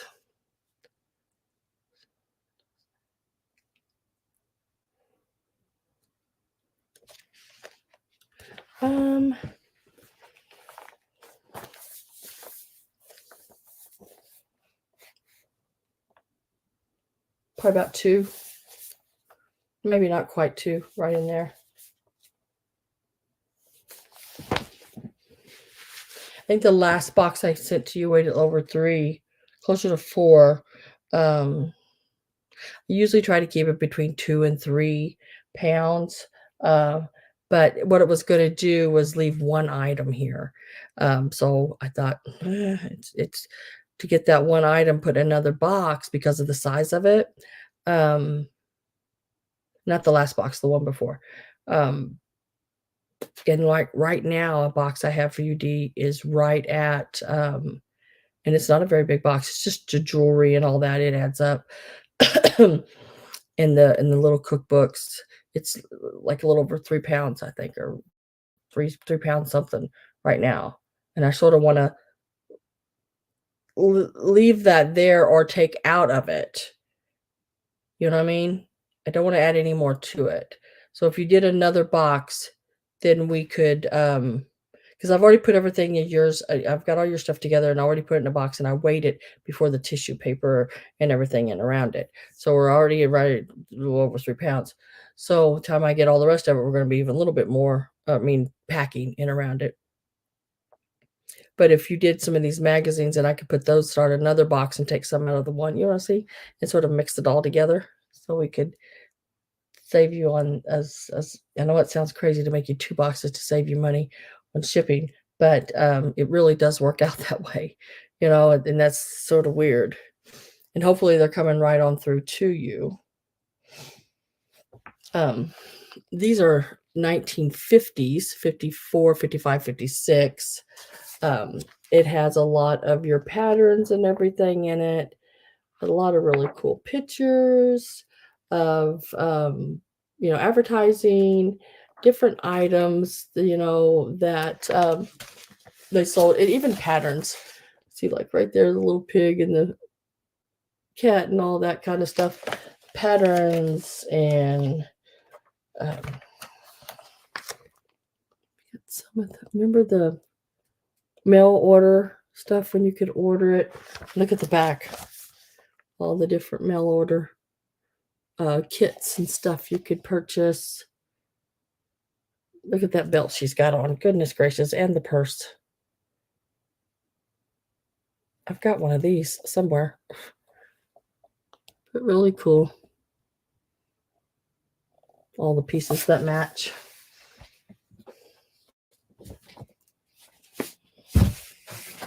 So, I mean, I've got a lot of these really cool books. I have 1, 2, 3, 4, 5, 6, 7, 8, 9, I think. I have 9 different lots of these. Now, these are, like this says, April 1920.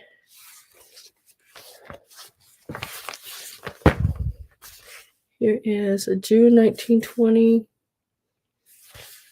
And I have these, I think the oldest ones on these are 1916 maybe, or 1918, somewhere in there, all the way up to 1926. So I just sort of did them all together. And these here, there's 5 and a lot of them. So there would be 5.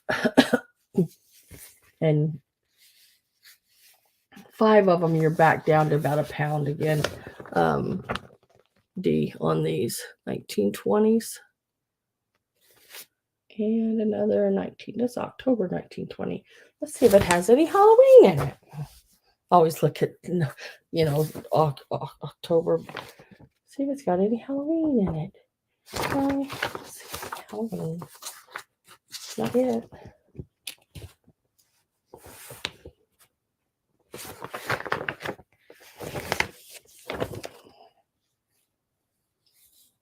Oh. I don't see Halloween in it. So it has the ravings on the front. Here in the front. Remember I told you it has the cream of wheat guy. So now they're in color. In the 1920s, it's in color.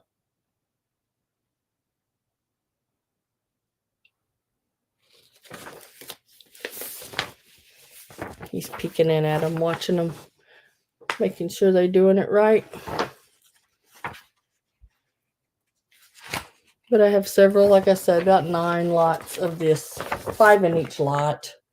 A lot of really cool advertising and, patterns and needlework things and advertising and all that kind of jazz.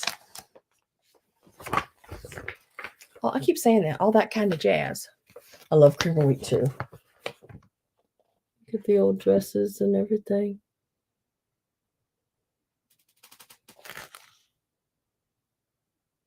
Shoe polish advertisement, furniture. What is that?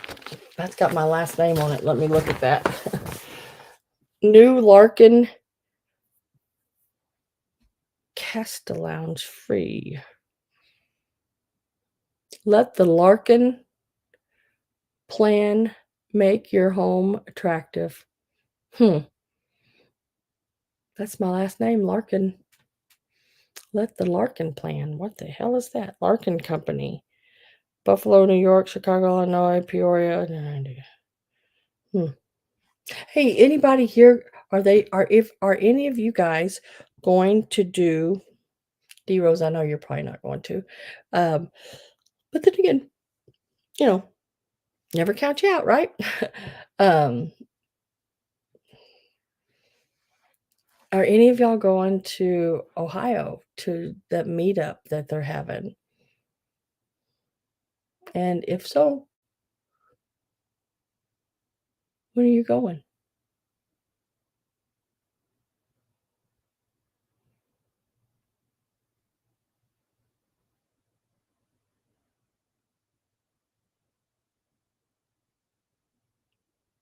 You don't get into ephemera? I I love ephemera. I just don't do anything with it. I love to look at it. I love going through it and looking at it and going, "Ooh, that's cool. Didn't know that. That's neat. Didn't know that." You know? But then that's about it. Um, I don't know. I like postcards. Now that's my ephemera. That is my downfall.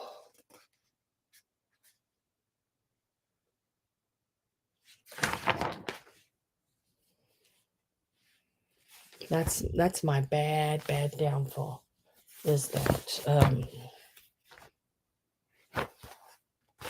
but if you're interested, I do have 9 different lots, 9 different and there's 5 of these books in each package, ranging from dates of, 1916 all the way to 1926. If anybody's interested in that, I have 9 of those lots available. I have 1 lot of these 4 magazines from the 1954, 55, 56 needlework books by McCall that's available. And then I have an assorted set of about 8, I think, here of needlework books that are from 1914 all the way, I think, 1914 to 1921. I think, but I think there's only one 1921. You're looking at 14, 16, 17. Yeah, there's 17, 2 16s. There's another 17, 1917, 1921, 1916, 1914. Yeah, 1921 is the newest one, I guess you could say, on that. Okay, let's see. Oh,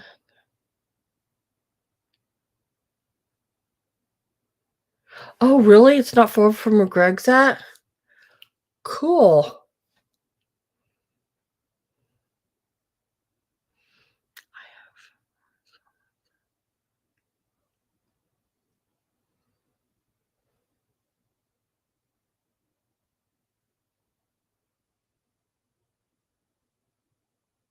The Larkin plan. A scam. You were to kill me.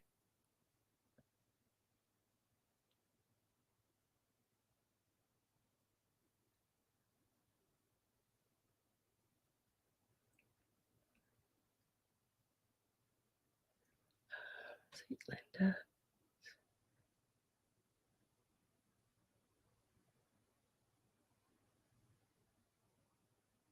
Yeah, that I don't know how long ago I bought these, but they were very fascinating, and I looked at every one of them, and went through every one of them, and they were very fascinating. Um, some of the things that I didn't realize had been around that long, like a hairpin.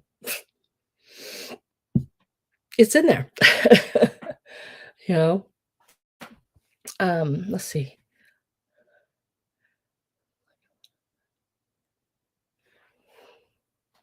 Yeah, Catherine would absolutely love those. But Susan, did you hear, I mean, like, the retailers, you mean, okay, like, I heard a lot of resellers going, but they've continually said that there would be some of our, like, our buyers being there, um, as well, like, some of the people in the chat would be there. I haven't heard anybody say that isn't a reseller that they're gonna be there.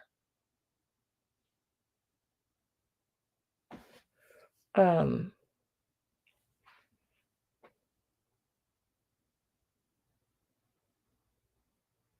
your swimming monkey creatures, just add water, yeah.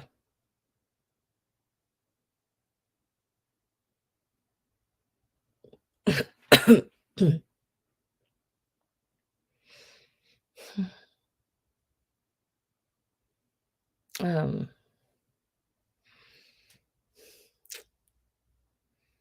I thought about going, but I don't know. I don't, I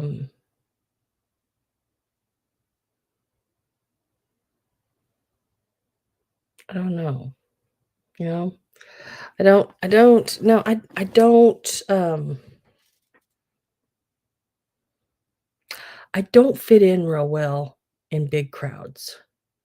Um,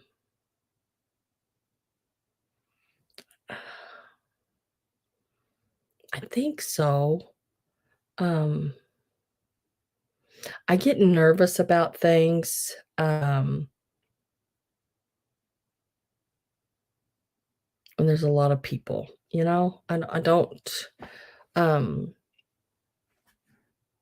because I take everybody the way they are, and I accept them the way they are. That's the way you are, that's the way you are, and you gotta like them for that. Um, and I know not everybody is that way. So then I don't know how to act around a bunch of people because I don't know who they want me to be. And I just wanna be me, but I don't know if that's gonna be okay. So, you know what I mean? Have you ever felt that way? Does that make is that weird sounding?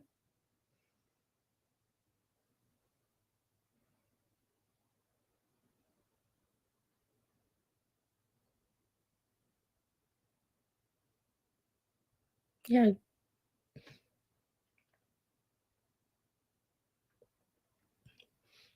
I mean, I don't really consider myself like an introvert, person,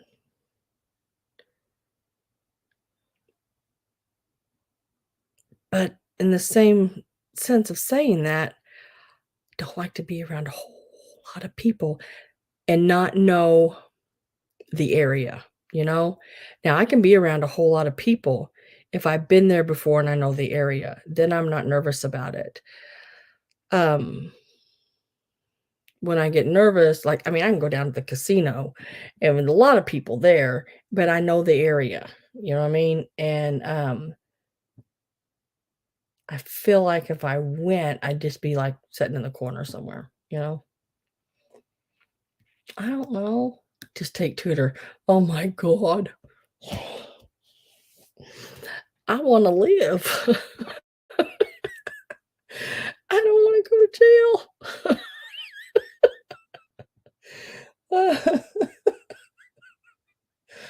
Oh. Oh gosh. Tutor's something else, guys, now. She would look at some of them people and say, "You know what?"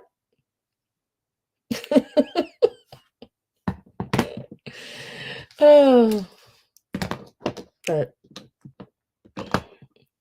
I don't know. Maybe I'm just too worried.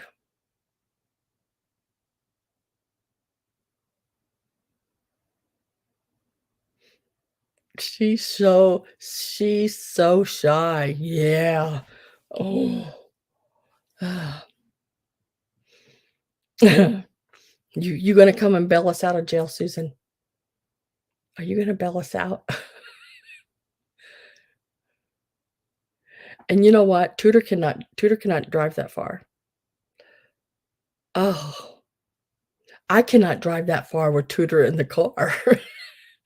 She on, like, highways where there's big trucks and stuff, she grabs the doors and hangs on to everything, screaming, "Oh my god, you're getting too close. Oh my god, you're gonna kill us." The whole time you're driving her anywhere. She is going batshit crazy the whole time. And when she does that, then it does make you nervous when you're driving. And and then you're afraid that you are gonna have an accident or something when you're driving. Ugh. She kills me. Give her a chill pill first. Ugh. Just get her drunk. She don't drink anymore, dang it. I'd have to get me drunk, but then I'd have to drive. And that won't work. Mhm.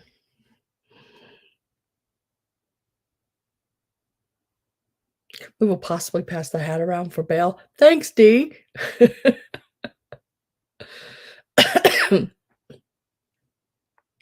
I can remember being in the car with her and her husband, when the last husband, yeah.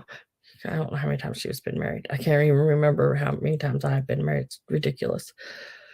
But, she'd married to this man for 20 some years, and when they were going down the road, she would yell at him so bad she would yell at him, "You're gonna hit him! You're gonna hit him! Oh my," and you just go, I mean, crazy. I'm saying crazy. I'm crazy.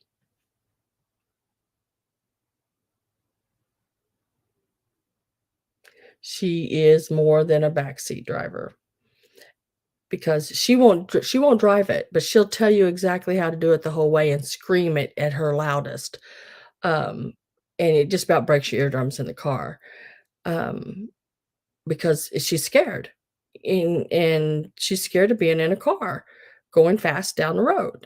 It really terrifies her, but yet, she'll get on the back of a motorcycle with her boyfriend. I don't get it. I don't I don't I don't get it.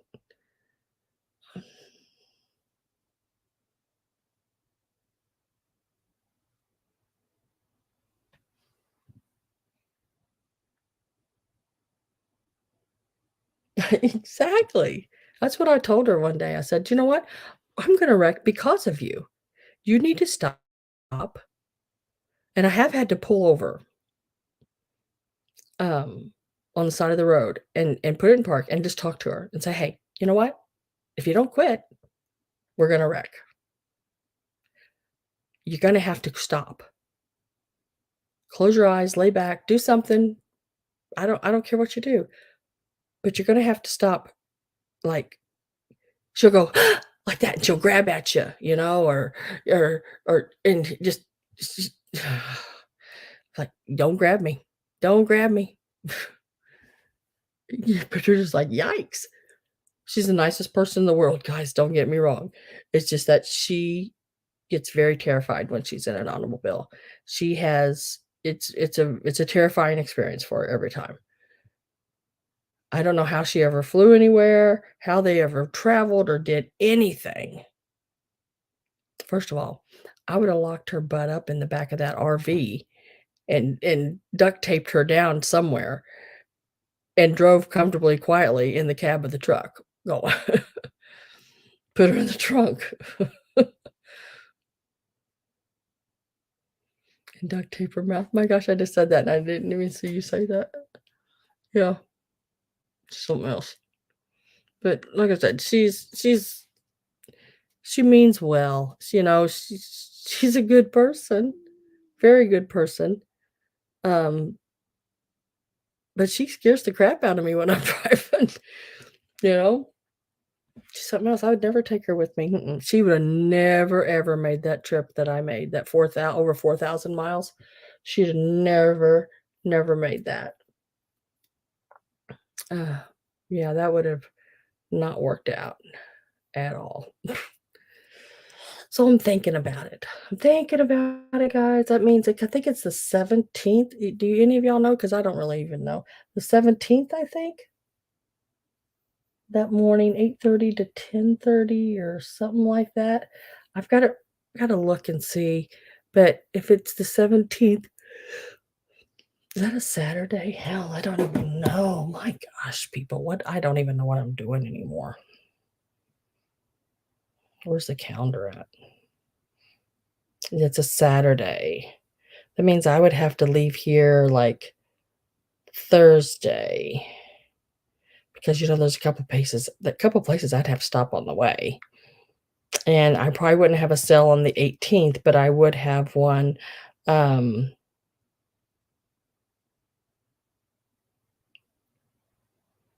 the Wednesday, the 21st, and it would probably be more like a sale that I have on, the 18th or something like that. Maybe the stuff that I find up there or something.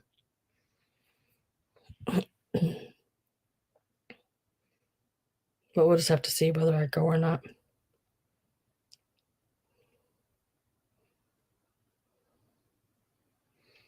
I don't know. What's the 26th?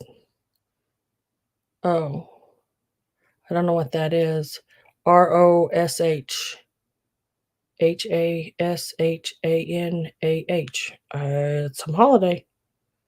Don't know.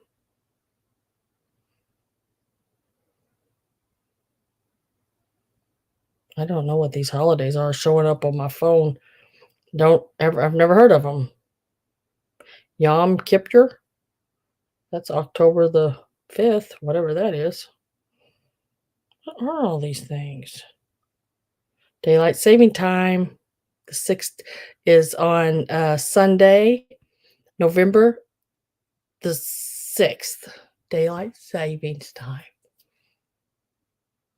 All right. So that's what I'm thinking about, guys. I'm thinking about the 17th. Is it September? It's September, I think. Hell, I don't know. They might have been talking about it no, but it's definitely September. Not this weekend, but not this coming weekend, but the next one. Yeah. And I'd probably leave early on the 16th. Leave early that morning, say like 5:30, 6 o'clock, something like that. And that would put me up because it's about a 7-hour drive. Joyce Holy Holiday. Ah, okay. See, I didn't know what that was. It's 500 and some miles from me. So if I can do 70, what is it? 70 miles an hour. That's how I figure. See how I figure things? I think it was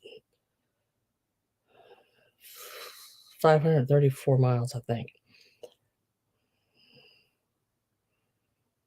It would take me almost 8 hours to get there. And that's if you're not stopped in traffic or road work or all that kind of stuff. Or I didn't stop at that little place that I want to stop to in, is it Ida, Indiana? No, Ida, Illinois. Yeah, but I could do that on the way back. That is true. I could do that on the way back. But I know there's supposed to be like 1,071 miles from me in Texas. Wow. Springfield. Let me see. Siri, how far away is Springfield, Indiana? Oh, hell. Is it Indiana? No, it's Ohio. It's Ohio. How far away is Springfield, Ohio? 516 miles. Yeah. It takes Greg about 10 hours to get here from, yeah, Dayton. Now, I thought about going. If Greg's going, I might, because I know Greg. We'd have a good time.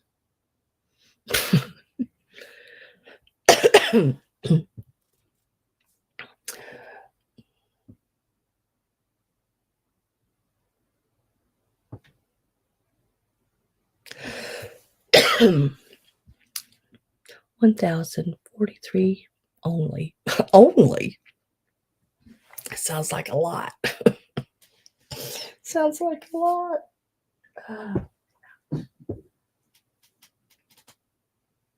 Sounds like a lot. So yours is twice as much as me.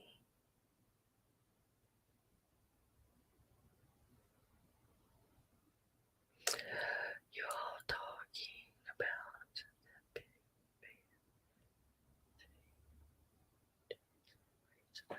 about I guess it's in Springfield, Ohio. I've never been there, Linda, so I have no idea.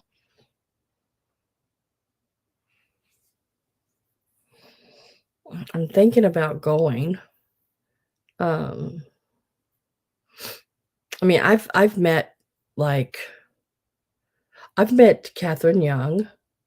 She's great. I've met, Jeffrey at Real Nifty Vintage.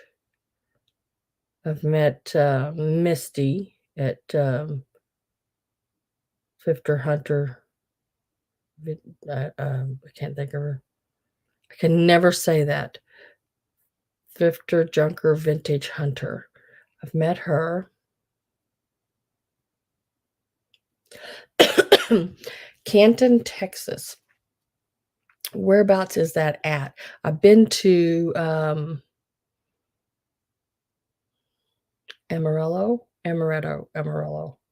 Texas. I've been to um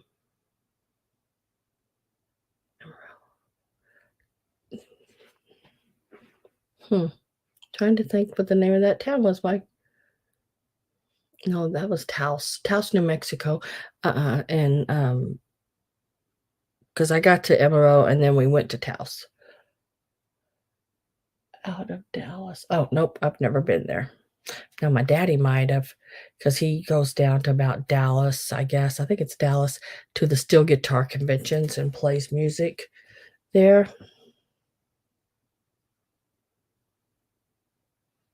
Oh, wow. Days and days. Do you go to that one, Susan?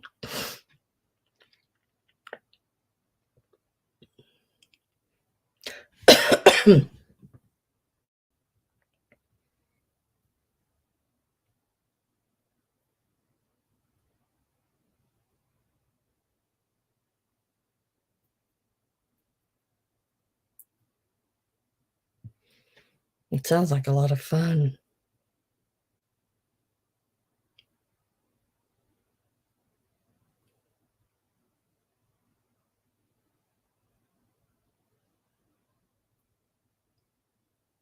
I think I would need oxygen too. I can only walk so far before I'm out of breath.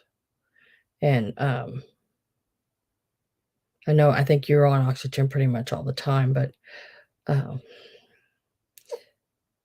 I have a thing about I have to have even in my room, my fan goes constantly. Y'all can see it moving up there. I have to have air circulating around me all the time.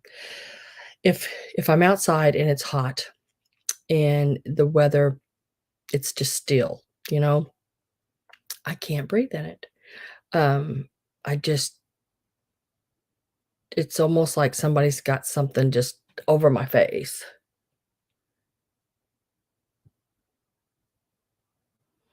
And I gotta have that air circulating. Rent a scooter. Girl, I didn't think about that. I could find me a scooter, put it in the back of my car. Scooter on down the road. I wonder if they rent things like that. That would be pretty cool. Um, but my my husband's sister, she has MS really bad.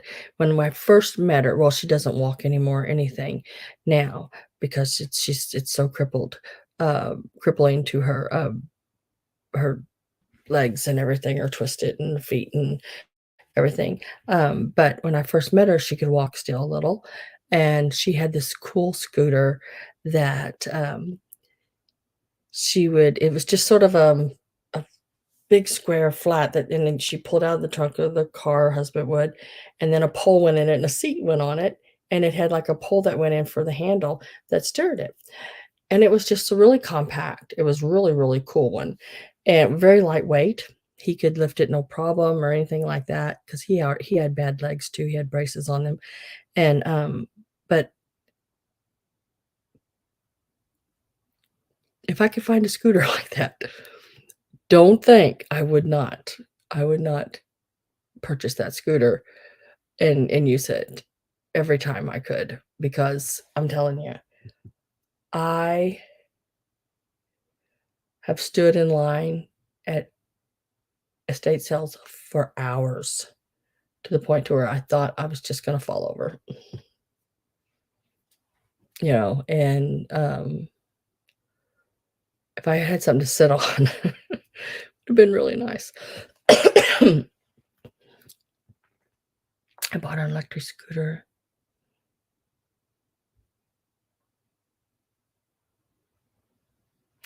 Oh, good, see? So I bought one. So you bought it or did you rent it? So you rented a scooter, an electric scooter, again, because I was so tired of walking. Now you got your sisters. But this one that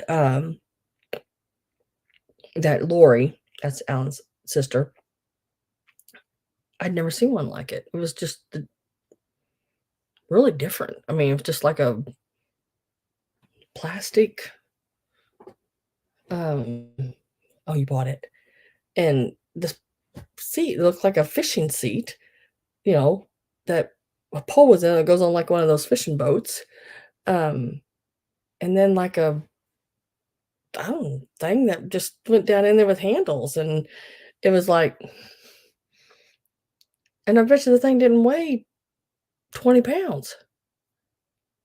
He just whipped it up out of that car, and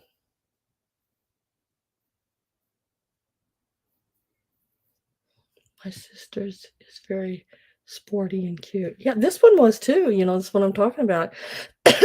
Just, it reminded me of something you would see them whizzing around in like some space movie, something or other, little thing they're sitting on, just and she would just go on that thing, and it was great for her. I was so glad.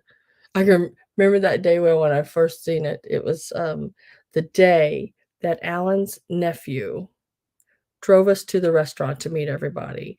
It was me and Alan. I was in the back, and the nephew was driving, and Alan was in the passenger seat, and there was 2 other people in the back with me. There was 5 of us in this little bitty car, two-door car. I wanna tell you what, when I got out of that car, he's a crazy driver. When I got out of that car, I literally, not kidding you, got out of that back seat of that car, rolled out of that car onto the ground and kissed it. And people, they were like, Alan was laughing his ass off. His sisters and brother and everything were brother-in-laws were laughing. I'm like, "Oh my god, I didn't think we were even gonna make it here. He is a crazy driver." Um, it's hilarious. Just little things like that shooting your mind when you think of other things.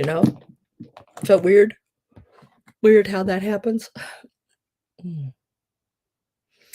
Well, guys, I guess I've gotta get all this stuff together. I will get those bags together for you, Susan, and you, Sherry.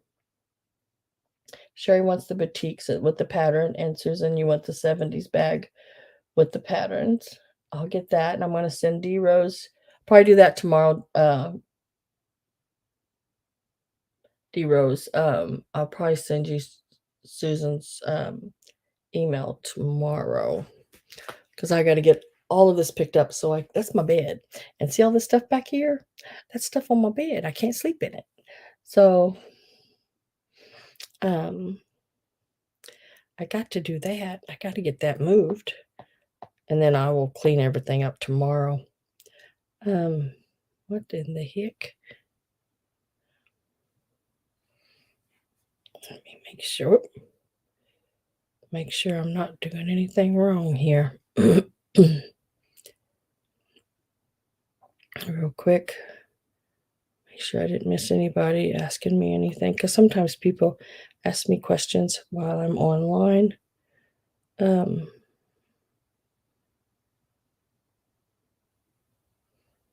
Just making sure.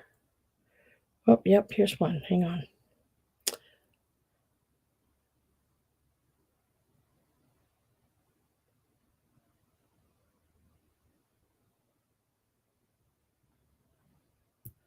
Okay, just had to make sure there. Make sure I ain't doing nothing wrong. You never know about me. I could do something. Not know what the hell I'm doing. I lost every.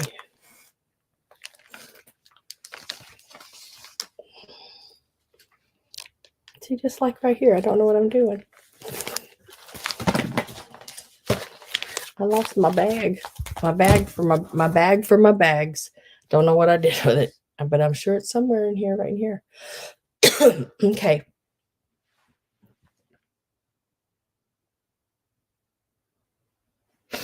No, I didn't. I didn't know anybody was interested in it.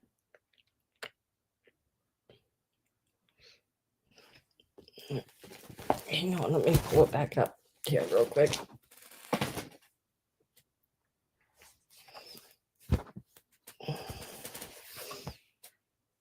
That's this one. That mean I have several different ones of these vests. This is the lighthouse. I have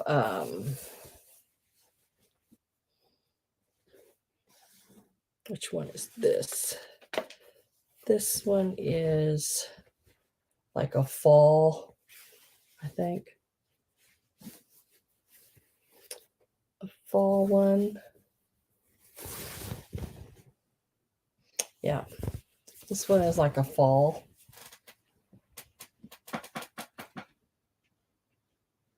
One there. Oh, if I turn that up just a little bit, maybe it would be a little brighter. I mean, yeah, it'd be a little brighter, but it wouldn't be too bright.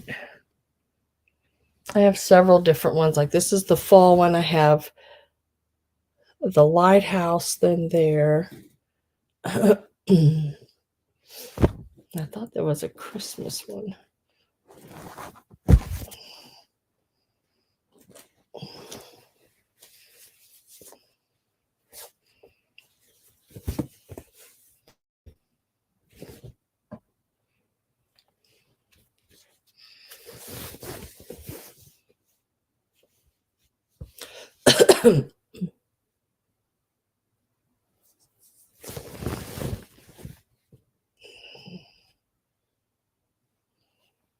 Oh, this is just the front of one. You'd do your own back, I think, is how that works on that one. And it's you would do like your own solid, say white or cream or whatever back, and then you would add these to the front. From what I can see, I don't see it having another part. And then I also here's the kitty cat one.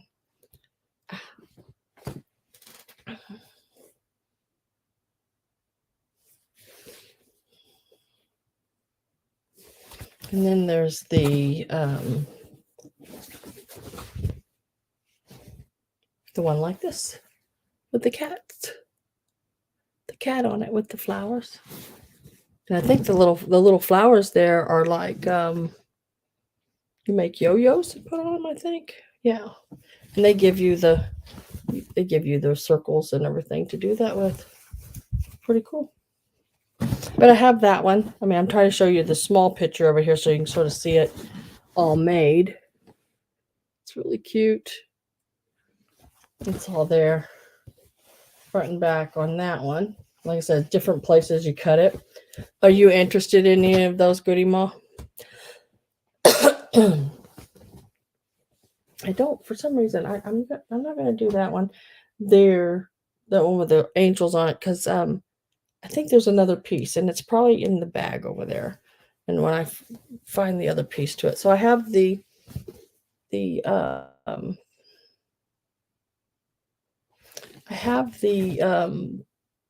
lighthouse one here, and then I have that kitty cat one I showed you, and I have this fall one as well, the one I just showed a minute ago. This one right here. So I have these three. If you're interested in any of those, $7 on any of those if you'd like them. I think, is this one? Yeah, and this is the Christmas one. Yeah. And then I have this one as well, and it is the Christmas one. And they're $7 each, whatever one you want. There's a Christmas, a fall, one with like a fall and a cat, and then the lighthouse.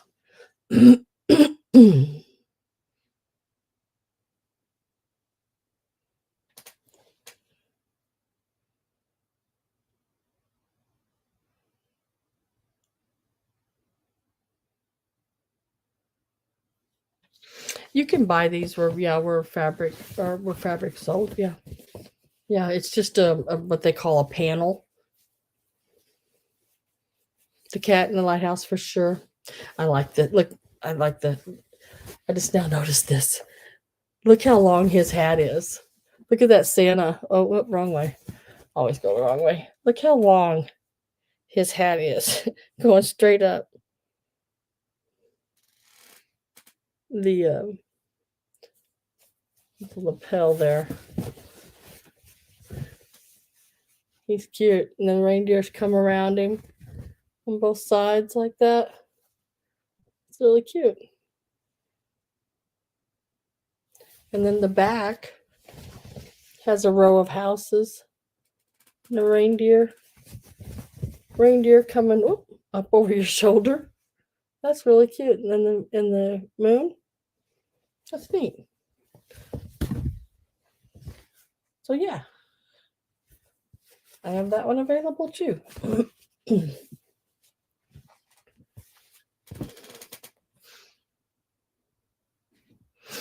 Okay.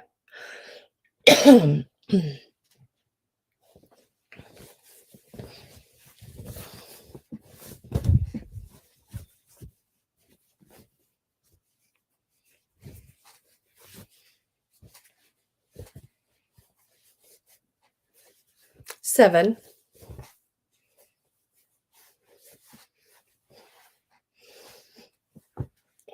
I have to see which one Goody Ma wants first. And then if there's whatever she doesn't take, Susan, if you want, you can take what you want then.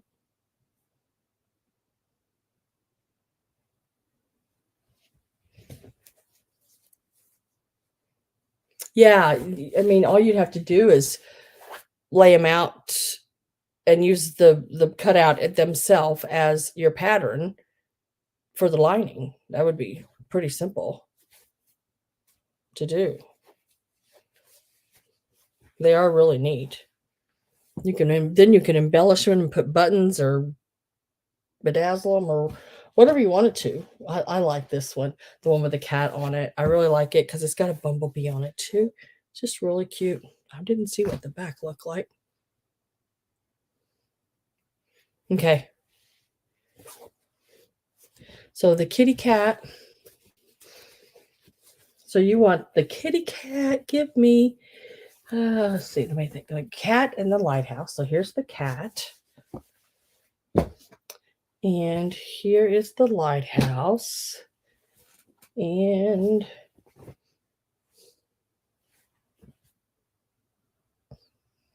that's it. The American one is the American Harbor is the Americana.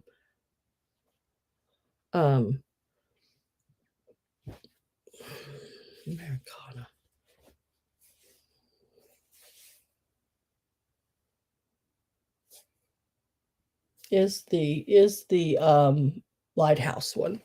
That's one and the same.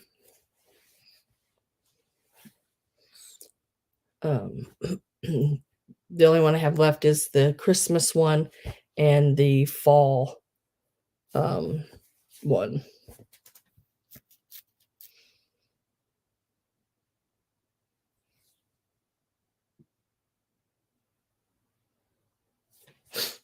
So let me hold up the two that I think you're talking about and make sure. This is the American Harbor. It is the one with the flag and the lighthouse on it. That's one of them you want. And then the other one is this one here that has the cat on it. If that's the two you want, just say yes. correct or yes or however. So I know that's the 2 you want.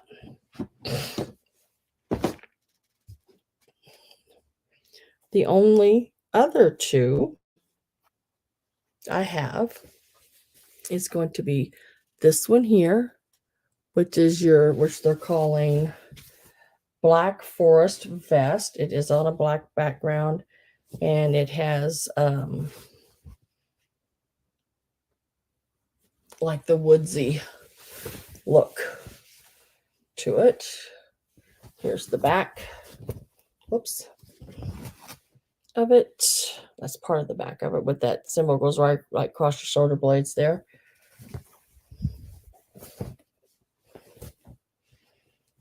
And this is the front, one of the panels of the front. The other panel's on this side. It's a really neat one as well. And they're calling that Black Forest Vest.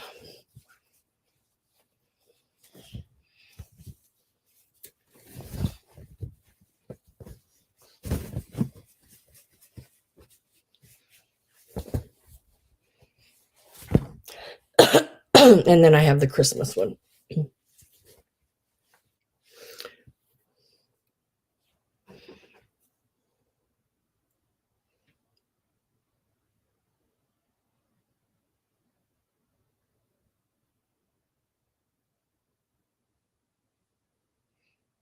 Okay, she's back on the video a little bit, looking and making sure which ones she wanted. And this is called Once or Up on the Housetop Vest. That's the Christmas one. And that's the 2 I have available right there. Don't think I have any others. And then I do have an apron.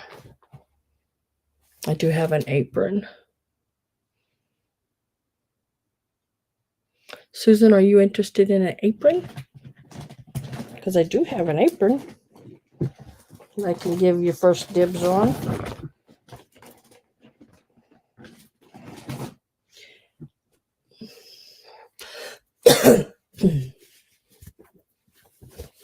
Now, the apron is a turkey apron.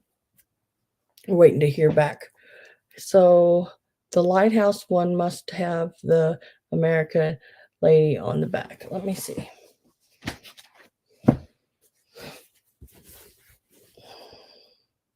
Don't know. No, it has a lighthouse on the back. This is the back.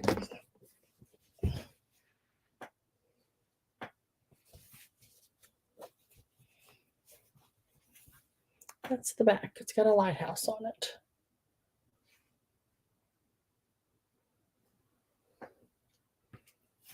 And the front looks like that.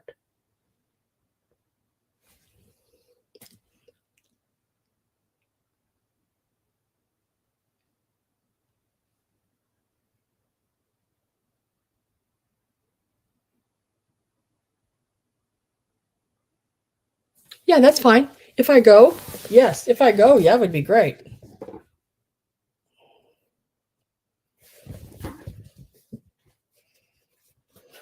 If I wasn't married, Greg, I'm telling you. I'd make you number 4. But yeah, those are the cat and the lighthouse. I don't have an American lady anything. The only American anything is the flag on the lighthouse one. That's it. I knocked my now I knocked I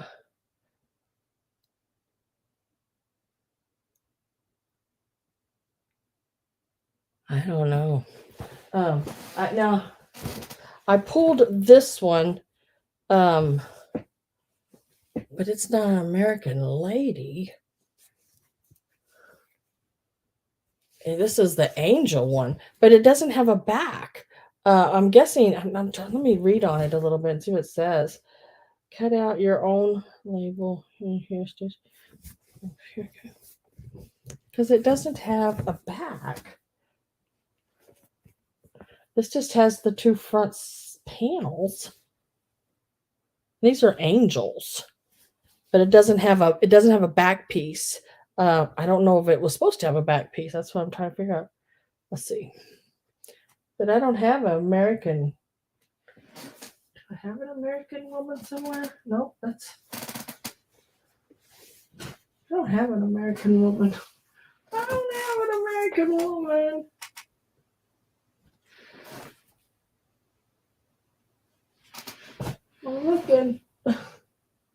I'm looking, but I don't see no American woman.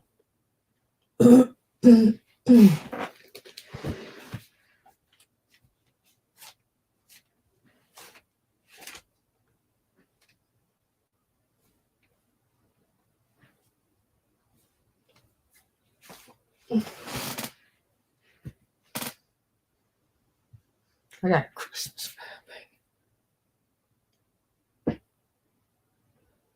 Must be in the Twilight Zone. Yeah. Yeah. I'm not. I don't see. I don't see an American woman anywhere. I did find another Santa or Christmas one.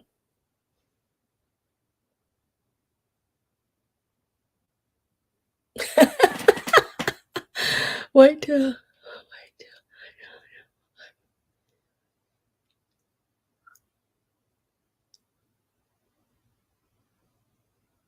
Okay, so it was the angels.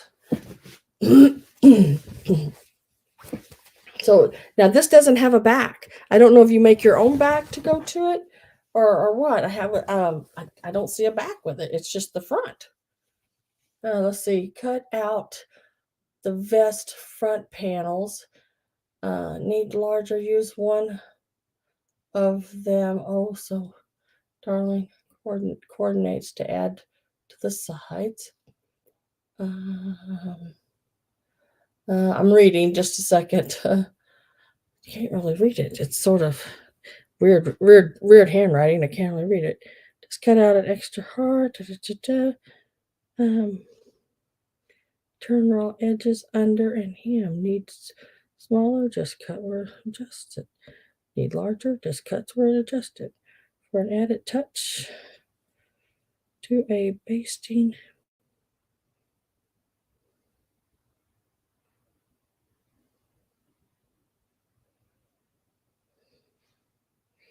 I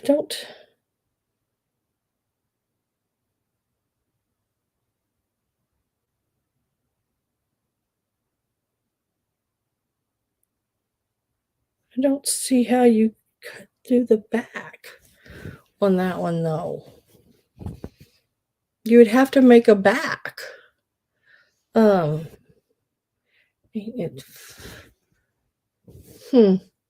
It's not saying cut out the vest front panels. Need larger, use the ones. Need coordinate.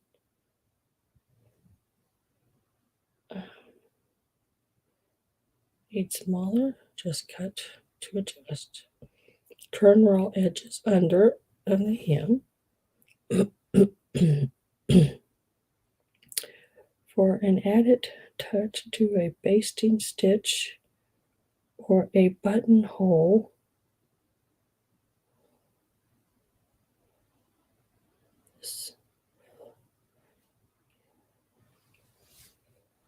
I'm trying to figure it out for you. Yeah, you'd have to use one of the other panels. I don't understand it.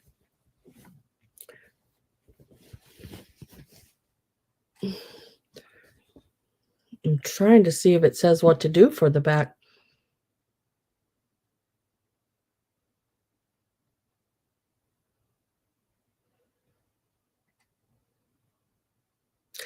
Oh, I get it. So these are panels to add to like a shirt or a top like this. Because it says here,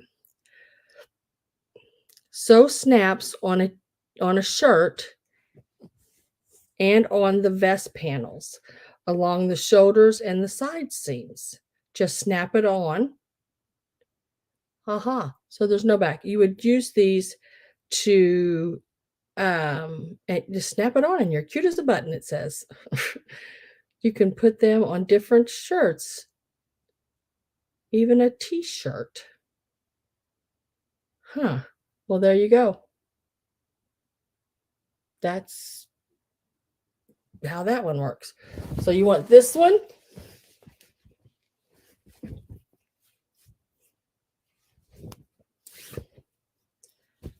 Well, that's different. That's really actually sort of cool. Because then you could add it to whatever you want it. So I got 3 for you, Goody Ma. Heck, use Velcro. Heck yeah. So I have this one here with the girl, and the star and everything. And then I have the lighthouse one. And then I have the cat one.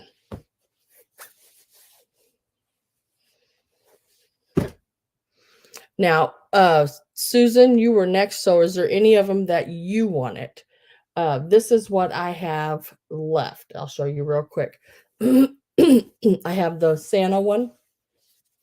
I have Christmas one right here. This little Santa one right there up on the housetop vest. You can see that little Sandy. And then I had the Black Forest vest.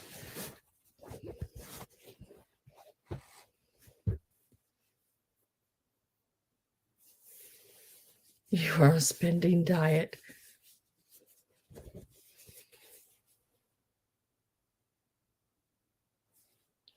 Carol, could I get the Christmas one? I have another Christmas one too.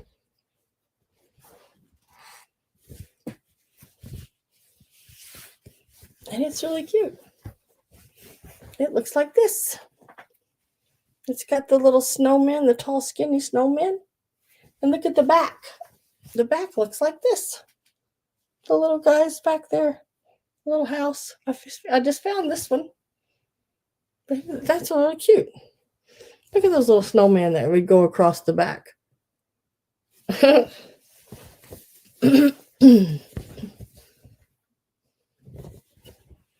Yeah, but she said to go ahead and let Carol have the Christmas one if she wants.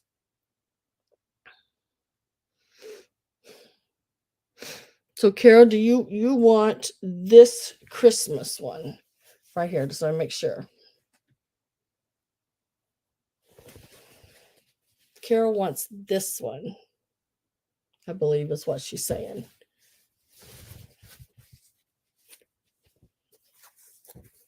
Is that right, Carol? I want to make sure.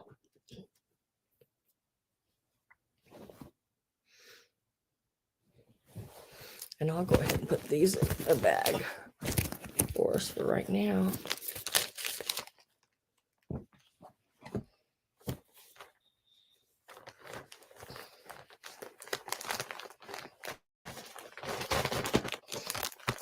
Let me give it a number.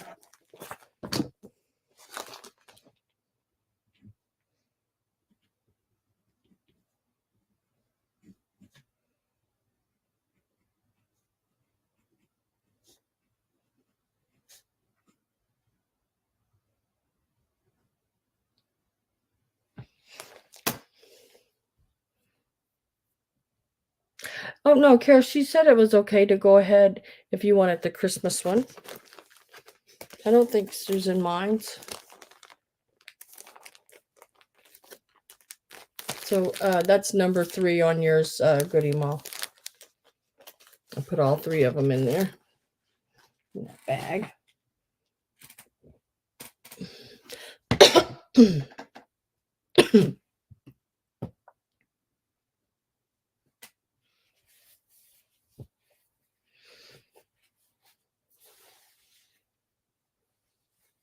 Yeah.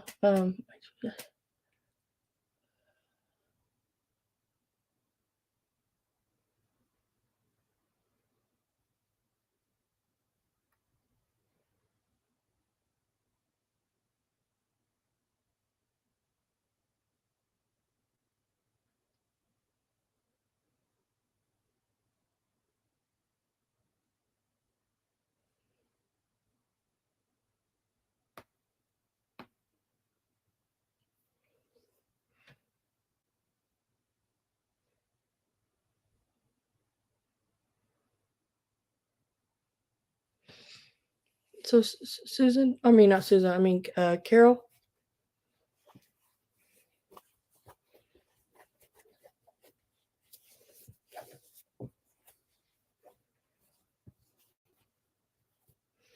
Oh, I did that just for you, Goody Mom. And I like it like that. I think it's fine that way. You can see them both. Sure. Okay, so I'm giving you this one. It is really cute. Whoops. Goodness gracious. I'll get this bag thing figured out once. Last time I just used all the same size bag. They were huge big bags, like 13 by 13s.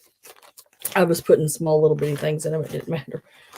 Now I'm trying to sort of use a bag that it can actually stay in. Show the apron one too, okay. So number 26 is a vest, but it is an Xmas vest, and it is $7, and it's going to Carol. Number 26, just like that.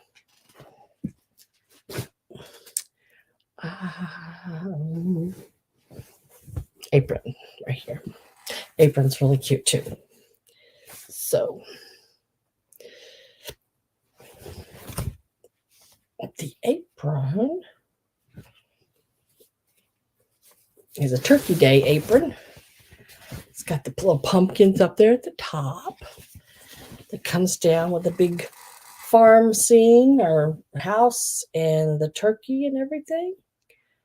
And that's it right there. And then the sides would be your straps, your ties, that go around it.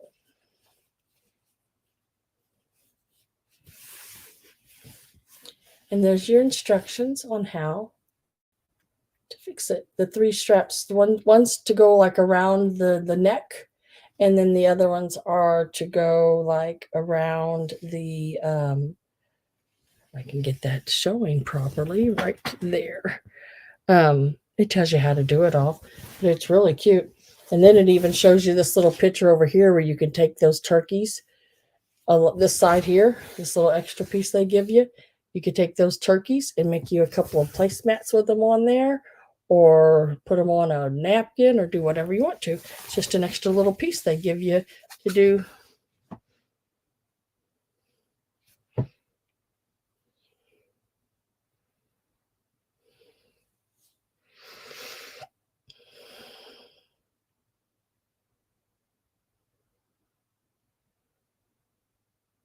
Yeah.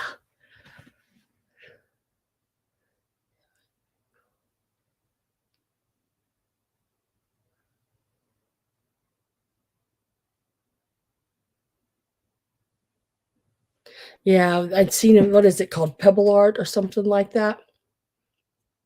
Yeah, this is a really, really cool little, I like the scene on it. The turkey and everything. Really pretty colors.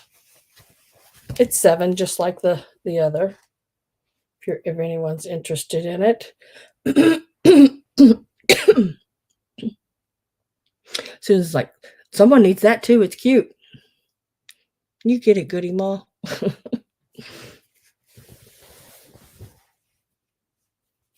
Yeah, it is. It is really cute. And it's up for grabs. Anybody can get it.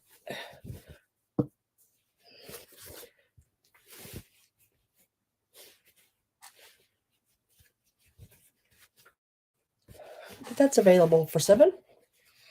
If you want that, I'm going to fold these two back up because I don't think y'all were interested in this one. This one here with the the blues, the denim ones with the whoops. This vest here with the blue. With the snowman, if you're interested in that, it's $7, and you can just say vest snowman or blue or denim but that's also available. I want it, please. Okay. Okay, the snowman one too. Okay, I can do that. Ouch.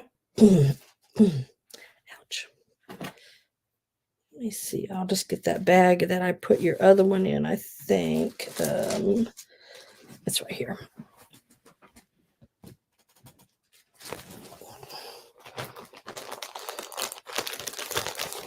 Okay, so I got the snowman one for you too, and then Goody Ma, you want the turkey apron. I think. Let me make sure, please. Yep, gotcha. So let me go back up. This was number 26.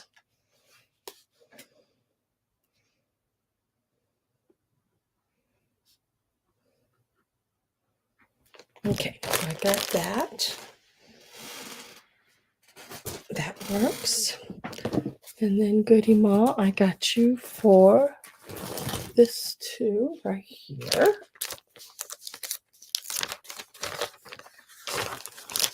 It's really cute.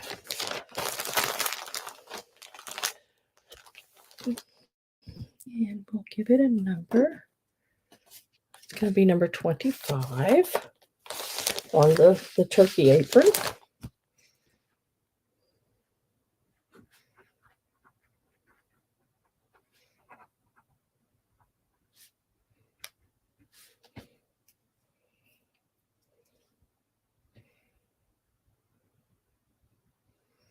Now, you know, these invoices will not go out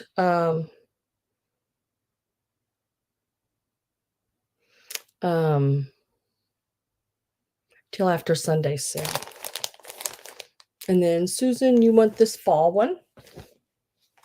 These are all really, really cute aprons. I mean, and aprons and vests. I don't want to lay there, so let me lay it right there. Okay.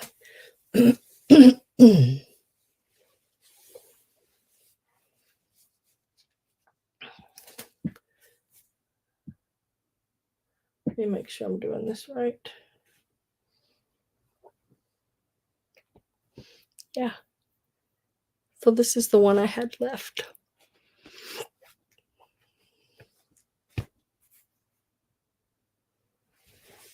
Oh, you got this one here. It's got the instructions all on there. It's a really pretty fall one. It's got the black background with the leaves and everything. It's a really neat one. It's called Black Forest Vest. It's really pretty.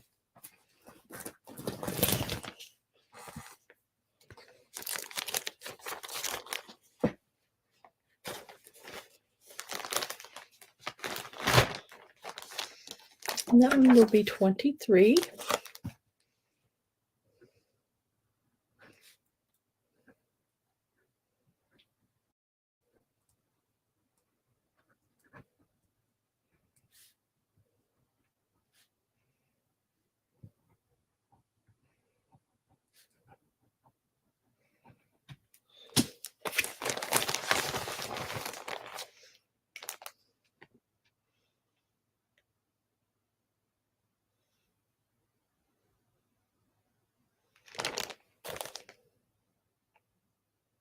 You don't.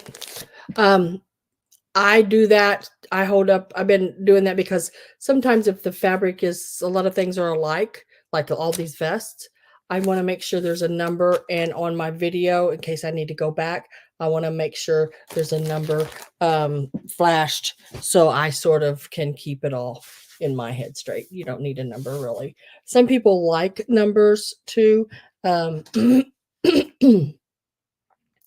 sometimes when I have more than one cell, I will do like when I do your invoice, you'll see hashtag 23 and then what it is. So you know you bought it at this sale because this is really the only sale that I really do numbers like that. And then the other items are usually more like from my regular sales. It'll just be regular, just what you got. It's just really for me to keep things straight.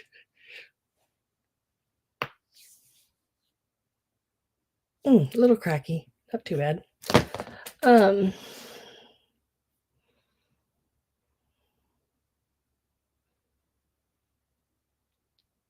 why do we need numbers? Okay, all right. So, yeah, go. Um, um,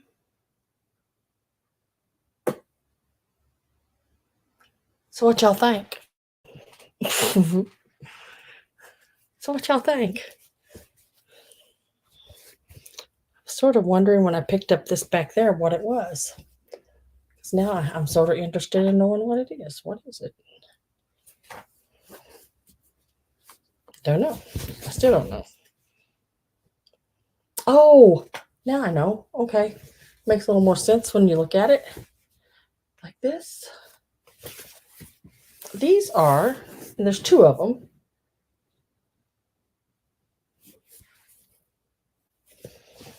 Let me make sure. Huh, ain't that sort of nifty?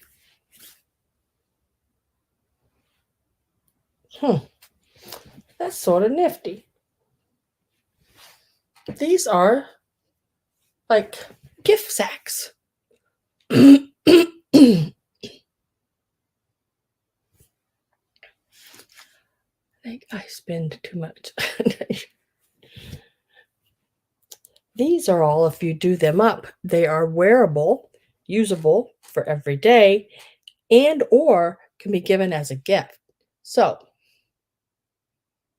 you can let people see your artsy fartsy side as a gift, which is really nice.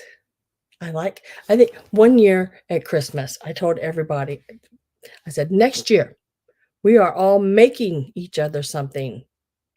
Well, knowing that Tudor and my sister don't do crafts at all. I said, it doesn't matter what you make. I said, if you want to make cookies or a cake, or you want to make candy, or you want to sew something, or you want to glue something together, or you want to woodwork something, I don't care. But I don't want anything bought from a store. I mean, I know the materials are, but I want it to be something you made, you know? Me knowing I already had stuff made for both of them, whole sets for their kitchen and stuff like that. Um, I wanted them to make something. So Dee, my oldest sister, she had her husband make us trays, like bed trays with their names on them. They were collapsible and everything, and they stood up and they went over top of you like a bed tray, with our names on it. And what did Tudor make? I'm trying to think. Did Tudor make anything? I don't think Tudor was able to make anything. I cannot remember for the life of me now. But I like things that our person makes and gives. That's just me, I guess. But these are, and there's two panels, so there's two of them available. But they are like look, they're real. I mean, it's really sort of cool. Let me show you. Like you would sew this together, and it would make a bag. You just fold it right between the two Santas there, and then sew it up across the bottom and up the side there, and make a little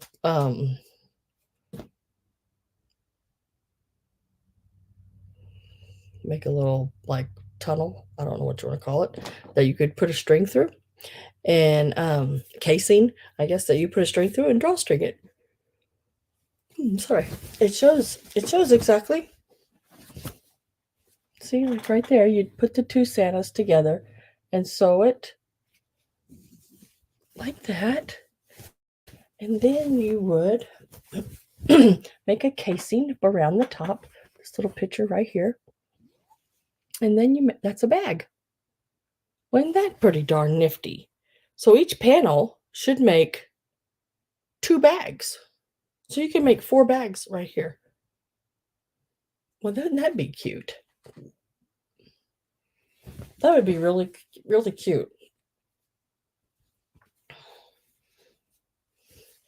I couldn't tell what they were when I picked them up back there. I was like, what in the world is that? Some of the things they print out and make are so cool, you know? I really like it. Now, what is this? Sometimes I don't even know.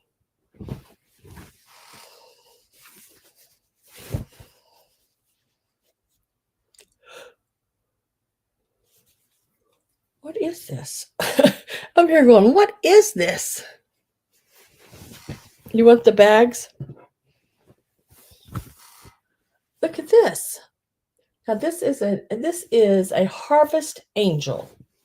And this harvest angel, when you get done with her, should look like her. There's her wings, her leaf wings right there that you would make her. There's her face, her body, her dress, all of her corn, her shoes, her arms, everything. Her front of her what do you call it? Apron, everything. So if you want to make a doll, here is a doll. I knocked my pen off again. This time I managed to knock both of them off. I'm getting really good at this, guys. I just don't know what to say. I mean, I am getting like really, really good at knocking my pens off. And the bad thing is I'm not able to reach things any better than what I was a while ago. I don't, my old body doesn't bend very well anymore. So let me see if I can do this.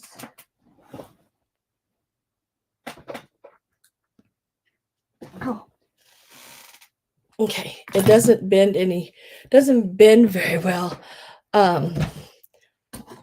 Pens, not pins, but pans. I don't know, whatever they're called. Those things I write with. I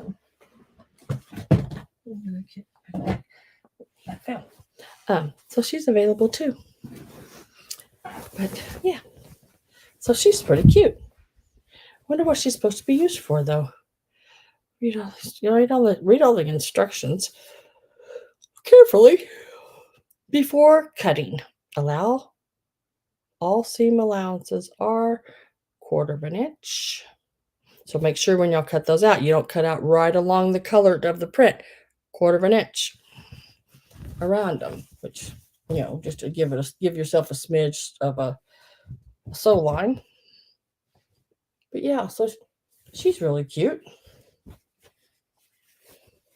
Hate to get up in the middle of the night and meet her in the hallway, though. You know what I mean? Dolls and things like that creep me out sometimes. So Susan gets the I'm not Susan. Yeah, Carol. Carol. Carol gets the bags.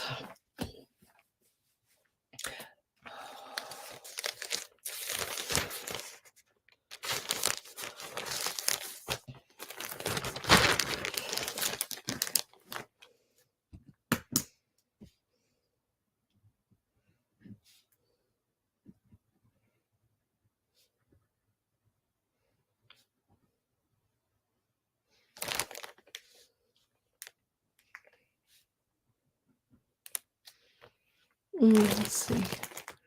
Where'd it go? Where'd it go? Where'd it go?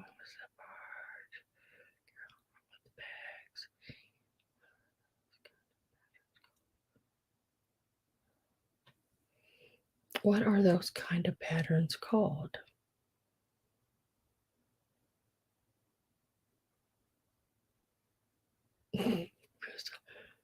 Panels. Yeah, they're pantels. Pantels. Panels, Linda. They sell them like at the craft stores and or not craft stores, but like well, I guess Joann's would sell them. Sewing fabric shops would have them. They're panels. You can make different things. Oh, luckily, I tell you what, one of the best purchases I ever made. And then I got me 2 or 3 more of them, luckily at an estate sale. I didn't ever really know what they were. I'd seen them before, I didn't really know what they were. Hadn't paid much attention, but they are pin holders, and they are magnetized, and if you drop your pins, you just take that tray over it like that and just picks them all up, choo choo. You want one of those magnet holders. Yeah, Hobby Lobby. Yeah, they sell these kind of things as well. Um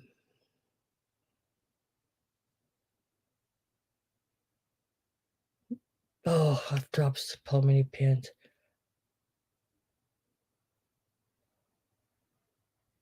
I have days, Goody Mall. I tell you, I have days that I drop everything I touch. It runs me crazy.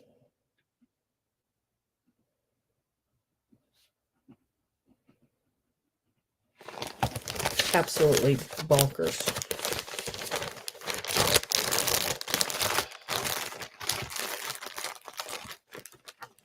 Yeah, works really well.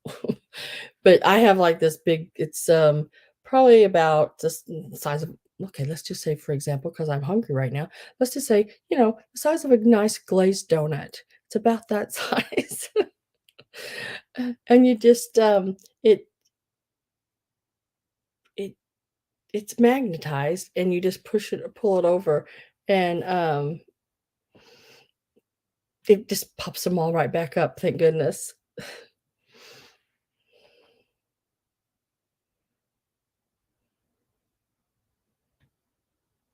Team No Craft here. They have a lot of neat things that are already, like, pre-stamped, like this little doll here. She's really, really cute. She would scare me in the middle of the night because, like I say, I freak out at things like that. But, um, she's really neat.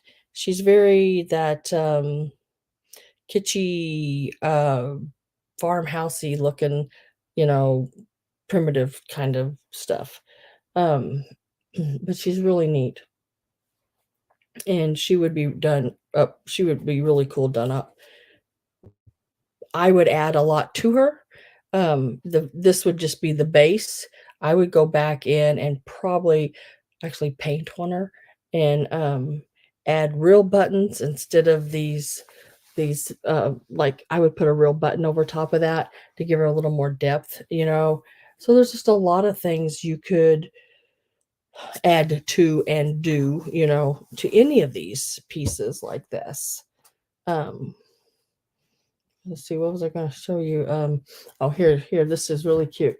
Now, this, if you want it, it will be $12. This is a piece that is very sought after. Actually, it's actually worth a lot more than $12, but I'll do $12 on it. Like these little stockings, and this is the back. I would embellish him.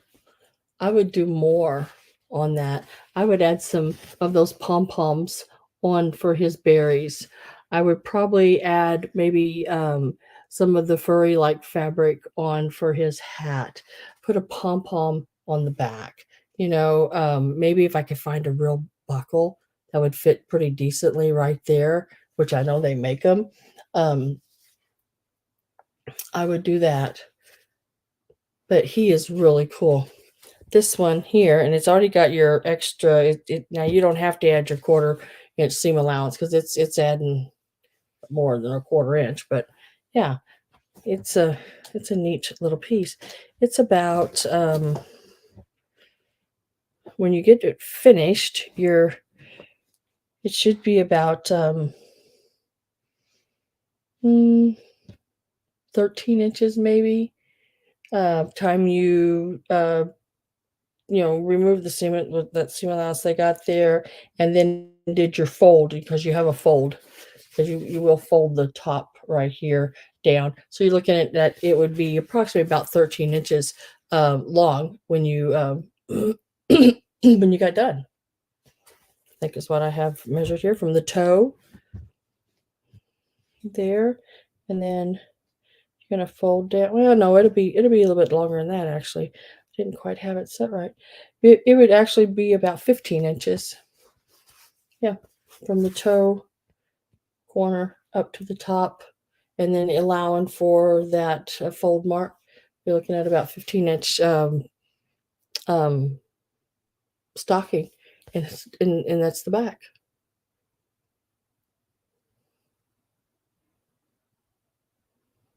Yes, you could sew this one by hand as well. So you don't always have to have a sewing machine. You can do a running stitch around that.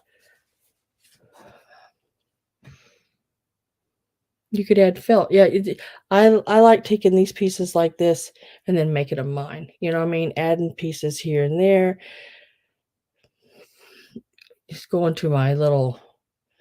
I have a thing in my closet. When I first opened the closet, there's sets of drawers. They're two tall towers, and they're drawers, and that's where I keep all my extra little embellishment like things, like rickrack, and you could add rickrack on it, different trims and things, and just go over there and I just sort of go through it and get something, build something in my mind, to add to it. Um, to give it that little pop of just making it me. So there's some, you can always get some really cool ideas. Check Pinterest. He is $12 if anybody's interested in him. Just type in the number 12. We'll just do a straight up 12 on him. Unless more than one person's interested, we'll do a offer up, but we'll just, if nobody but one person types in 12, we'll just do that.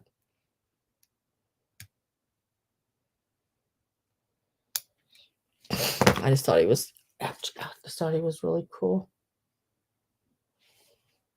I can't remember. Someone asked me, and I probably got it wrote down on my other paper, but I don't have it in here with me, so now I can't remember. Someone asked me about children's aprons, and I cannot for the life of me remember who asked me about children's aprons. Do y'all remember? It would be a big help if y'all remembered, because I can't remember.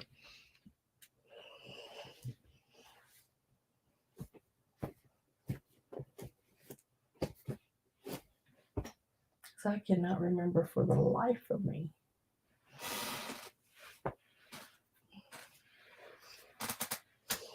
Now, what is this? Call of the Wild. Oh, these are appliques.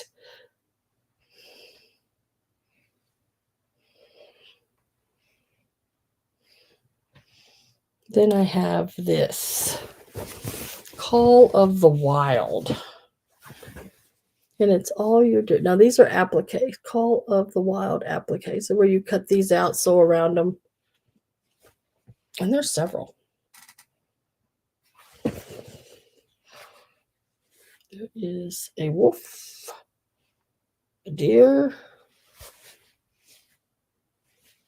a bear, some kind of I don't know, antelope of some sort. And then you got your ram and your big buck at the top. And then you got smaller ones too on the back here.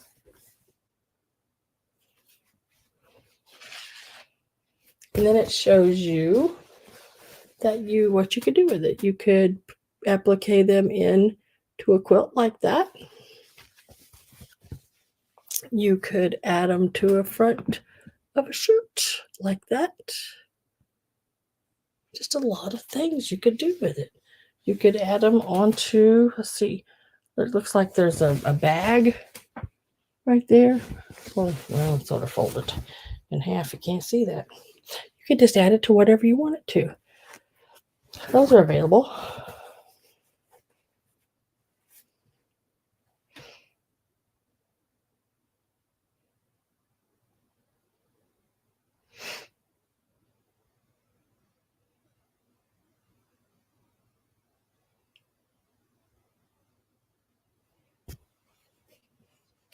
Terry Candelaro. She bought a bunch of aprons. Yeah, she bought a bunch of aprons from me. Yeah, they were already made aprons. Oh, look, they even show you could put it on the back on the backpack, on the back of a jacket. If you're interested in the what was it? The well, I can't think of the name of it now. Call of the Wild. They're $7 for the Call of the Wild.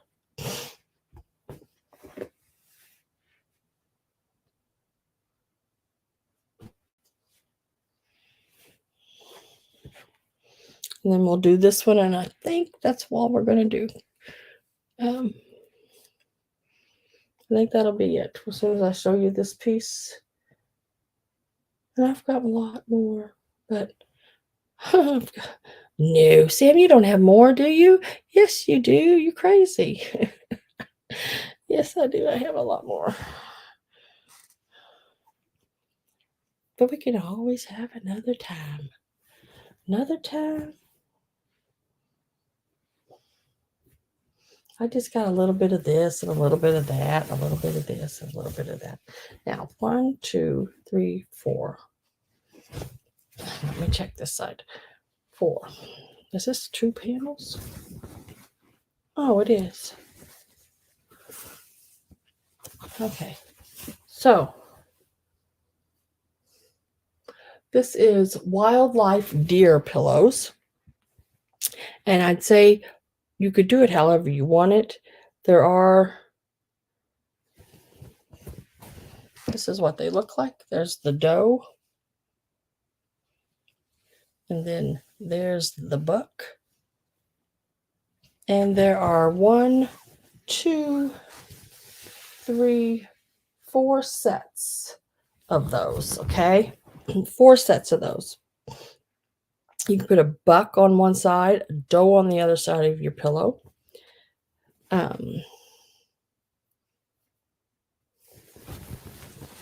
So I think there's enough to make 4 pillows with a buck on one side and a doe on the other. Or you could take this and instead of cutting all the way out to the white, just cut around to the red. And you could make a quilt square out of it. And you could make a deer quilt.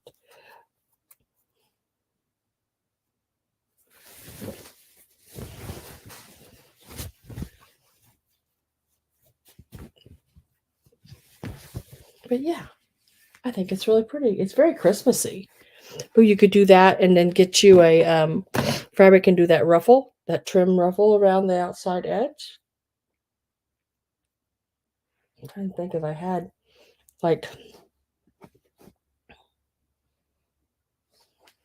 you could make a trim ruffle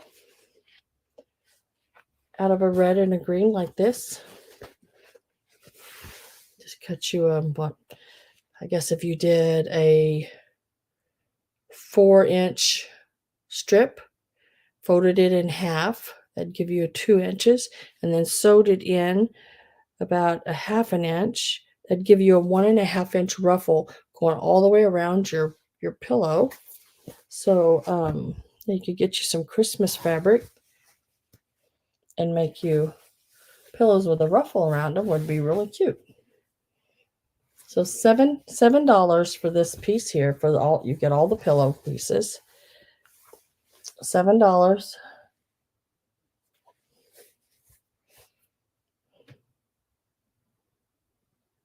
What?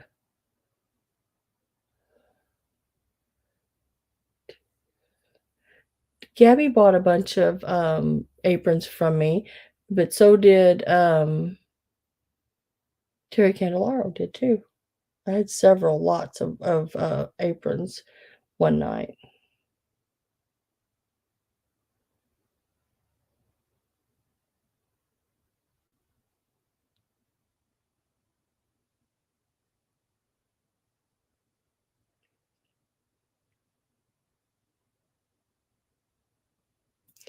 Uh,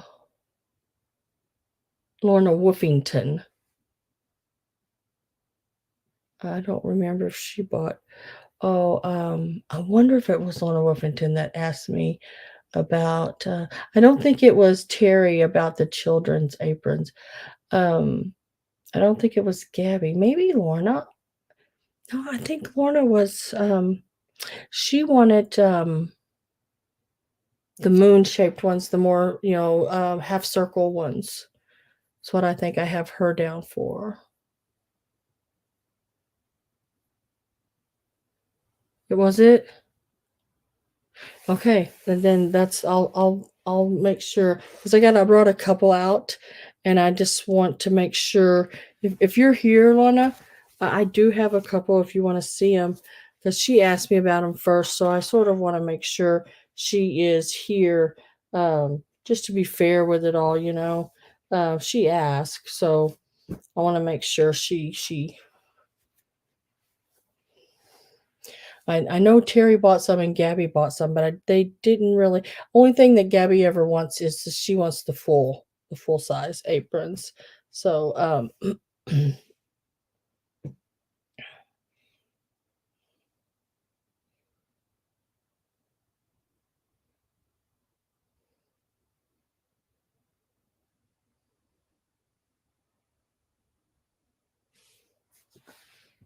hmm, I'll get a hold of her then because I found a couple of really cute ones that I had. I knew I had some, like I told her. I even looked for the goody. I even looked for your star fabric, and I have not found it yet. So I still have that in my mind as I go through these containers. Um, I spent the day in the garage today pulling, um, trim, um, notions, different sewing things, um, some fabric, just different things, out of containers and stuff. And I even found my boots. I have a pair of, lacer boots that lace up all the way up the front. But they're Western boots. They're not they look a lot like the old lace up women's boots. They're made real that goes up the ankle really skinny and, tight around the ankle, but they have the tassel front. Um, I think they're Laredos or something like that.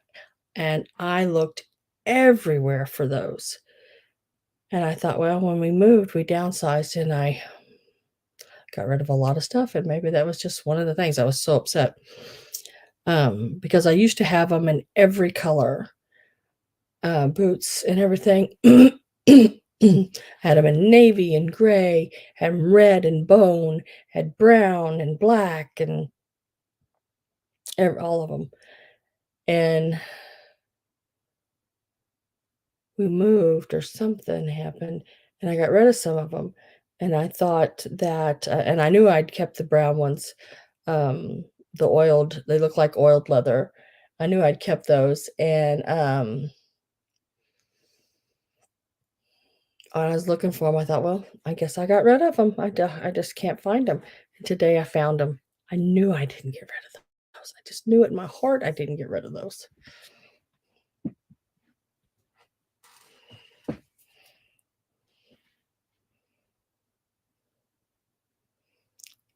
Um,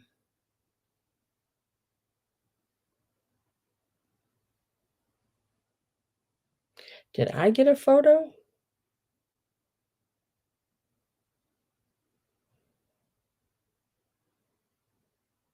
How did you send it to me?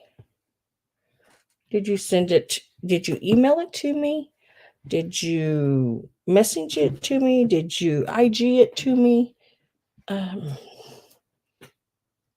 don't see it in my emails.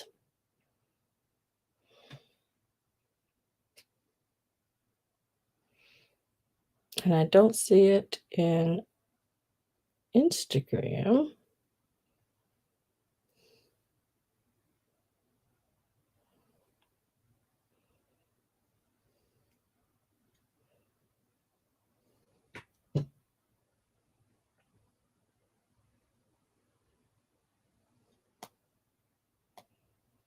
Hmm.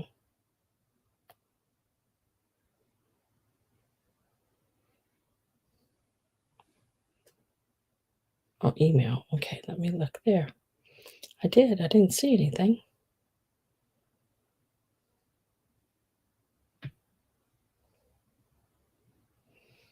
Hmm.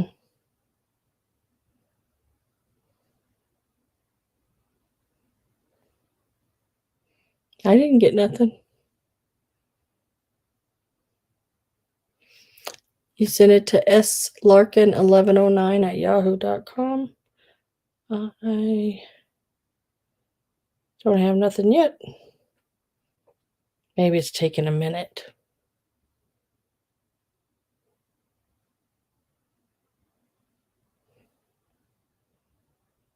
Nope. It might just be taking a minute. All right, but I'm going to get off here. You know, it's almost 4 o'clock in the morning. Did y'all know that? Good thing I have nowhere to be tomorrow. Oh, it was a few days ago. What was it of?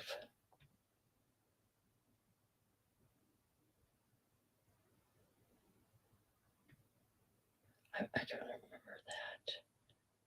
Okay. Let me.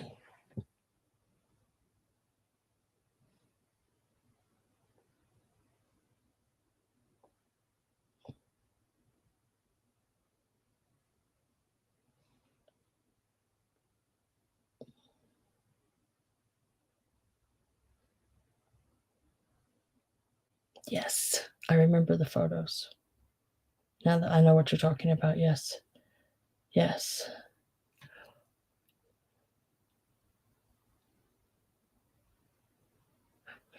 Yeah, I did. The wall piece, the welcome piece there, and then the little Uncle Sam guy. Those are really cool. Do you like stuff like that? I think it's really neat. But yeah, I know that blue fabric that's on her bows and stuff. I have that somewhere. That blue with that white star on it. I have that somewhere. I know I do.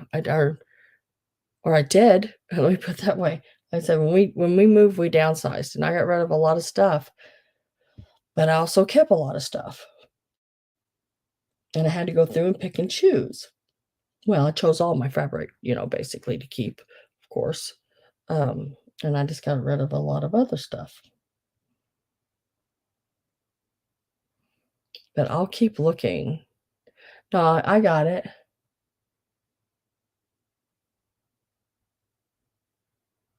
Yeah. Um,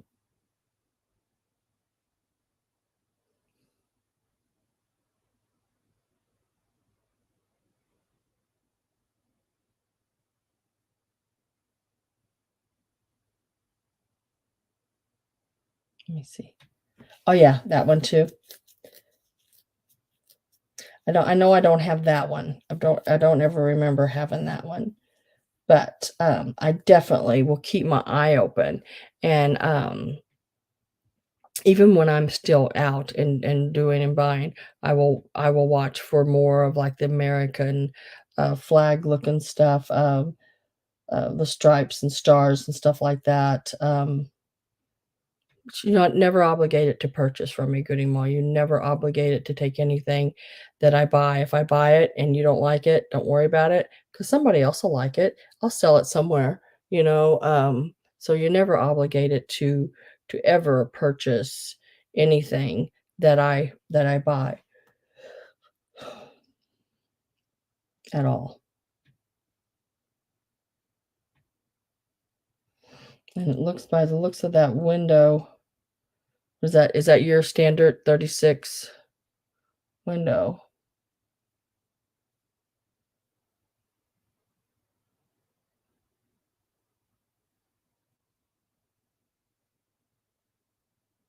Oh,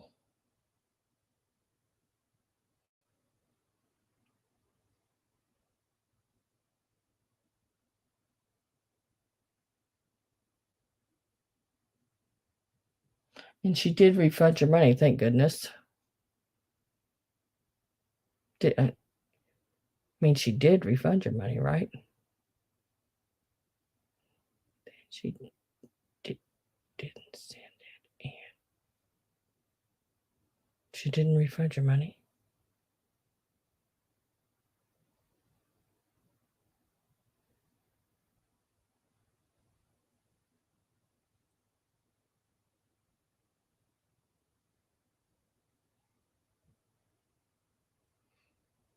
Well, hopefully she refunded your money because that's really bad.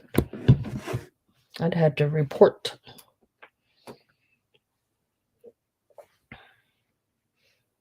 Yeah, measure it. Okay, she did. Cool. Yeah, measure it and send it to me. So if I'm out, and I make sure I don't want to buy a piece that's not going to be big enough. Um, and I know you're going to need what? Are you going to do a valance and two panels? Where you go a valance, leave a little bit of a gap, drop down, do your panel across the center, and do your down the rest of the way? Are you doing one whole big piece and then just doing a tie back?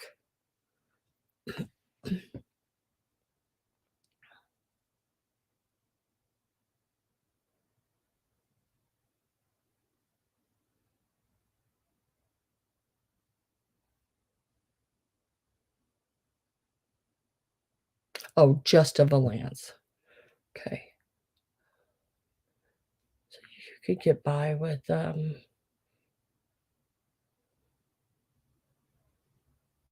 so you're just gonna do like, is it like the 9-inch valance that goes at the top of most windows?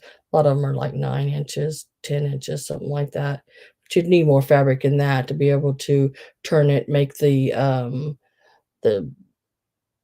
channel that your rod goes through and everything.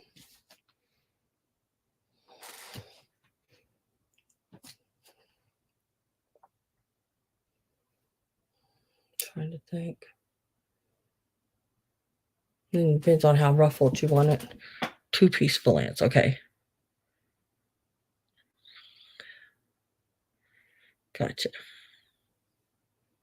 Gotcha.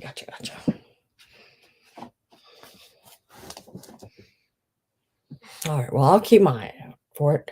And I just know I have a piece of that. Um,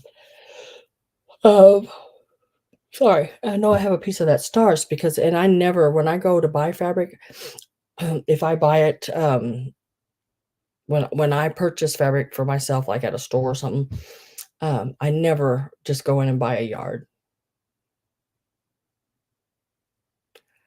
I buy at least 2 or 3 yards, um, of a fabric, sometimes, you know, at least 3 yards, because I never know what all I wanna do with it. If I like it enough to buy it, then I'm gonna do some things with it. So, stitch down both sides.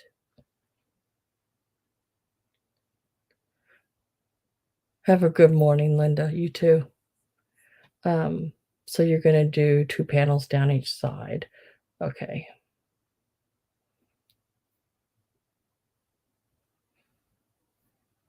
I'll keep an eye out for it. I'll find some. I'll find some. Hopefully you like it as much as the other. I know that's a shame that that happened.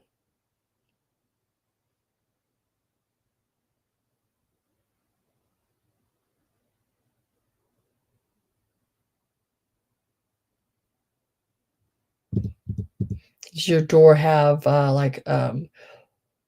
had a door that was like, the little box windows all the way down it, the whole panel of boxed windows.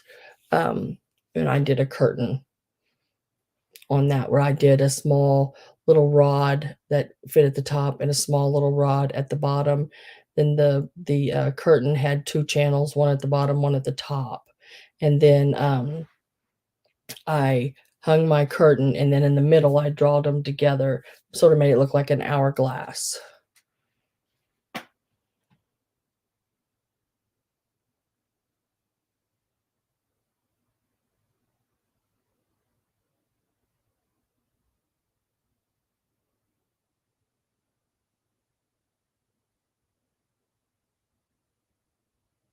Yeah, that's like mine was.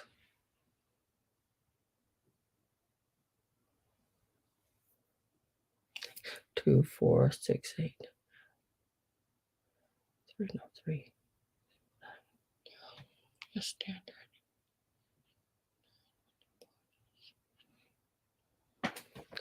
See, now mine was 2, 4, 6, 8, I think. But I mean, my door was almost all glass. It only had about, I'd say, 6 inches on each side of the door, and then about, I think the top was at like a 9 or so inch drop, and it came up the bottom about a 9 or 10 inch. And then that center part was all glass that was individual squares that was all painted out. Um,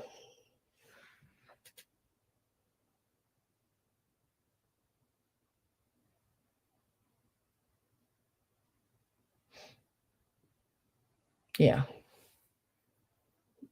But what's really neat is those spring rods, where you put the 2 pieces on each side and you can just put the spring rods in there. That way, no matter how wide or narrow you need it, you can use that spring rod.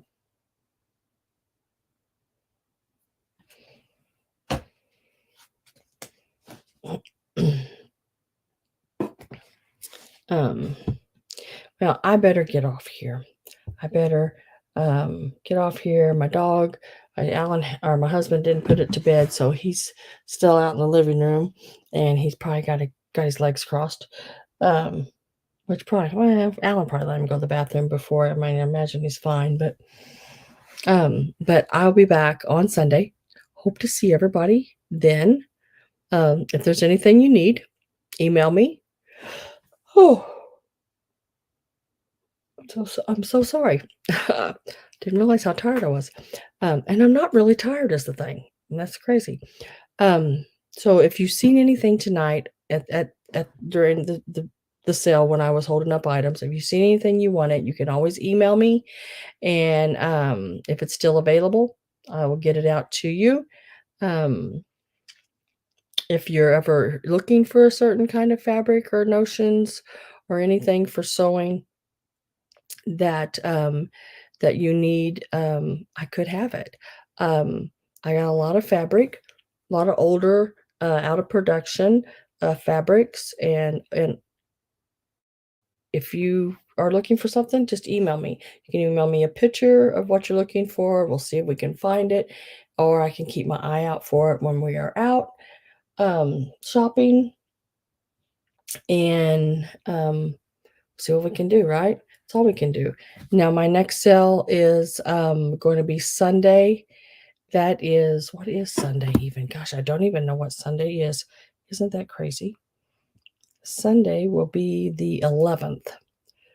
So, on the 11th of September at 3 p.m. Central Time. And I'll try to get a video out of a few of the items that I'll be having in it. Like there's several pieces of Halloween, vintage and otherwise, I guess how you could say it. So hopefully I'll see everyone there, and I want everyone to have a good night.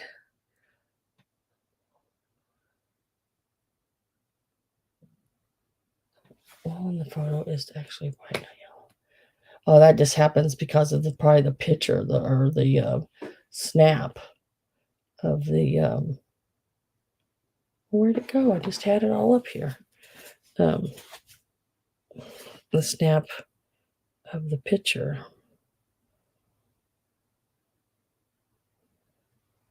I thought it was white on my end. Looked white.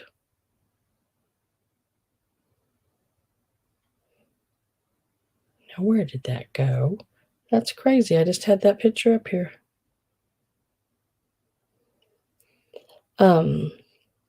But I will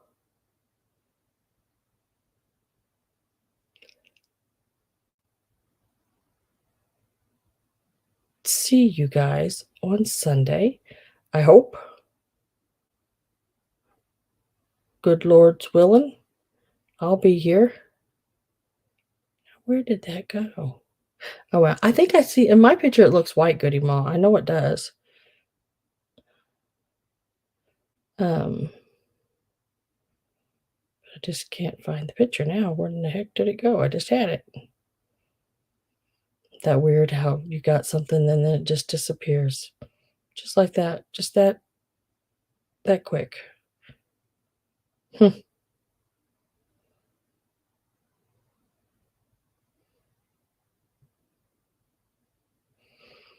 well. I know the wall is white. So I'm gonna wish y'all a good night or good morning. And we will see you Sunday. Bye guys.